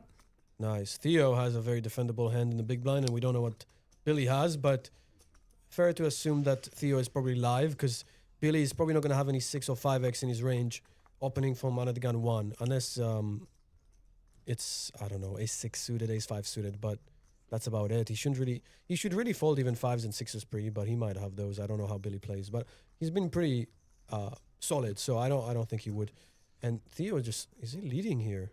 No, it looks like it's been checked and bet by Billy. Check call, the gut shot. He's on. And Theo's just folded, okay. yeah. So we do apologise for Billy's cards not showing up on the RFID reader. We will find out some more information from the studio downstairs as to when that will be activated again. There's just a small little technical glitch we're having with the card reader on seat 9 for the time being. But for those people who are just logging in to watch us here at Play Live at 129 York Street, South Melbourne, this is the Hundy Sunday event. On a 20-minute delay, we are live on that 20-minute delay on Facebook Live, YouTube, and on Twitch now.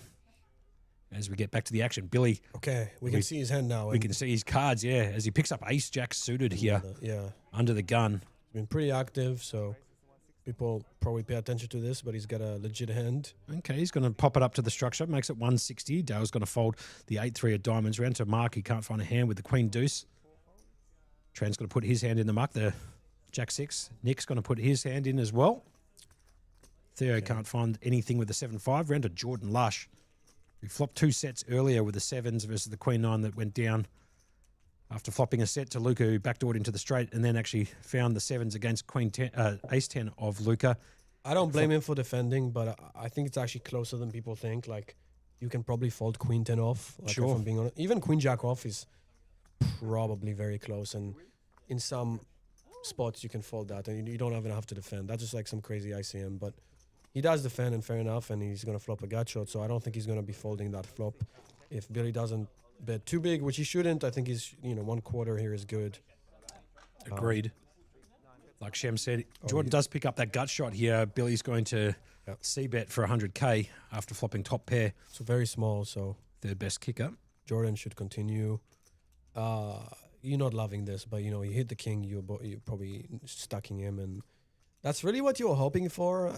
Maybe a queen or jack is good sometimes, but You're hoping for the King of Diamonds on the turn, Shem, huh? yeah, king of diamonds would be sick. Yeah, it's elected to call. Here comes the turn card down and dirty. It brings in the 9. 9 is interesting. Now he's up and down, not just the king. So he has picked up a few more outs, as you can see in the top right-hand corner of your screen. He has picked up 3 more additional outs to those kings, as one of those cards is actually burnt, which is the 8 of diamonds. You know what? Besides the king, like 9 is the second most action card that we could get, really.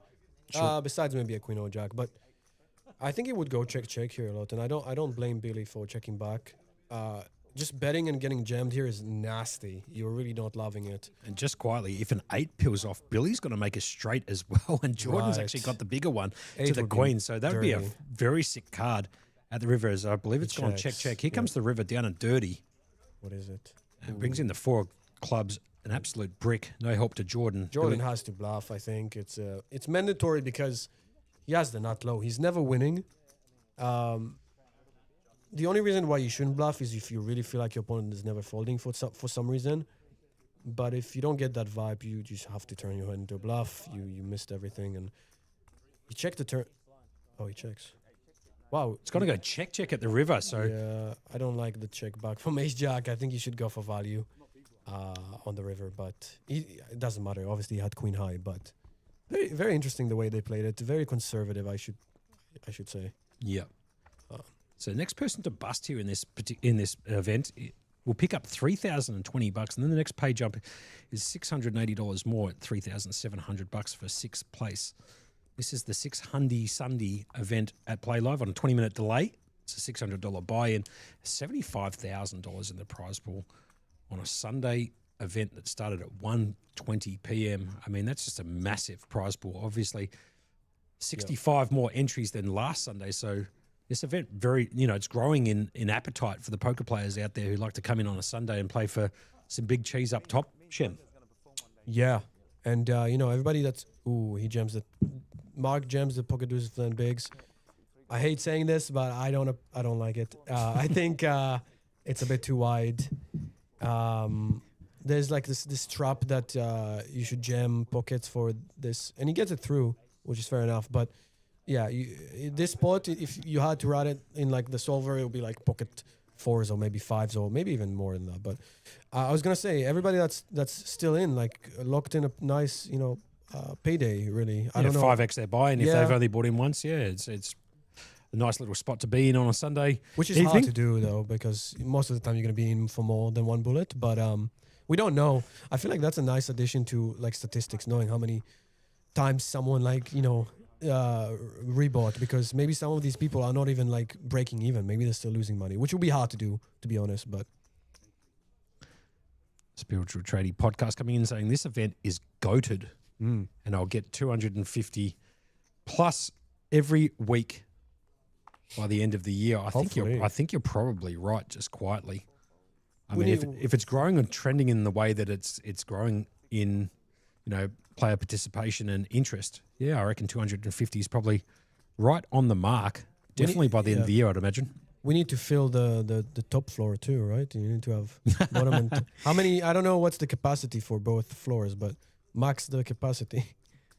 Well, I mean, if they maxed out the capacity, it would be way more than 250 players. But sure, I mean, if it got to that stage at some point, I would imagine that Playlive would be licking their lips. Yeah, it would probably take a long. Maybe it might even be a 2-day event. I don't know how you can do a 1 day with 2 floors being full, but unless it's like a hyper turbo. But do you know? I saw on the socials from Playlive there's like a mystery bounty thing happening. Have you heard of it? That they're doing, I think next week.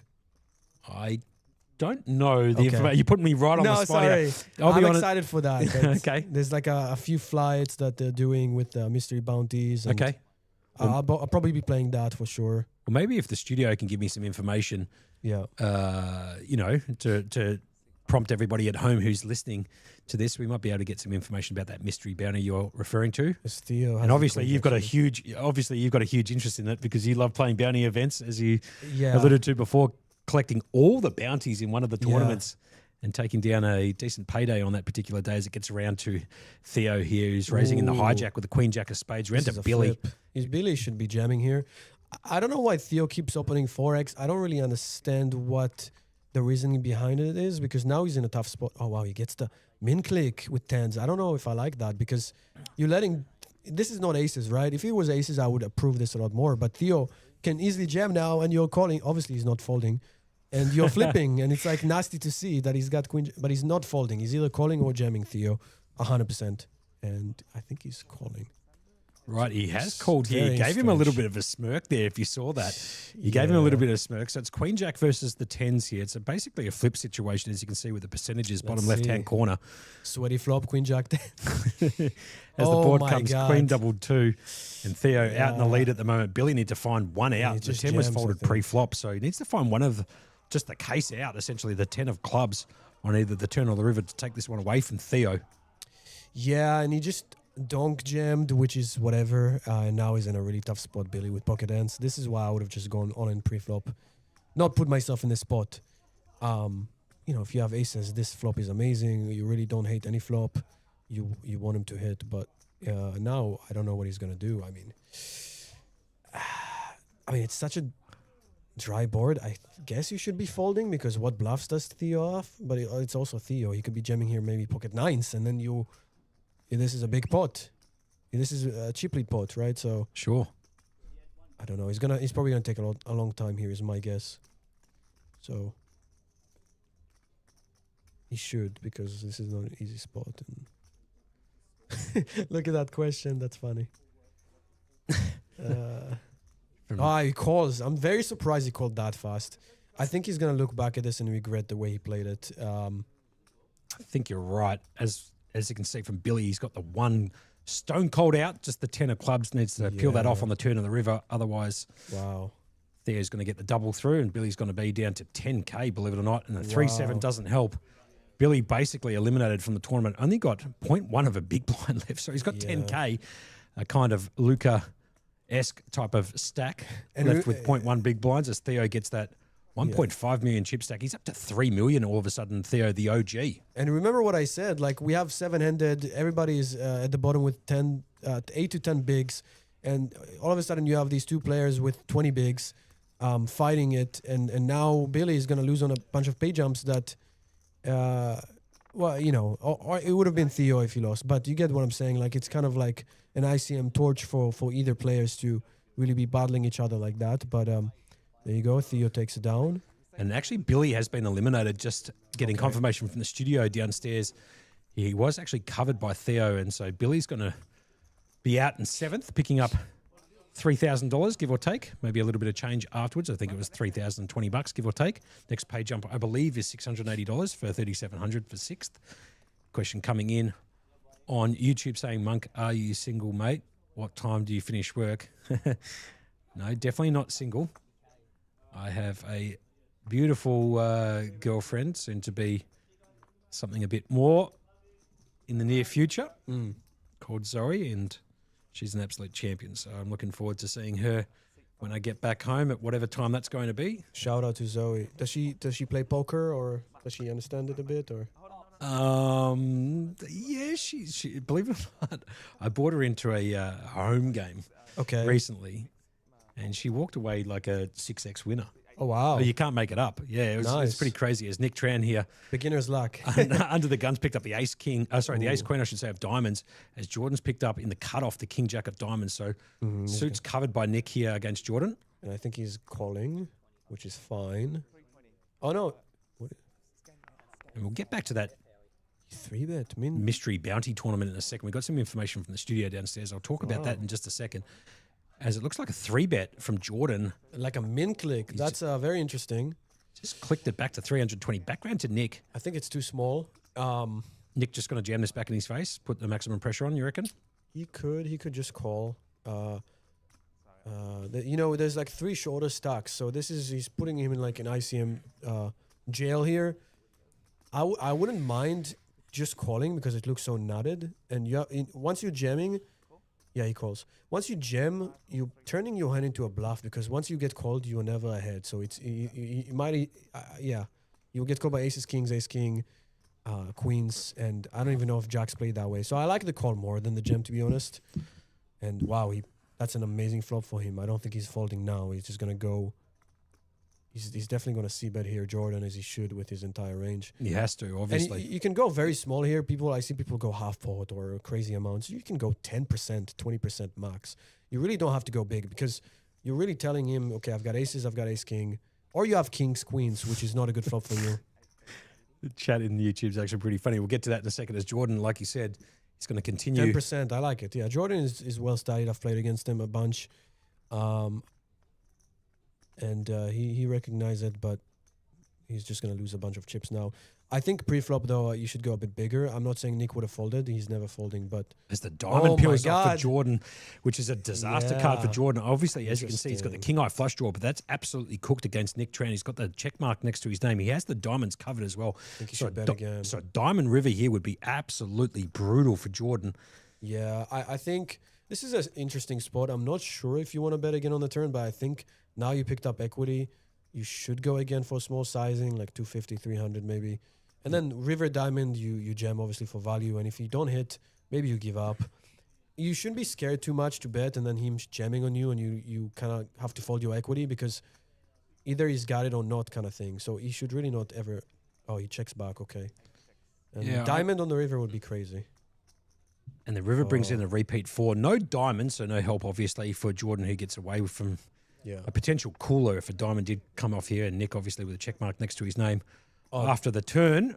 diamond comes, he loses everything, Jordan. Yeah. Of course he does. So he's he's faded the cooler essentially. Yeah. As Nick is now going to line Jordan up here, I'd imagine with a bit of a bet for value. Yeah. I can't imagine Nick's going to check Yeah. and try and trap after Jordan checks back on the turn. So I'd imagine Nick's going to come out with some sort of a bet here. The pot is $1 million, so Yeah. I'm guessing Nick's going to try and bet 400. 40%. Yeah, I was going to say 400,000. Yeah, great call by I like that. Yeah. both of us there. And look at that, he's picking exactly a bit more. But I think you kind of targeting now kings to jacks or something like this. Obviously, king jack is gonna hit the mark, but 480, close enough. Close enough. Pretty good. 480. Jordan obviously going to Yeah. put this in the bin. I mean, he can think about it, hero calling, but like, very tough to put Nick on many bluffs, really. I just can't imagine Jordan's going to call Yeah. here. So he's going to put that in the bin. Just getting back to a bit of chat here in the YouTube, if you don't mind me holding the fort here for a second. Mm-hmm. It says, so I answered that question from Derry B. Adam Burks jumped back in the chat saying, I'm playing the long game with Monk. I think he wants to get in my pants. So the long game there, if we're talking about that. And then all of a sudden, CK comes in, Monkey does that make Zoe a power player? Yes, I think that's a yes to that question. And then Spiritual Trading Podcast coming in saying the chat turned into grinder so quick. Yeah, there are a couple of mates of mine in the chat, obviously CK and Berkey, putting in a couple of rage baiting questions into the chat there based on my relationship status. But no, I am absolutely taken. Forget about it. I was gonna ask, are you related to? Because I was listening to the radio in Melbourne. There's a host named Sophie Monk? Sophie Monk, yes. Yeah, believe it or not, she's my third cousin. So, Actually, yeah, no, she is. She's my third cousin. right. It runs in the family. The Mike job. I believe it's my. I don't know how the third cousin works, but I believe it's like my mum's. Sorry, my dad's cousin's cousin, something like that. I'm really bad with. Yeah, family. forget about it. Third cousin. But okay. I've never met her, Okay. so like it's a massive disconnect. But You can there be is- like, hey, we do the same job. yeah, there is some sort of connection Right. back. I keep hearing your name, and I was like, yeah. And then I remembered, yeah, you have the same last name. Yeah. So anyway, getting back to that mystery bounty, if you don't mind bringing that up again, studio. I know that you've put it up there 3 times. We've been trying to get to it. We've been Right. calling the action in between. So I believe it's like a bounty, a golden ticket bounty, where Yeah. the actual bounties are entries into events during the Grand Prix Yeah. series. So yeah, the golden ticket here, a mystery bounty where the bounties are entries into events in the series. It's multi-way. There's a bunch of flights you can make it to day 2 where the bounties are. And if you make it multiple times, actually, you get a bounty like to pull, because, you know, if you make it to day 2 on the first bullet and then you make it the second time, you kind of like eliminating yourself, which allows you a pull at the bounty, which is very cool. Have a look at Theo here. So Jordan's decided to raise up to 200K. Theo's coming along here, which is exactly what I was expecting out of Theo, Yeah. with the 7 deuce of hearts in the big blind. So it's 7 deuce versus the ace 7 here, the natural versus the natural 9. Obviously, the flop comes Oh. 7 high. So Trouble for Theo. He's going to lose a bunch of chips here. unless, of course, he can hit backdoor Backdoor stuff. hearts or straight a straight or something, and obviously. he's leading, which okay. I think Jordan should probably raise, get it in here. If I'm Jordan shoes, I'm just jamming here. And if he really like donked into me with 2 pair, like better than A7 here, then have my money. You know, it is a bit of like a crazy spot because there's a bunch of shorter stacks, and you know there's ICM, but like it's Theo, and he could do this with 7-6, 7-5. So Jordan is going all in, and now Theo is in a world of trouble. Which is, yeah. Theo got an eye off Jordan here for a little bit. I Can think he's Theo gonna- get away from this with top pair? He obviously doesn't Don't have a think kicker to so. go with it. Oh, he might. I don't know, man. He's got 2.2. He's got 22 bigs. He can find a better spot. Yeah, And I reckon he's just going to lay this down. I mean, there's no point at this particular time of the tournament to gamble with I don't 7 know. deuce, even though he has flop top pair. I don't know. Maybe he just doesn't like his face, and he ends up calling. You know, like, you never know with Theo. He's looking at him. I think that Theo finds the muck here. He definitely should, because Jordan is just gonna have a bunch of overpairs, and I don't think he's ever doing this with anything worse than 7 deuce. If I'm being honest, like Berkey coming in saying Theo playing the quiet deuce to 7 game. Deuce to 7 game, obviously not on during this particular tournament. It's usually played in cash games, but he has decided to call from the big blind after a raise from Jordan to 200k. He has called it. It's flop top pair here. yeah, He bet out 400k and obviously been popped he's in by the Jordan, blender. and he's absolutely in the blender. He's going to show the 7 and lay it down. That's a good fold from Theo and the right play to make. Yeah. Loses a few chips there, but he's still got 2.2 million or 22 bigs, so definitely finding a better spot to get his money in. Second in chips, yeah. I mean, I kind of had a feeling if he calls, he wins that hand, but that's just my feelings. Obviously, it's a good fold.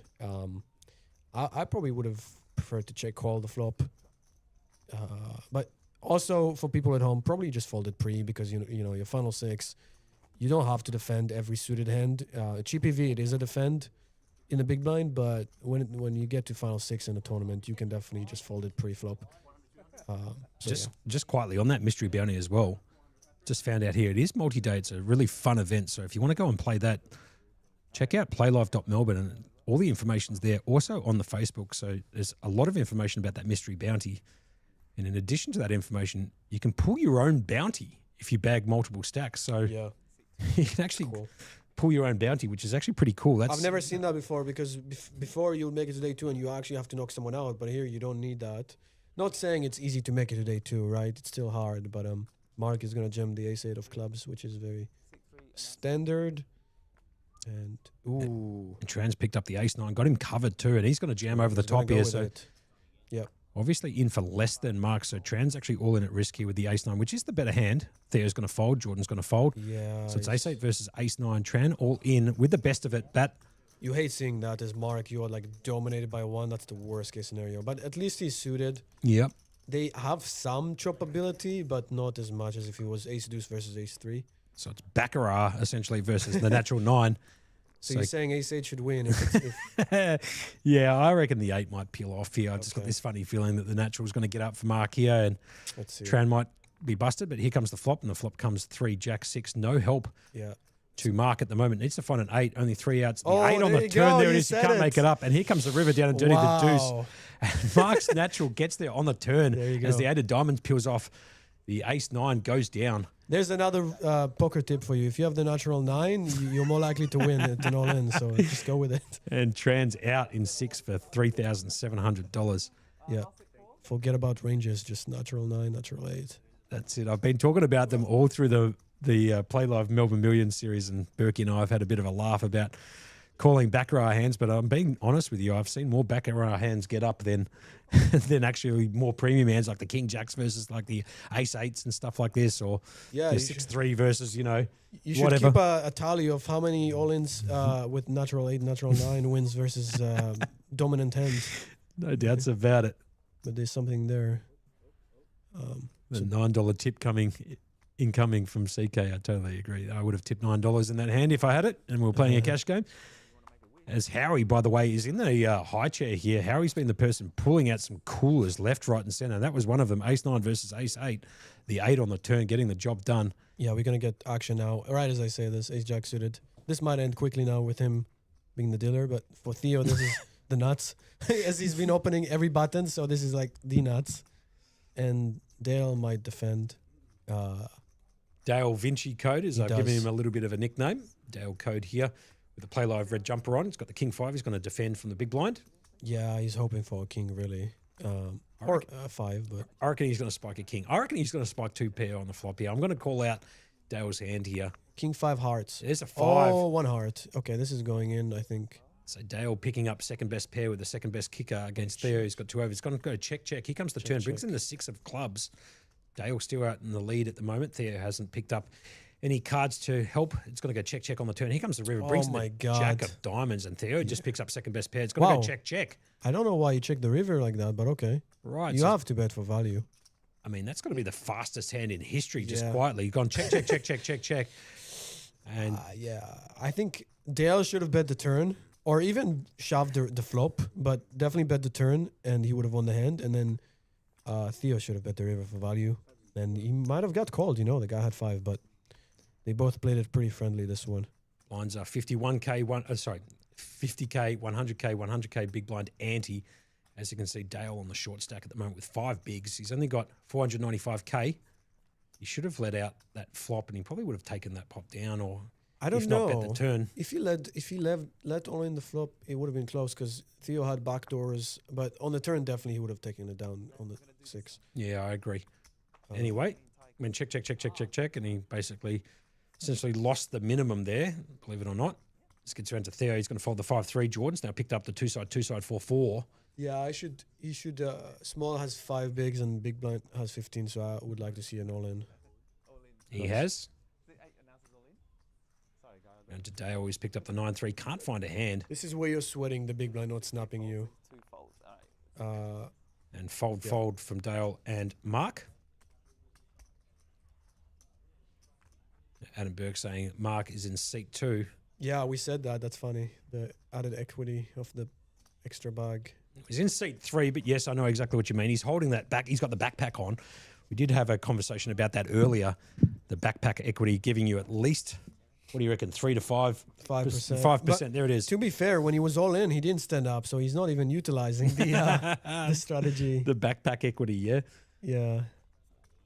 He's that confident. I said it before. If you come in with a backpack, a hoodie, and a cap underneath the hoodie with the hoodie up, that gives you at least 9% equity, you know? Sure. The full Unabomber look with the backpack on it, I mean, it has to give you an extra 9% minimum, I'd imagine, as it goes around to Theo here under the gun, folding the Jack 3. Jordan's going to fold. We didn't see his cards. Round to Dale. Ooh, Mark. Vinci code. He's going to fold. Round to Mark. He's picked up the ace-9. This is a very slam dunk all-in. No-brainer out of the small blind. Yeah, blind versus blind. The question here is, can Nick find another hand in the big blind? He's found a few hands in the big blind, actually, Nick, when he's been jammed on. Let's see. No, snap folds. Not this time. Yeah, ace-9 is sort of like the cutoff of where you don't want to get snap called, but you could get snap called by worse. So, but you're happy to pick it up. I mean, there's people shorter than you. Actually, yeah, one guy shorter than you. So Dale, and I think the pay jumps now are starting to get big. Yeah, I can bring up some information about those pay jumps. I do believe it is scrolling at the bottom of the screen, but I'll see if I can bring them up for you, just in case. I know that there's $20,000 up top, but if you just bear with me, I'll It's be very able to top bring it in. heavy, Of course. which I personally hate when I play live poker. But that's just like how it always is, and that's why you gotta play for the win, man. And that's why I try to say when Marek picks up another jammable hand, Jack 10 suited, I think I would probably just jam it because, especially against Theo, he's gonna call you very wide. I love that. I'd be jamming this all in because I absolutely love Jack 10 because it's my favorite hand. He opens, which is fine. Just going to open it to the structure here, making it 200k to go. Nicky's going to fold that round to Theo. Can Theo find a hand? And if he doesn't, he's probably going to call anyway. He just called before with 7 deuce suited, and Theo's got the ace 10, so he's got the Jack 10 absolutely dominated at the moment. Theo He just called, right? has just called. Yes, correct. Wow, so there you go. Mark just saved himself by not jamming, which, that is because I think Theo probably ends up calling if he jams. I would imagine so. He gets the open-ended though with the Jack 10. A lot of possibilities. He bets 1 big blind. And Theo's just snapped him off. Look how quick Theo likes to play. Here comes the turn down and dirty. He brings in the 10, which is a great card for Theo, an absolute disaster for Mark. Although Mark is up and down, like you have said before, he needs a king or an 8. I think he should. Or a jack now. He just went all in? Mark's just jammed it straight into Theo's face. I think Theo just went all in. Oh, pardon me. Theo's jammed it all in. Right, okay, sure. What a sick spot for Mark this is now. That is crazy with ace 10 to do this because you get snapped here, you could be dead, and 7-8, king jack, 2 pair set, you name it, and he found the perfect timing because Mark has the exact hand that's like struggling the most from this type of play, which is not really a thing, but I don't really know what I would have done here at Mark. I think Mark is going to tank for a while. And Mark is just such a lovely guy. If you get an opportunity to say hello to him and play live, go up to him. He's here quite a lot. Mark is just a lovely, lovely bloke.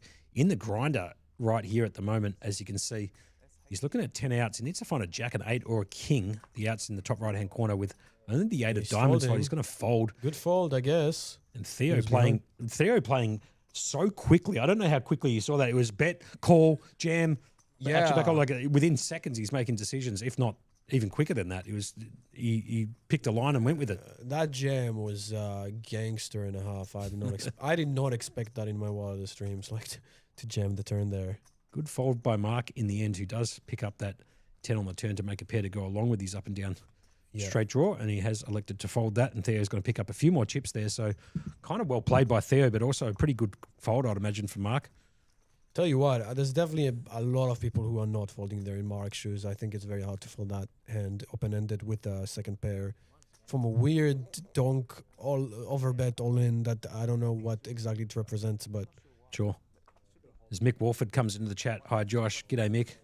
Hope you're doing well. Now, we were talking about the payouts just before. So 5th place, as we're about to get that event ribbon show up on the screen at some point from the studio downstairs. But 5th place picks up $4,530.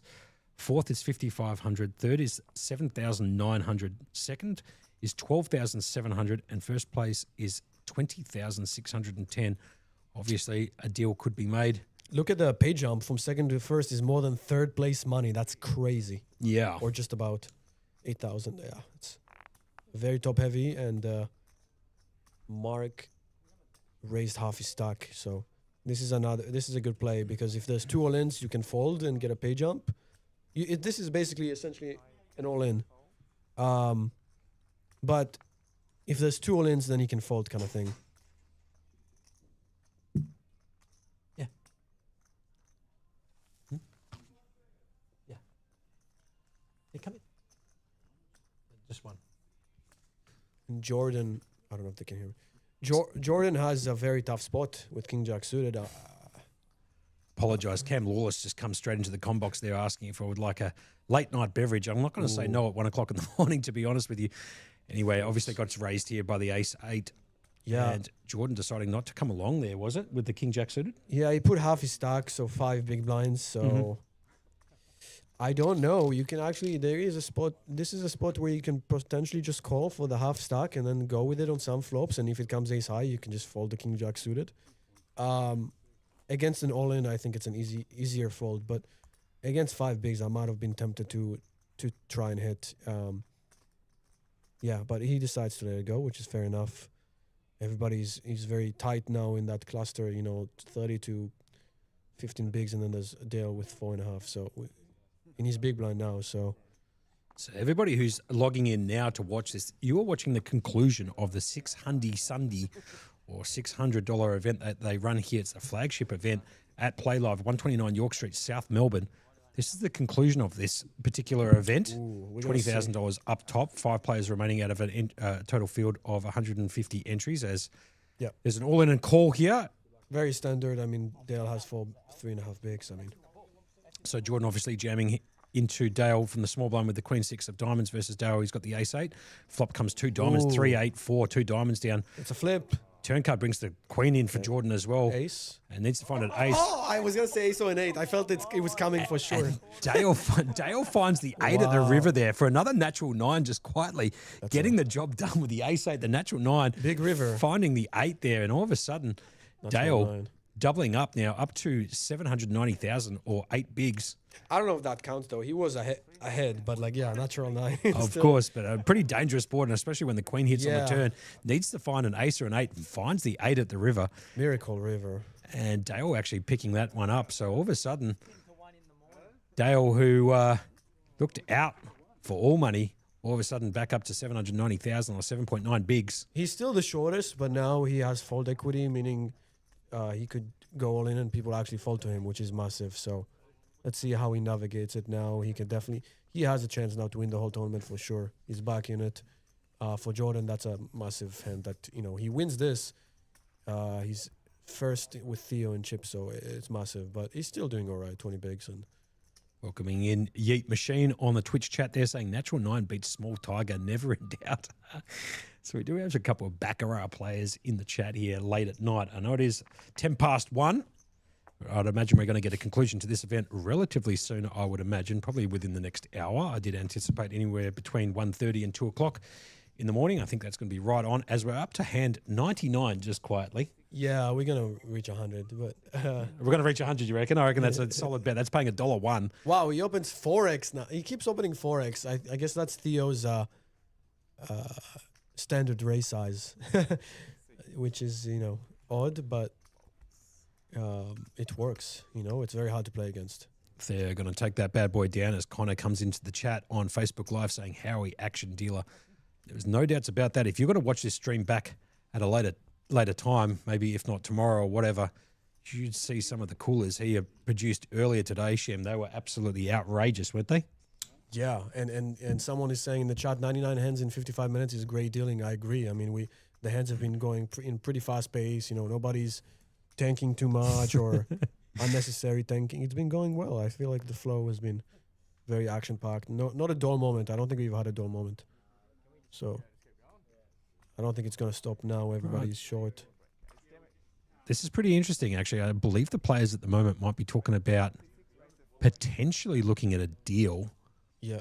There was a little bit of chat there. You might have picked it up on the table audio mic there about maybe people having a look at the numbers as they're basically flipping for stacks at this stage as Dale picks up pocket queens. And that's what I mean. Theo opens 4x, so he really cannot fold here. And if he opened just 2x, maybe he does. But now Dale has all of a sudden Dale out of nowhere, one card to be out, and now he's in a good place to double up again.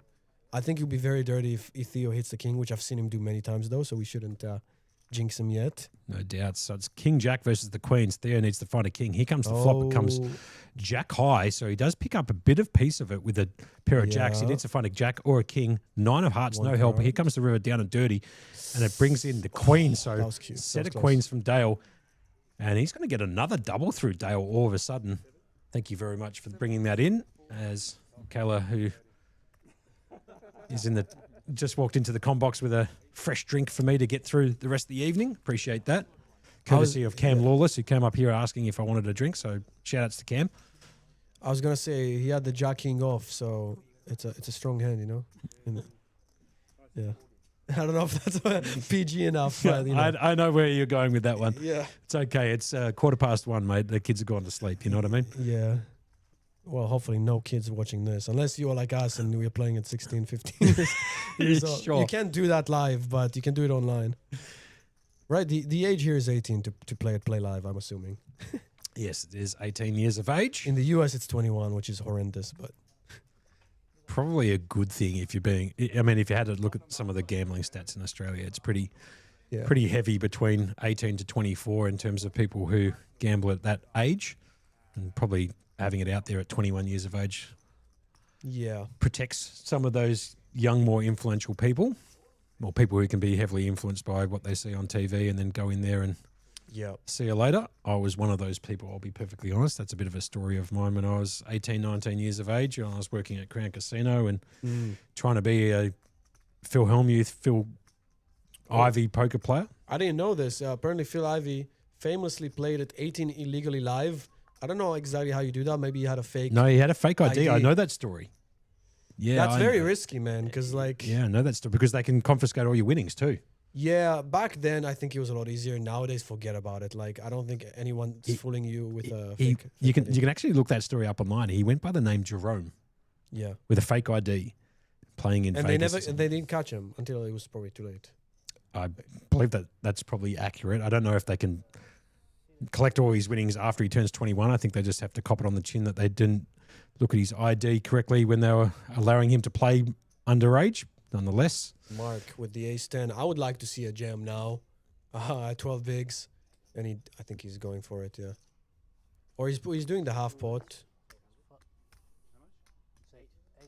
I'm going to bet 800k here. Leave a few chips behind, basically, committing himself, and it looks like he's just going to go fold, and he's going to pick up those blinds there. So action's going to be quite a lot like this, as I'd imagine, with these chip stacks the way they are and the total big blinds in play. There's going to be a lot of jams and folds, unless there's obviously a cooler dealt out by Howie, who's dealt a plethora of them today. Can we see a triple all-in 2 bust? Yeah, it would be crazy. Funny story at Playlive the other day. I was playing like the 150 Hyper Turbo Joker jackpot or whatever. We were 6-handed. There was still late registration available, and we were all in, except one person. And I was ahead until the river too. I got screwed over, but it was a crazy hand. I could have literally won well, I wouldn't have won the tournament. I had all the chips. But if I knocked everybody out in that one hand, that would have been the sickest, I think, live hand I've ever played, because that's pretty sick. But didn't happen. And I lost the hand. 2 pair, no good on the flop. So we are up to hand 102 right now. Yeah. Obviously, that's 102 hands since we started the stream. I can see a little bit of a comment in there. 99 hands in 55 minutes is great dealing. If anybody's dealing 100 hands in an hour, I mean, that's just eat your heart out. That could never happen, essentially, unless you're probably playing Manila or something that's got a 5-second shot clock on every hand. But nonetheless, this is 102 since we started the stream, and we did start the stream, roughly speaking, around, what was it, about 8:30? 8:30, give or take? So that, it's like 5 hours. So I don't know why you said, that's true. I think it was, I got trolled, huh? you got trolled, 100%. So about 20 hands an hour, give or take, which is kind of standard in this type of format with so much money at play. Theo raises, min clicks the small blind with 10-8 off. Very interesting. Don't think I like it too much, but he's going to flop second pair. And Jordan has a gut shot, so he's not going anywhere.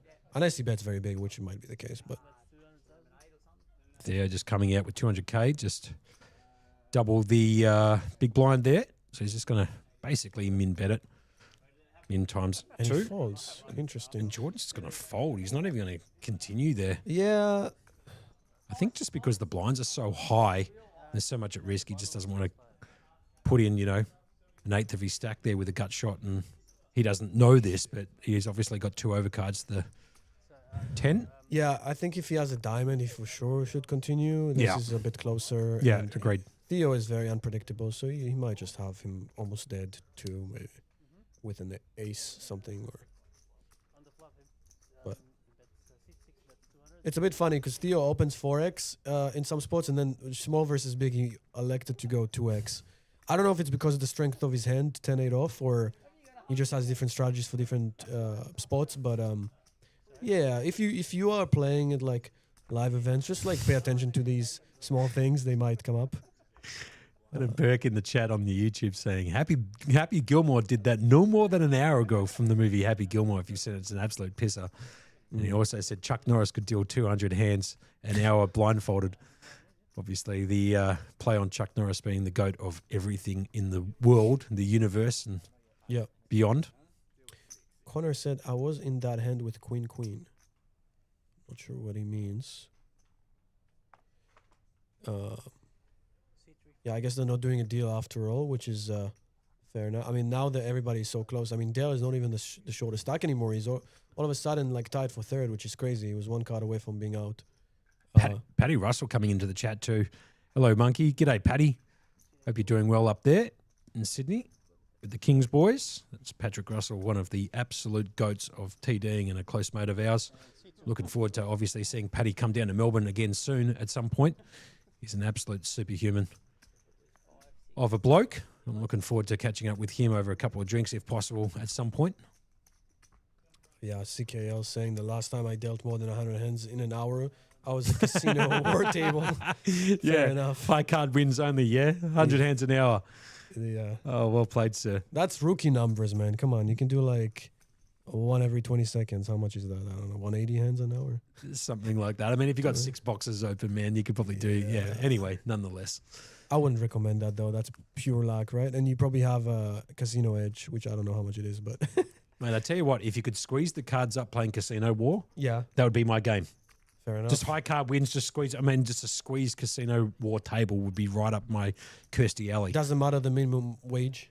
No, man, forget about the minimum wage, man. If it was $1, man, I'd be playing it all night long. Right. I love just squeezing up some cards, man, especially if it's just high card wins. It's like the most degenerate type of punting, but occasionally I like, splashing a couple of $100 on stupid stuff like that.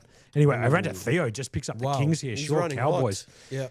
Yeah, he's really gonna hope for some action now. I think he made it 450 here. So he has his. Sorry, pardon me, 400. Which is, look, now it's not 4x anymore. I know it's the same sizing as before, but now the blinds went up, so all of a sudden it's 2 and a bit. And I don't know if you can read into it of like, oh, he's got the nuts here, but I think he shows it. I was gonna say my favorite casino game besides poker would be Texas Ultimate. Against the dealer. Yeah. That one I feel like you. I'm not saying you have an edge, but like it's more edge than other games. Like it's not just like you get to actually have some decision points and. Well, if you get an opportunity to have a look at the You Can't Make It Up podcast that I do with Berkey, Yeah. we had a special guest on in Bradley Goodman, who told his story about hitting the jackpot. Believe it or not, How on much? Ultimate. Just shy of some pretty big numbers, man. We're talking Wow. 7 figures. You know what I mean? Wow. Some big coins. So if you want to check out that podcast, he binked that for basically the maximum, Wow. Yeah, that's the dream. I mean, and that's the dream flopped situation. Royal Flush, eh? That must be nice. Yeah, absolutely. And he was absolutely shocked and all of that type of stuff. But I'm actually agreeing with CK in terms of the best outside of poker game you can play in a casino. It's craps all day long. I would definitely agree with that. I mean, I don't know if you've ever played craps before, Shem, but With the dice, right? You roll the dice. you've right. Mate, I'm telling you, if you want to find a game that you could sit there leaning against the table, drinking and throwing dice, I mean, Yeah. it's just the best game. If honestly, it's crazy. As Theo here under the gun picks up the ace 4. He's gonna keep opening. He's very been very active, but he's got some hands. Let's see how much he opens this time. If he opens 400k again, then there you go. He's balanced because obviously ace 4 is not kings. But if he opens bigger, then I'm just saying there's a small discrepancy there. Oh, what's happening here? Is Jordan gonna 3-bet? I'm not sure if has Theo actually raised or did he just chuck him straight in the muck? I He can't might- quite see what's happened here because Theo's under the gun here, Must have folded then. and I can't see any chips in front of Theo from that particular camera angle, I should say. Oh, he called. Okay, so Theo called. Right, so he's called under the gun, round to Nick. Very strange. And Jordan decided to ISO him, which I'm not sure this is the right hand to do it with. And I might have gone bigger if I did decide to do this, but I don't know how much Theo is going to be folding. And Nick has a decision to maybe flat here and see a flop. I think you have to flat here with the deuces, unfortunately, because Uh, I mean, it's either. I mean, I don't know. I don't know. What would you do here with deuces? It's a pretty good one for you to analyze, actually, for me, because I'm not sure what I would do here with the deuces. I'd probably flat. You know that Theo's going to flat as well, so it's like. Yeah, if you know he's never trapping Theo and he's always flatting, then it's very, very interesting. But you're so short, right? You basically have to hit a deuce. But if you hit the deuce, you might win the whole tournament. So, look, I'm probably leaning towards the tight side, just folding, because like you need to call another 250, which is a big and a half. It's a lot of your stack. You have 9 bigs. I think. Is there any chance here, just quietly, of Nick just jamming this all in and getting Theo and Jordan to fold? No, I think Jordan looks very strong. I know he's got king 9 off. Yeah, he just folds, which I like that play. I think it's very disciplined. And obviously Theo is not folding for that sizing. That's what I mean. Like, and he's actually even ahead, but Theo just snapping it Yeah. off too for 250k. Didn't take 1 second to think about just call straight away let's see an interesting as flop he announces here. it straight to Yeah, Jem. this is the first maybe misplay I've seen from Jordan. I'm not sure king 9 off is a good candidate to this type of play. I know. Oh, he hits the king though, so he's gonna get rewarded. I know Theo is very active, and the limping seems very weak considering he opens 4x and all that. But Theo does have the backdoor nut flush draw. oh, There's is a he just couple of gonna running jam into him again? clubs. Let's see what Theo decides to do here. I can't imagine that Theo's going to get out of line here, to be perfectly honest. He does have 2.7 million and the chip lead at the moment. Yeah. Theo's a pretty, he's a bit reckless here and there, but There he's you and go. have a look at this. All of a sudden, he's going to come out for a bet, Yeah, I don't like this. put the pressure straight onto Jordan, who's top pair with the 9 kicker, He just jams, and now and Jordan's just jammed it Snap straight back in folded. his face. I think against Theo you can just call honestly, and kind of like slow play your hand almost, because like you see Theo's could even be drawing dead. So, but I get the jam. You just want to put it in, and I believe that Theo bet out 350 there and then got jammed and then obviously snap folded. It Yeah. wasn't a full column of 25k chips. The 25k chips are the orange chips and then 5k chips are the blue. We don't have any of the super high DOMs in yet, the 100ks and all of that type of stuff. I can't imagine we're going to bring them out Probably just simply for the fact that they're so short and big blinds already in this tournament that it's not worth pausing the game to bring out the high DOMs. yeah, I'd be very surprised if we hit 160 hands. It might be over in like 120, 125, unless But interesting hand. Jordan picks up a big one. Now he's chip leading. Theo gave up the chip lead there. Yeet Machine saying Baccarat 100% is the best game at the casino, and if it's boring, you're not betting enough. It's I mean, there's a bit of, he's not entirely wrong there. I would sort of Yeah. tend to agree that, Financial advice. yeah, if you're not feeling the burn of baccarat, obviously betting a bit more becomes pretty intensive sweat. So I kind of agree, Yeah. without giving any financial advice, that's what you should be doing. But yeah, fair point, I guess, from Gamble you. responsibly. There you go.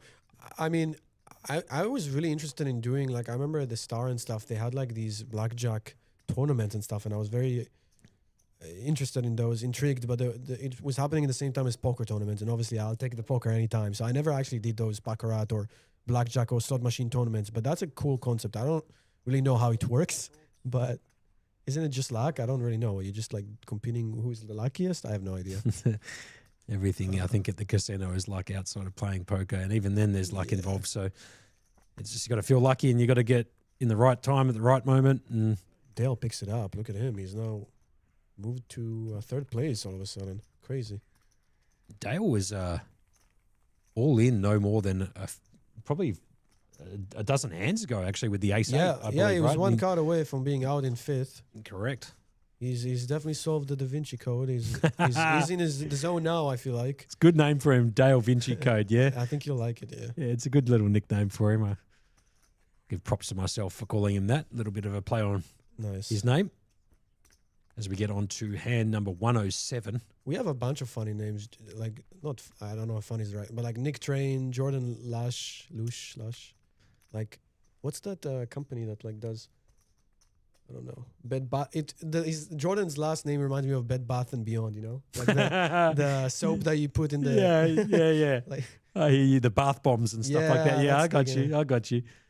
Jordan bath bombs, yeah. and Mark Longhurst. Yeah, unbelievable. Very, As Dale here just picks up the Oh, king, so he's just in the took a- zone. have a look at him all of a sudden. Yeah, it's the merchandise, man. Look at it. It's Like I said, you wear that going hot. Playlive merchandise and you pick up a few more percent of equity. And talk about equity, he's picked up the second best hand in Hold'em here with the pocket kings. He's going to raise it up and make it 350k. I like that. Yeah, So do I. Round to Theo, who's picked up the ace-8, the natural. He's going to put it in the Oh, bin. wow. Theo gets away from it. snap. He doesn't even think about it. Maybe he has a tell that the guy is strong this time. Round to Jordan, who's picked up the ace-deuce. Does have that one overcard to the kings. Nice fold. I like this fold a lot. I agree. No playability really with the ace-deuce Yeah. there, especially facing a raise A lot of- essentially under the yeah, gun. A lot of people think you have to defend any ace, but that's not the case. No, I agree. Could be dominated. I mean, this time his ace was live, but that's Especially from an under the gun raise, though, too, you know. yeah, and they're so short that it's a bit more polarized. So you will see Dale jam a lot, and when he opens, it's like he's either bluffing or he's very much ahead. And even his bluffs, it will be like ace 5 off or whatever. So it's not doing very good against his range. And now Dale all of a sudden is like basically tied for second or for first. Wow. So there you go. It's very close up top. It's kind of funny because Mark and Nick, obviously, I mean, if they were to double through, I mean, it's basically anyone's game. Yeah, I mean, they're basically kind of flipping stacks almost here, to Yeah. be fair. As the blinds have now gone up to 75, 150, 150. This is hand 108. You're really praying that the poker gods are with you. I had the same feeling in the wild card, the final two tables. Like the average is so low, and Nick picks up a hand that he should go with here. And just like these spots, you know, you're jamming and you're hoping nobody wakes up with better, basically. Like, you don't really want to call, but you just know you have to go with it. You have to pick up the chips. Otherwise, you kind of left behind and you bleed to death, basically. The blinds are so big. And you're 5-handed, so that means the blinds get to you faster. So you have to take more jamming spots. Yeah, he's obviously going to jam here. Yeah. Snus Nicky, as he was given the nickname about 3 hours ago, or Nicky Snus. Just jamming it, and obviously nobody finding any hand there. He's just going to pick up the blinds. Yep. And I mean, look at this, 16, 14, 13, 12 bigs. I mean, it's crazy. This could be GG's relatively soon. I would imagine, though, once one or two more players bust out, they would probably be thinking about making a deal, considering... If Mark busts, who's the shortest stack, maybe they do a deal. I don't know, though. We'll bring that information. Obviously, the studio will let us know, and we'll let you know at home who are watching this on your devices or the TV or whatever. And we'll give you all the information about the deal if they do come to a deal at some stage. And obviously, that could occur. But at the moment, they are playing for all the cheese, $20,000 and a bit of change up top. I think it's $20,610. There are 5 players remaining in this 6 Hundy Sunday with 150 entries. I'm in the box, Josh Monk, a.k.a. Monkey, alongside Beastie Shem. There you go. This is not financial advice, but I know in this spot, when the average is everybody's so short, even if I feel like I have an edge, I know there's so much variance involved. I usually elect to take the deal. Yeah. Especially when it's so top heavy, right? There's like so much money differences. Ooh, Theo just opens a 9-8 off. I don't know if they will do a deal because Theo just doesn't care. He just playing for the win. It's actually kind of funny because when I saw Theo earlier, comes around to mark, he's picked up the Queen 4 in the big blind. Yeah, it's going to take it down. I mean, that's his timing is great. Great timing again, like you said, from Theo, picking a few more chips up there. The blind's massive at the moment. So it's anyone's game, but I reckon there is a potential possibility of a deal. But like you said, the person who's most likely to veto that would be Theo, the OG himself. And now he's chip leading, just because of that one hand. So that's a crazy shift in momentum, I guess. I mean, yeah. As CK comes in the chat, says 90% of gamblers quit before they get their big win. That's probably accurate. Probably. And then Adam Burke came out and said 73% of comebacks start with a double or nothing. Yeah. That's kind of true, especially, to be honest, on the golf course. I don't know if you've ever played golf before, Shem, but if you're down and there's a couple of holes left to play or there's one hole left to play, most people do the double or nothing for whatever they're betting on and try and win it all back on one hole. Does mini golf count? Mini golf's where the big punters are at, Okay. Forget about the golf course. Mini putt is the absolute game to do the double or nothing. It's the most variant form of golf out there. So there you go. I'm horrendous at golf. But mini golf, I'm pretty good. I'm more of a tennis guy. Fair enough. There you go. Jordan has the 9-10 suited. Very interesting spot. I mean, you can go all ways. I love this hand, man. 10-9 of clubs. It's a very nice hand, but not when you have 16 bigs and people behind are so short. So he's just going to rip it in, I think, which is fair enough. I was going to say you can jam, you can open, and you can even fold. If the people are really out of line, they don't care about money, then probably folding is the best option. But it's just such a sexy hand to look down at. You know, four side, club, 10-9. Natural looks good. It just looks good. It's got the natural. It's got all that playability post flop.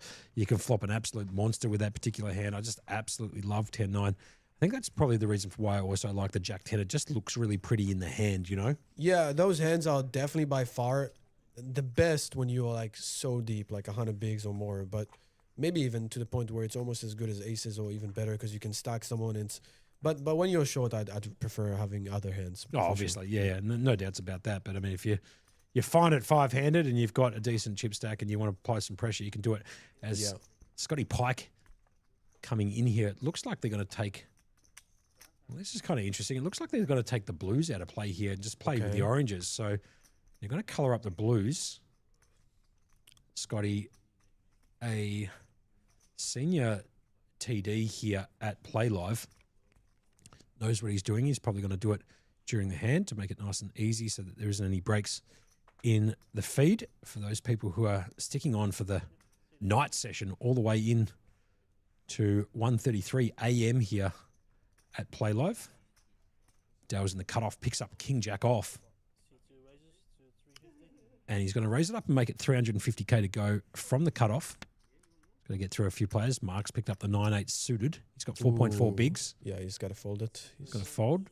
Round to Nicky Snuss. Ace 3. Nicky Trant. He's going to fold it based on how he plays. I'd be very surprised if he does anything else. Oh, hold your horses here. He's having a think about this one. I would probably be putting this one in the bin, but Nick's obviously thinking a little bit more about sort of ranges, I'd imagine, and how often Dale would be raising here with anything worse than ace 3. It's very polarized, meaning he's got King Jack off. Okay, this is a hand he will fold to a jam, but he can easily just have Kings Jacks. Yep. And a Theo. Oh, ace Queen. There you go. And Theo's just deciding to call, right? Okay, so Theo not jamming it back on Dale. So it's ace Queen versus King Jack. I don't know about that one. Standard situation in Hold'em. So it's ace Queen versus King Jack. Can Theo? Yeah. Let's see what Theo bust Dale here. I think I would have liked to see a jam because there you go. He's got a lot of equity with King Jack, and oh my God, there it's going in. for sure, as Dale picks up top pair, It's a second best flip. kicker, and Theo's picked up the nut flush He's draw. going to dunk into him again, and this time Dale's not folding. He's probably going to jam. Yep. And I'd imagine Theo's going to snap this one off. Obviously, he's got Yeah. 12 outs at the top right-hand corner of your screen. And it's basically a flip at the moment, as you can see, 49% equity Oh, he bets in the favour of Dale. one big blind, so he's just going to call. Wow, Dale's now just going to come along here for that one bet from Theo. Here comes the turn. It brings in the ace of Oh. diamonds. That's going to kill the action, I'd imagine, for Dale. Check, I'd check. imagine. Check from Theo, back round to Dale. Is he going to check this one back? Yeah, he should, I think. I think he should too. Oh, no, he he's going bets. to come out for a bet. Okay, very interesting the way this hand is played. Yeah, great. One big blind now he does. Wow, it's a very...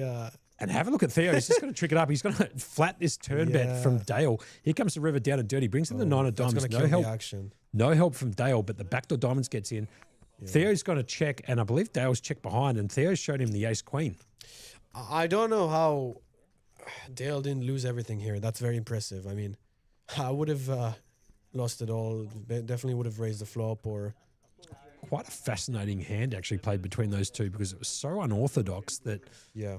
you know, you were expecting kind of like a bet from Theo, which he did do on the flop. You were expecting a jam. Then obviously Dale there just floating the flop. They played it completely opposite to how I imagined. exactly. I That- would have jammed pre-flop with the ace queen. And then, yeah. Yeah, and then the ace peels off on the turn.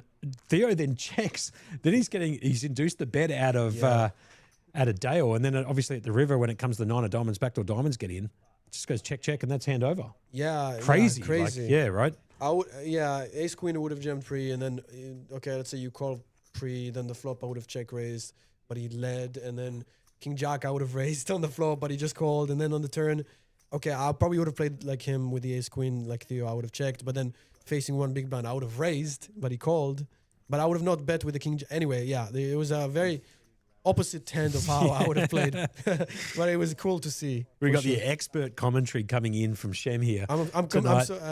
confused for sure. That was a confusing hand. Guys, absolutely been put in the blender here in the commentary booth trying to figure out what the hell just happened in the last hand. Yeah, Played completely unorthodoxly as fun hand. Scott is going to continue with chipping up those blues, or colouring up those blues, I should say. At least we got everybody still in. Yeah, nobody is lost, so that was a friendly hand more or less. No blood. Just glitching this. Yeah, I'm sounding like I'm glitching for sure. Good call from CK there. Anyway, gets round to Nick. He's got 9 bigs, picked up the ace, Very 10 nice. of hearts. So I'd imagine he's going to whack this or at least put in a Yeah. half decent raise. He is on the button. He's got 2 players to act behind him in that of Theo and Yeah. Jordan. This is a spot where you could implement the half, like raising half your stack as sort of like an all-in. But if 2 people go all-in, small and big blind, you kind of get away from it. Just got to jam it. Round to Theo, picks Ooh. up the pocket sixes. So He's he going decides with to it. call. I think he might actually. He's looking up at the sky, asking Jesus or whoever he prays to, should I go with the pocket sixes here, Theo?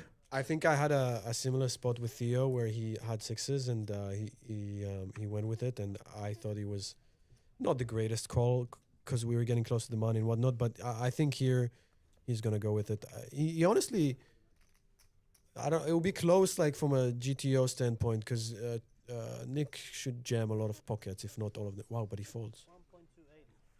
Right. Well, hold on a second. He's pushed it out, pushed it back in. It hasn't gone over the bet line, so it's fine.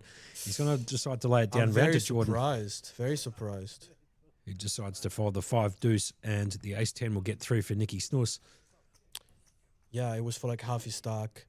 I get it though. Theo has this mentality of like, I'd rather be the one doing all the action and the aggressiveness. I don't want to be calling it all in. So, Yeah. Uh, That would have put him over 4 million in chips. if He he would wins, have had yeah, pretty decent chip lead there at Call- that particular time. yeah, if he calls and wins, he most likely wins the tournament. Yeah. He has a good chance. But if Yep. he loses, then I get it. He's all of a sudden down to like middle of the pack. Yeah, he's like 1.8 million or whatever. And then he can do his strategy, which is, opening trash holdings and applying pressure, basically. And also spiking cards. He's been spiking cards all afternoon into the evening here, Theo, since he joined the Yeah. feature table. He's found a few outs and found a few hands also just quietly. He picked up kings no more than probably 10 hands ago. He's actually played pretty well, Theo, considering how sort of unorthodox he plays. But he's putting on a pretty decent show. They're just doing the race off of the blues at the moment. And I might leave you, Shem, for half a second. I just need to use the bathroom. So Okay. if you don't mind calling the action, that'd be great. Yeah, sure. Let's go, guys. We are entering the GTO Matrix era. I'm gonna try and speak like a robot. Oh man, it's 1:40 a.m. Pretty tired. I've been awake since I don't even know. All right. If you guys have any questions, feel free to ask me.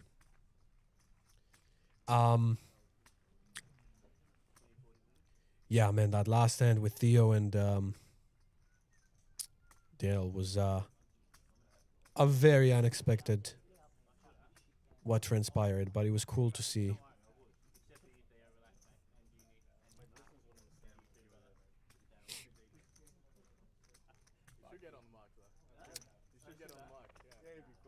All right, he's back. Nothing happened.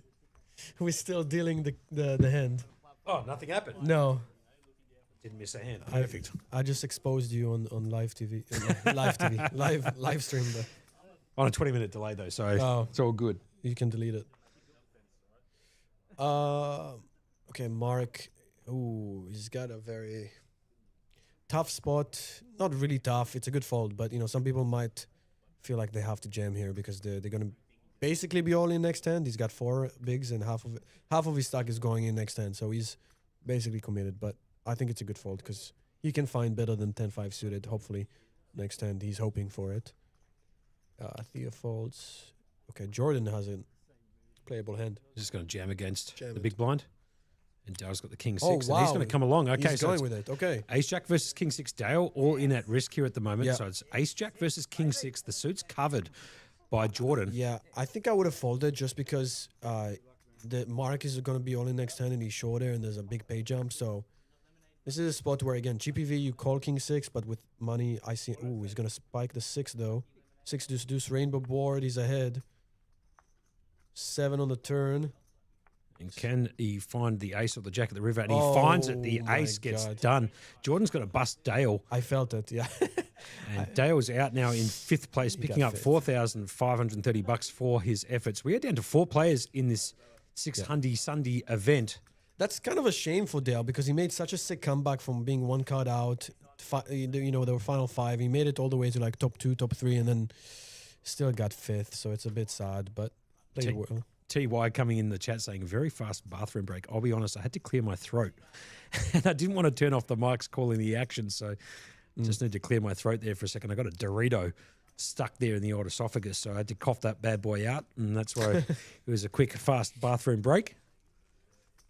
Anyway, we are down to 4. There's 150 entries in here, $75,000 in the prize pool. Yeah. It's a $600 buy-in.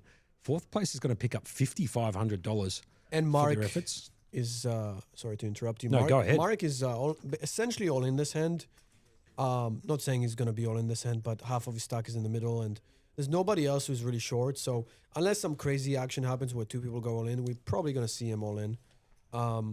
And then maybe after that we'll see a deal, but I don't think that's going to happen until, or maybe he doubles up and they talk about a deal. But so far, no deal. So a lot of money still to play with. Yeah. Yeah, good shout there from you, Shem, there. I think Theo, you know what? Theo's kind of one of those guys who's going to say, forget about it, man. Let's play for all the cheese. Even if they were thinking about making a deal, he's kind of one of those guys at the table who goes, you know what? I want to go for all the glory and all the money. But you never know.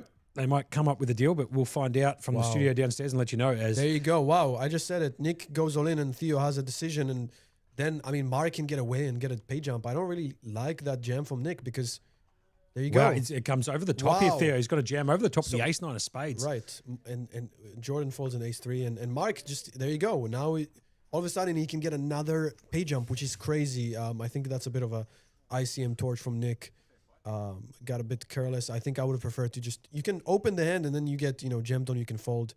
And it allows Mark the opportunity to still go with it because you're all in. But now He's ace on the flop and he's... Ooh. Ace Jack 8, so they both pick up a piece of it. They're in the lead at the moment with a pair of aces. Here comes the turn. It repeats the 8. Very Needs bad to for find him. a Jack and a Jack only for Nick. Otherwise, he's busted the deuce of hearts. No help. Nicky Tran's going to be eliminated now in fourth. So we've gone back-to-back eliminations essentially in 2 hands. And all of a sudden, we're down to 3 players. And look at Mark. He just picked up $2,400 by just faulting, which is sometimes that's what you got to do. I mean, Yeah, and have a look at this. 2.3 bigs he's got, Mark. So huge pay jump for Mark. He must be ecstatic with what just transpired in this particular hand as Theo takes that bad boy down. he basically he was the shortest 5-handed. He got 2 pay jumps. That's unheard of. I mean, that's why you got to be very cognitive of the pay jumps and stuff, and it makes you play different. But look, if you don't care about it and you're just playing for the win, maybe that's fine. But now Mark obviously very much in last place. He knows he's not going to get another pay jump unless he gets very lucky. So we probably going to get 2 heads up very soon unless Mark can double up a few times. We'll see what happens. He's got 2 hands to choose from, I think, before he's all in. Blind. Yeah, I think he's on the small blind here, so he gets to see a free one on the next hand, essentially, without being in the blinds. Yeah, so it's this one or next one. And it's important to mention that if you go all in now, you can pick up the ante, but if not, next hand you know, so I think he's going to go with here very wide, is my guess. Just because you kind of have to with the money in the middle. So down a 3-handed action here. Action's going to start here on Jordan. He's the player sitting there in seat 8. Glasses on, the green sweater type of hoodie, tracksuit top on. He's going to raise up and make it 350 with the king 9, another natural. Round to Mark. He picks up another natural, but 5-4. That's going to go in the bin. He's going to not decide to go. Or he's not, actually. As a matter of fact, he's just going to gamble with it, the 5-4.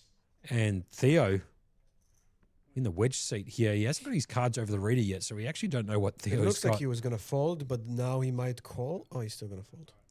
Theo's going to fold, so it's going to be king 9 versus the 5-4. Natural 9 versus natural 9. Which one wins? You know what? I reckon Mark's going to get the double through. I love the 5-4 personally, the 2-side. Okay. So if it comes low, I'm going to go with Mark on this particular. I'll take Jordan. You'll take Jordan? Okay. Yeah. Fair enough. So off to the flop we go. It's 5-4 versus king 9. Here comes the flop down and dirty from Harry himself. He got king straight in the door. He's dead. With a 9 and actually really drawing. No, absolutely dead. And Mark's going to finish GG in 3rd position. And I mean, he really should be very happy finishing 3rd. Yeah, the way absolutely. The final table went. He got the max amount of money. So we got a pretty interesting heads up with Jordan being the, so to speak, professional versus Theo, who is very much a wild animal, playing very differently than Jordan. So it'll be a very interesting heads up. Let's see. Maybe they do a deal. But Jordan might not accept it because, on paper, he's the better player. Doesn't mean he's going to win, and there's variance. And Theo can definitely mess up with him with his play style. So we'll see. Well, have a look at this. It looks like there's going to be no deal here. Yeah. Theo and Jordan just deciding to battle it all out for the $20,000 up top. This gives us a golden opportunity whilst the dealer is doing that casino wash up the cards here to talk a little bit about the Playlive Melbourne Grand Prix event series that's coming up on the 5th of March. It's Thursday, the 5th of March. Now, I will say this, at 6 p.m. on that particular day is the opening event, day 1A. Okay? It's a $300 buy-in, 20K starting stack, 20-minute levels, and $150,000 guaranteed in that. There's a few flights of that, so you can come in for a flight on Friday at 3 o'clock and another flight at 7 o'clock on the Friday, and you can do that again on Saturday, the 7th of March. Shout-outs to my dad. That's his birthday. For day 1D at midday, and then the opening event, day 2, which is only for the qualifiers who have qualified with a stack in day 1A, B, C, or D flights, starts at 5:30 on that Saturday, the 7th of March.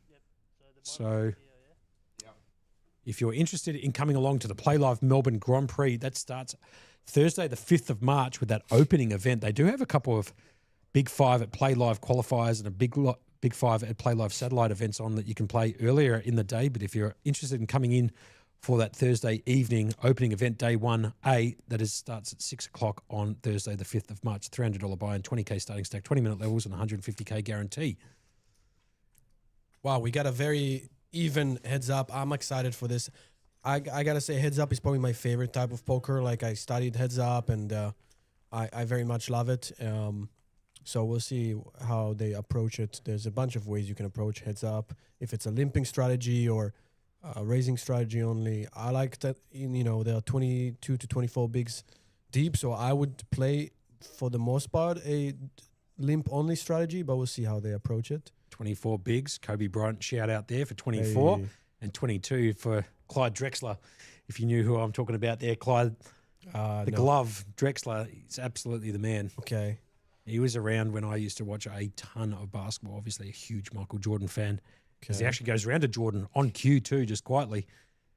So the blinds here are 100, 200, 200. Oh, This is Michael hand number. Jordan. Yeah, I see now, Jordan. Yeah, man.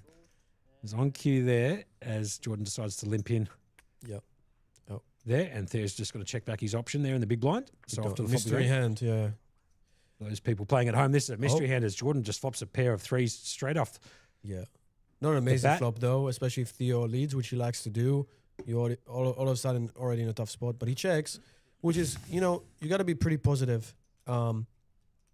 If Theo doesn't lead here, I feel like you can be positive that you have the best hand, but we'll see, I guess. What's up, Sam? How you doing? Sam Grace coming in later in the chat too, 1:51 a.m. So shout outs to Oh. Shem in the. I was wrong. Theo just jammed it in his face, like snap jammed. Right. Sorry, I was giving a shout out there to Sam Grace who came in on the Playlive chat there saying, yes, Shem, obviously a big supporter of yours, I should say, in the commentary booth. Thank you. Coming in at 10 to 2 in the morning too, just quietly from Sam. That's a Wow. nice hand.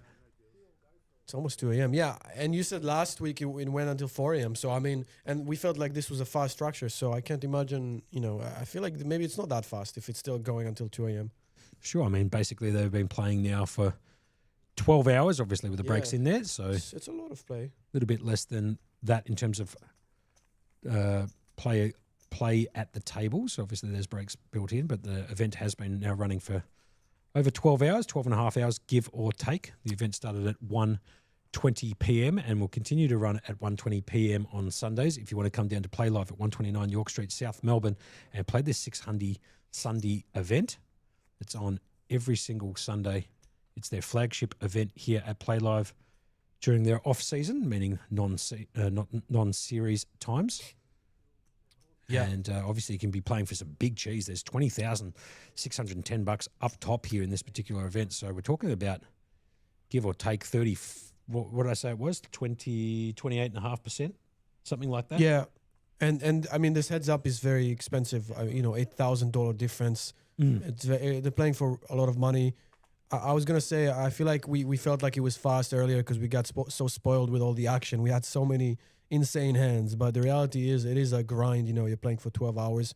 It's not going to be a walk in the park to win a tournament ever. And you need to run good and play good for a long period of time. So Jordan and Theo definitely have done that. And now they're playing for a lot of money between them, and they're not doing a deal. So we'll see what happens. So just for those people at home wondering why we can't see Theo's cards, we have been told from the studio downstairs there's a couple of issues with that particular card reader in that seat, and I believe that Theo is going to be moved over to another seat after this particular hand, or maybe the hand thereafter, so that we can bring you their whole cards, as the reader is not quite working on Theo's seat at the moment, but we'll have that rectified shortly, as Jordan obviously picking up 8s and 4s on the flop and now picking up a flush draw 10 high on the turn as the Queen of Spades peels off. I don't really understand. He just jammed on him. Theo just jams it back at his face. That's back That's to back. weird. He checked the flop and now he's jamming. He's basically saying he's got a queen, maybe a slow played 4. I was going to say in Jordan's shoes, I don't really understand betting here on the turn because you're either way ahead, way behind kind of situation. You even have the 10 of spades. So you're not really protecting from much. You don't mind checking in. I would have liked to see a check and then you have an easy decision as long as Theo doesn't go crazy. But you just call the turn and hoping to see a spade or an 8 on the river.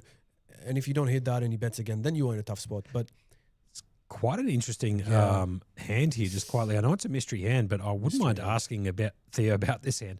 I've got a funny feeling he's got like the king of spades, for example, and he's making a play on the turn here, putting Jordan to the test for Ace all of of his spades, chips. maybe? Yeah, maybe. Yeah, he could have that. Mind you, I'd imagine he probably would have raised pre, but yeah. I mean, he did raise to 400K. Jordan did call pre-flop. So an ace of spades could be in his range. Obviously, a king or a queen could be in his range, and he also could be doing this like Queen. I think I'm gonna put him on a queen. I think he's just scared of the spades. queen jack maybe, or something like that. Maybe even the jack of spades to go Yeah. along with the queen. We don't quite see his cards, unfortunately. So Unfortunately, we don't know. I would have folded if I was in Jordan shoes, but I also again would have probably checked the turn. So hold on a second. We're going to see if we can pick these cards up here. Maybe we might be able to get them. I'm not sure. It might be the card reader's not actually showing up. So Jem might actually put those cards onto another. No, he doesn't. I thought Jem might have put that onto another RFID seat. So we could have actually picked up those cards. As you can see, Theo now moving over to seat 5 because the reader for seat 6 is not working at the moment. would have loved to see what he had. He could have a semi draw or a made hand. He could even have a 4. And have a look at this. The cooler himself, Howie, coming now into the dealer's chair. It's gonna end soon. Well, if Howie's 5 minutes, I'm giving it. If Howie's producing the cards that he's producing and has been producing all night long, I can't imagine this one's going to last too long because it will be an absolute cooler of a situation. I guarantee it. Well, I don't want to guarantee it, but let's just say that it's more likely than not, given how Howie's been dealing up the cards this evening into this final table, or this feature table, I should say. Also, there's only 45 big blinds at stake, so between the two, so it will end quickly regardless, I think, in the next, I don't know, I don't think more than 30 minutes at most, but let's see. I mean, they could be... Also, Theo is not the type to be grinding this heads up. I'm like, you know, some players are more grinding, and like, I'm the type to really grind heads up and play small ball because I want to play as many hands as possible and not play high variance, but Theo is the opposite, as we can see. He's just jamming. And it's working for his, I like the way he's playing. I think it's a smart way to play against someone who's better than you, more studied than you. You just want to up the variance, basically. As you can see in Heads Up Poker, obviously the action starts on the button because the button is the small blind. The big blind its way as the board comes down 6, 4, 9. Theo picking up he hits a again. pair of 4s. Jordan here got 6 outs, as you can see, top right-hand corner. Needs a jack or an 8 or check. Running straight cards. The turn card brings in the 3. Bringing 2 pairs in for Theo. No help for Jordan. I like this. He's going for the check jam again, I think. I would imagine. I like this too. Let's see what happens here. If a jack peels off at the river here, non-spade, obviously. Jordan's holding the jack of spades, so obviously it can't come off. It's gone check. Here comes the river. It brings in the 6. Oh, it's not the best river for Theo, but I think he can go for value, but that's a big bet. I love how Theo plays this. He's just betting in columns now. He can't be bothered. Yeah, he's going to bet columns for the rest of the evening, just a column at a time. And he also snap bet. He didn't even think about it. Obviously, gonna get like the sizing though. I don't really know what calls you that you beat. Maybe ace high. I think smaller sizing makes sense to get a crying call from king high. I don't know. But doesn't matter. I mean, he takes it down. Look how just quietly, look at the demeanor of Theo, man. He's cool, calm, and collected. And Jordan's a bit the same too. You can see Jordan's a bit more of a seasoned professional. You can tell he's played plenty of poker in his time or in his sort of career of poker. Yeah. Obviously, he's on a bit of the short stack. He's only got 14 bigs, but obviously it's anyone's game at the moment. If Jordan gets a double through, it's just flip the stacks, around essentially. And at the moment, as you can see, Theo out here with a 2 and a bit X. I've played with Jordan a lot during the series, and I've played with Theo after the series. So they both approach the game very differently, as we've seen. And Theo has a very strong hand now. Oh, and we just all in the call, and Theo is dominating for a chance to win right now. And Theo's picked up the natural too, another natural. So it's ace 8 versus ace 7, and Jordan all in at risk here and behind. He's only got 22% equity. Here comes the flop down and dirty. Comes 10, 6 deuce. He has ace of diamonds. Turn card brings in the king of hearts. 1 card away, and Theo will be a champion. Here comes the river. It brings in the Theo 4. wins. And Theo's going to take this one down. Nice. High fives all round. Theo's going to take it down with a natural, the ace 8 of clubs. And Theo is your winner of the 6 Hundy Sunday event for $20,000. Eat your heart out. And I think it's a bit of like, I think they were talking about making a deal, and Jordan kind of decline. So it always sucks when you do that. I feel like it happened to me a lot. You kind of like decline a deal and then you get screwed over in a sense. But Jordan didn't do anything wrong. The only hand he could have played differently in the heads up maybe was the 10-8, which we don't know what Theo had. So maybe he was way behind. GG's obviously in the chat. Well done to Jordan, who picks up $12,700 for his time, $20,610 for Theo OG, the man himself, taking this one down the 6 Hundy Sunday event here at Playlive at 129 York Street, South Melbourne. All right, well, look, it's been an absolute pleasure. Thank you so much for joining me in the commentary booth there, Shem. It's been a pleasure calling the action with you. I'm looking forward to doing it again. That is all she wrote here from Playlive. Until next time, this is Monkey and Shem calling it an evening. See you guys. Bye. Peace.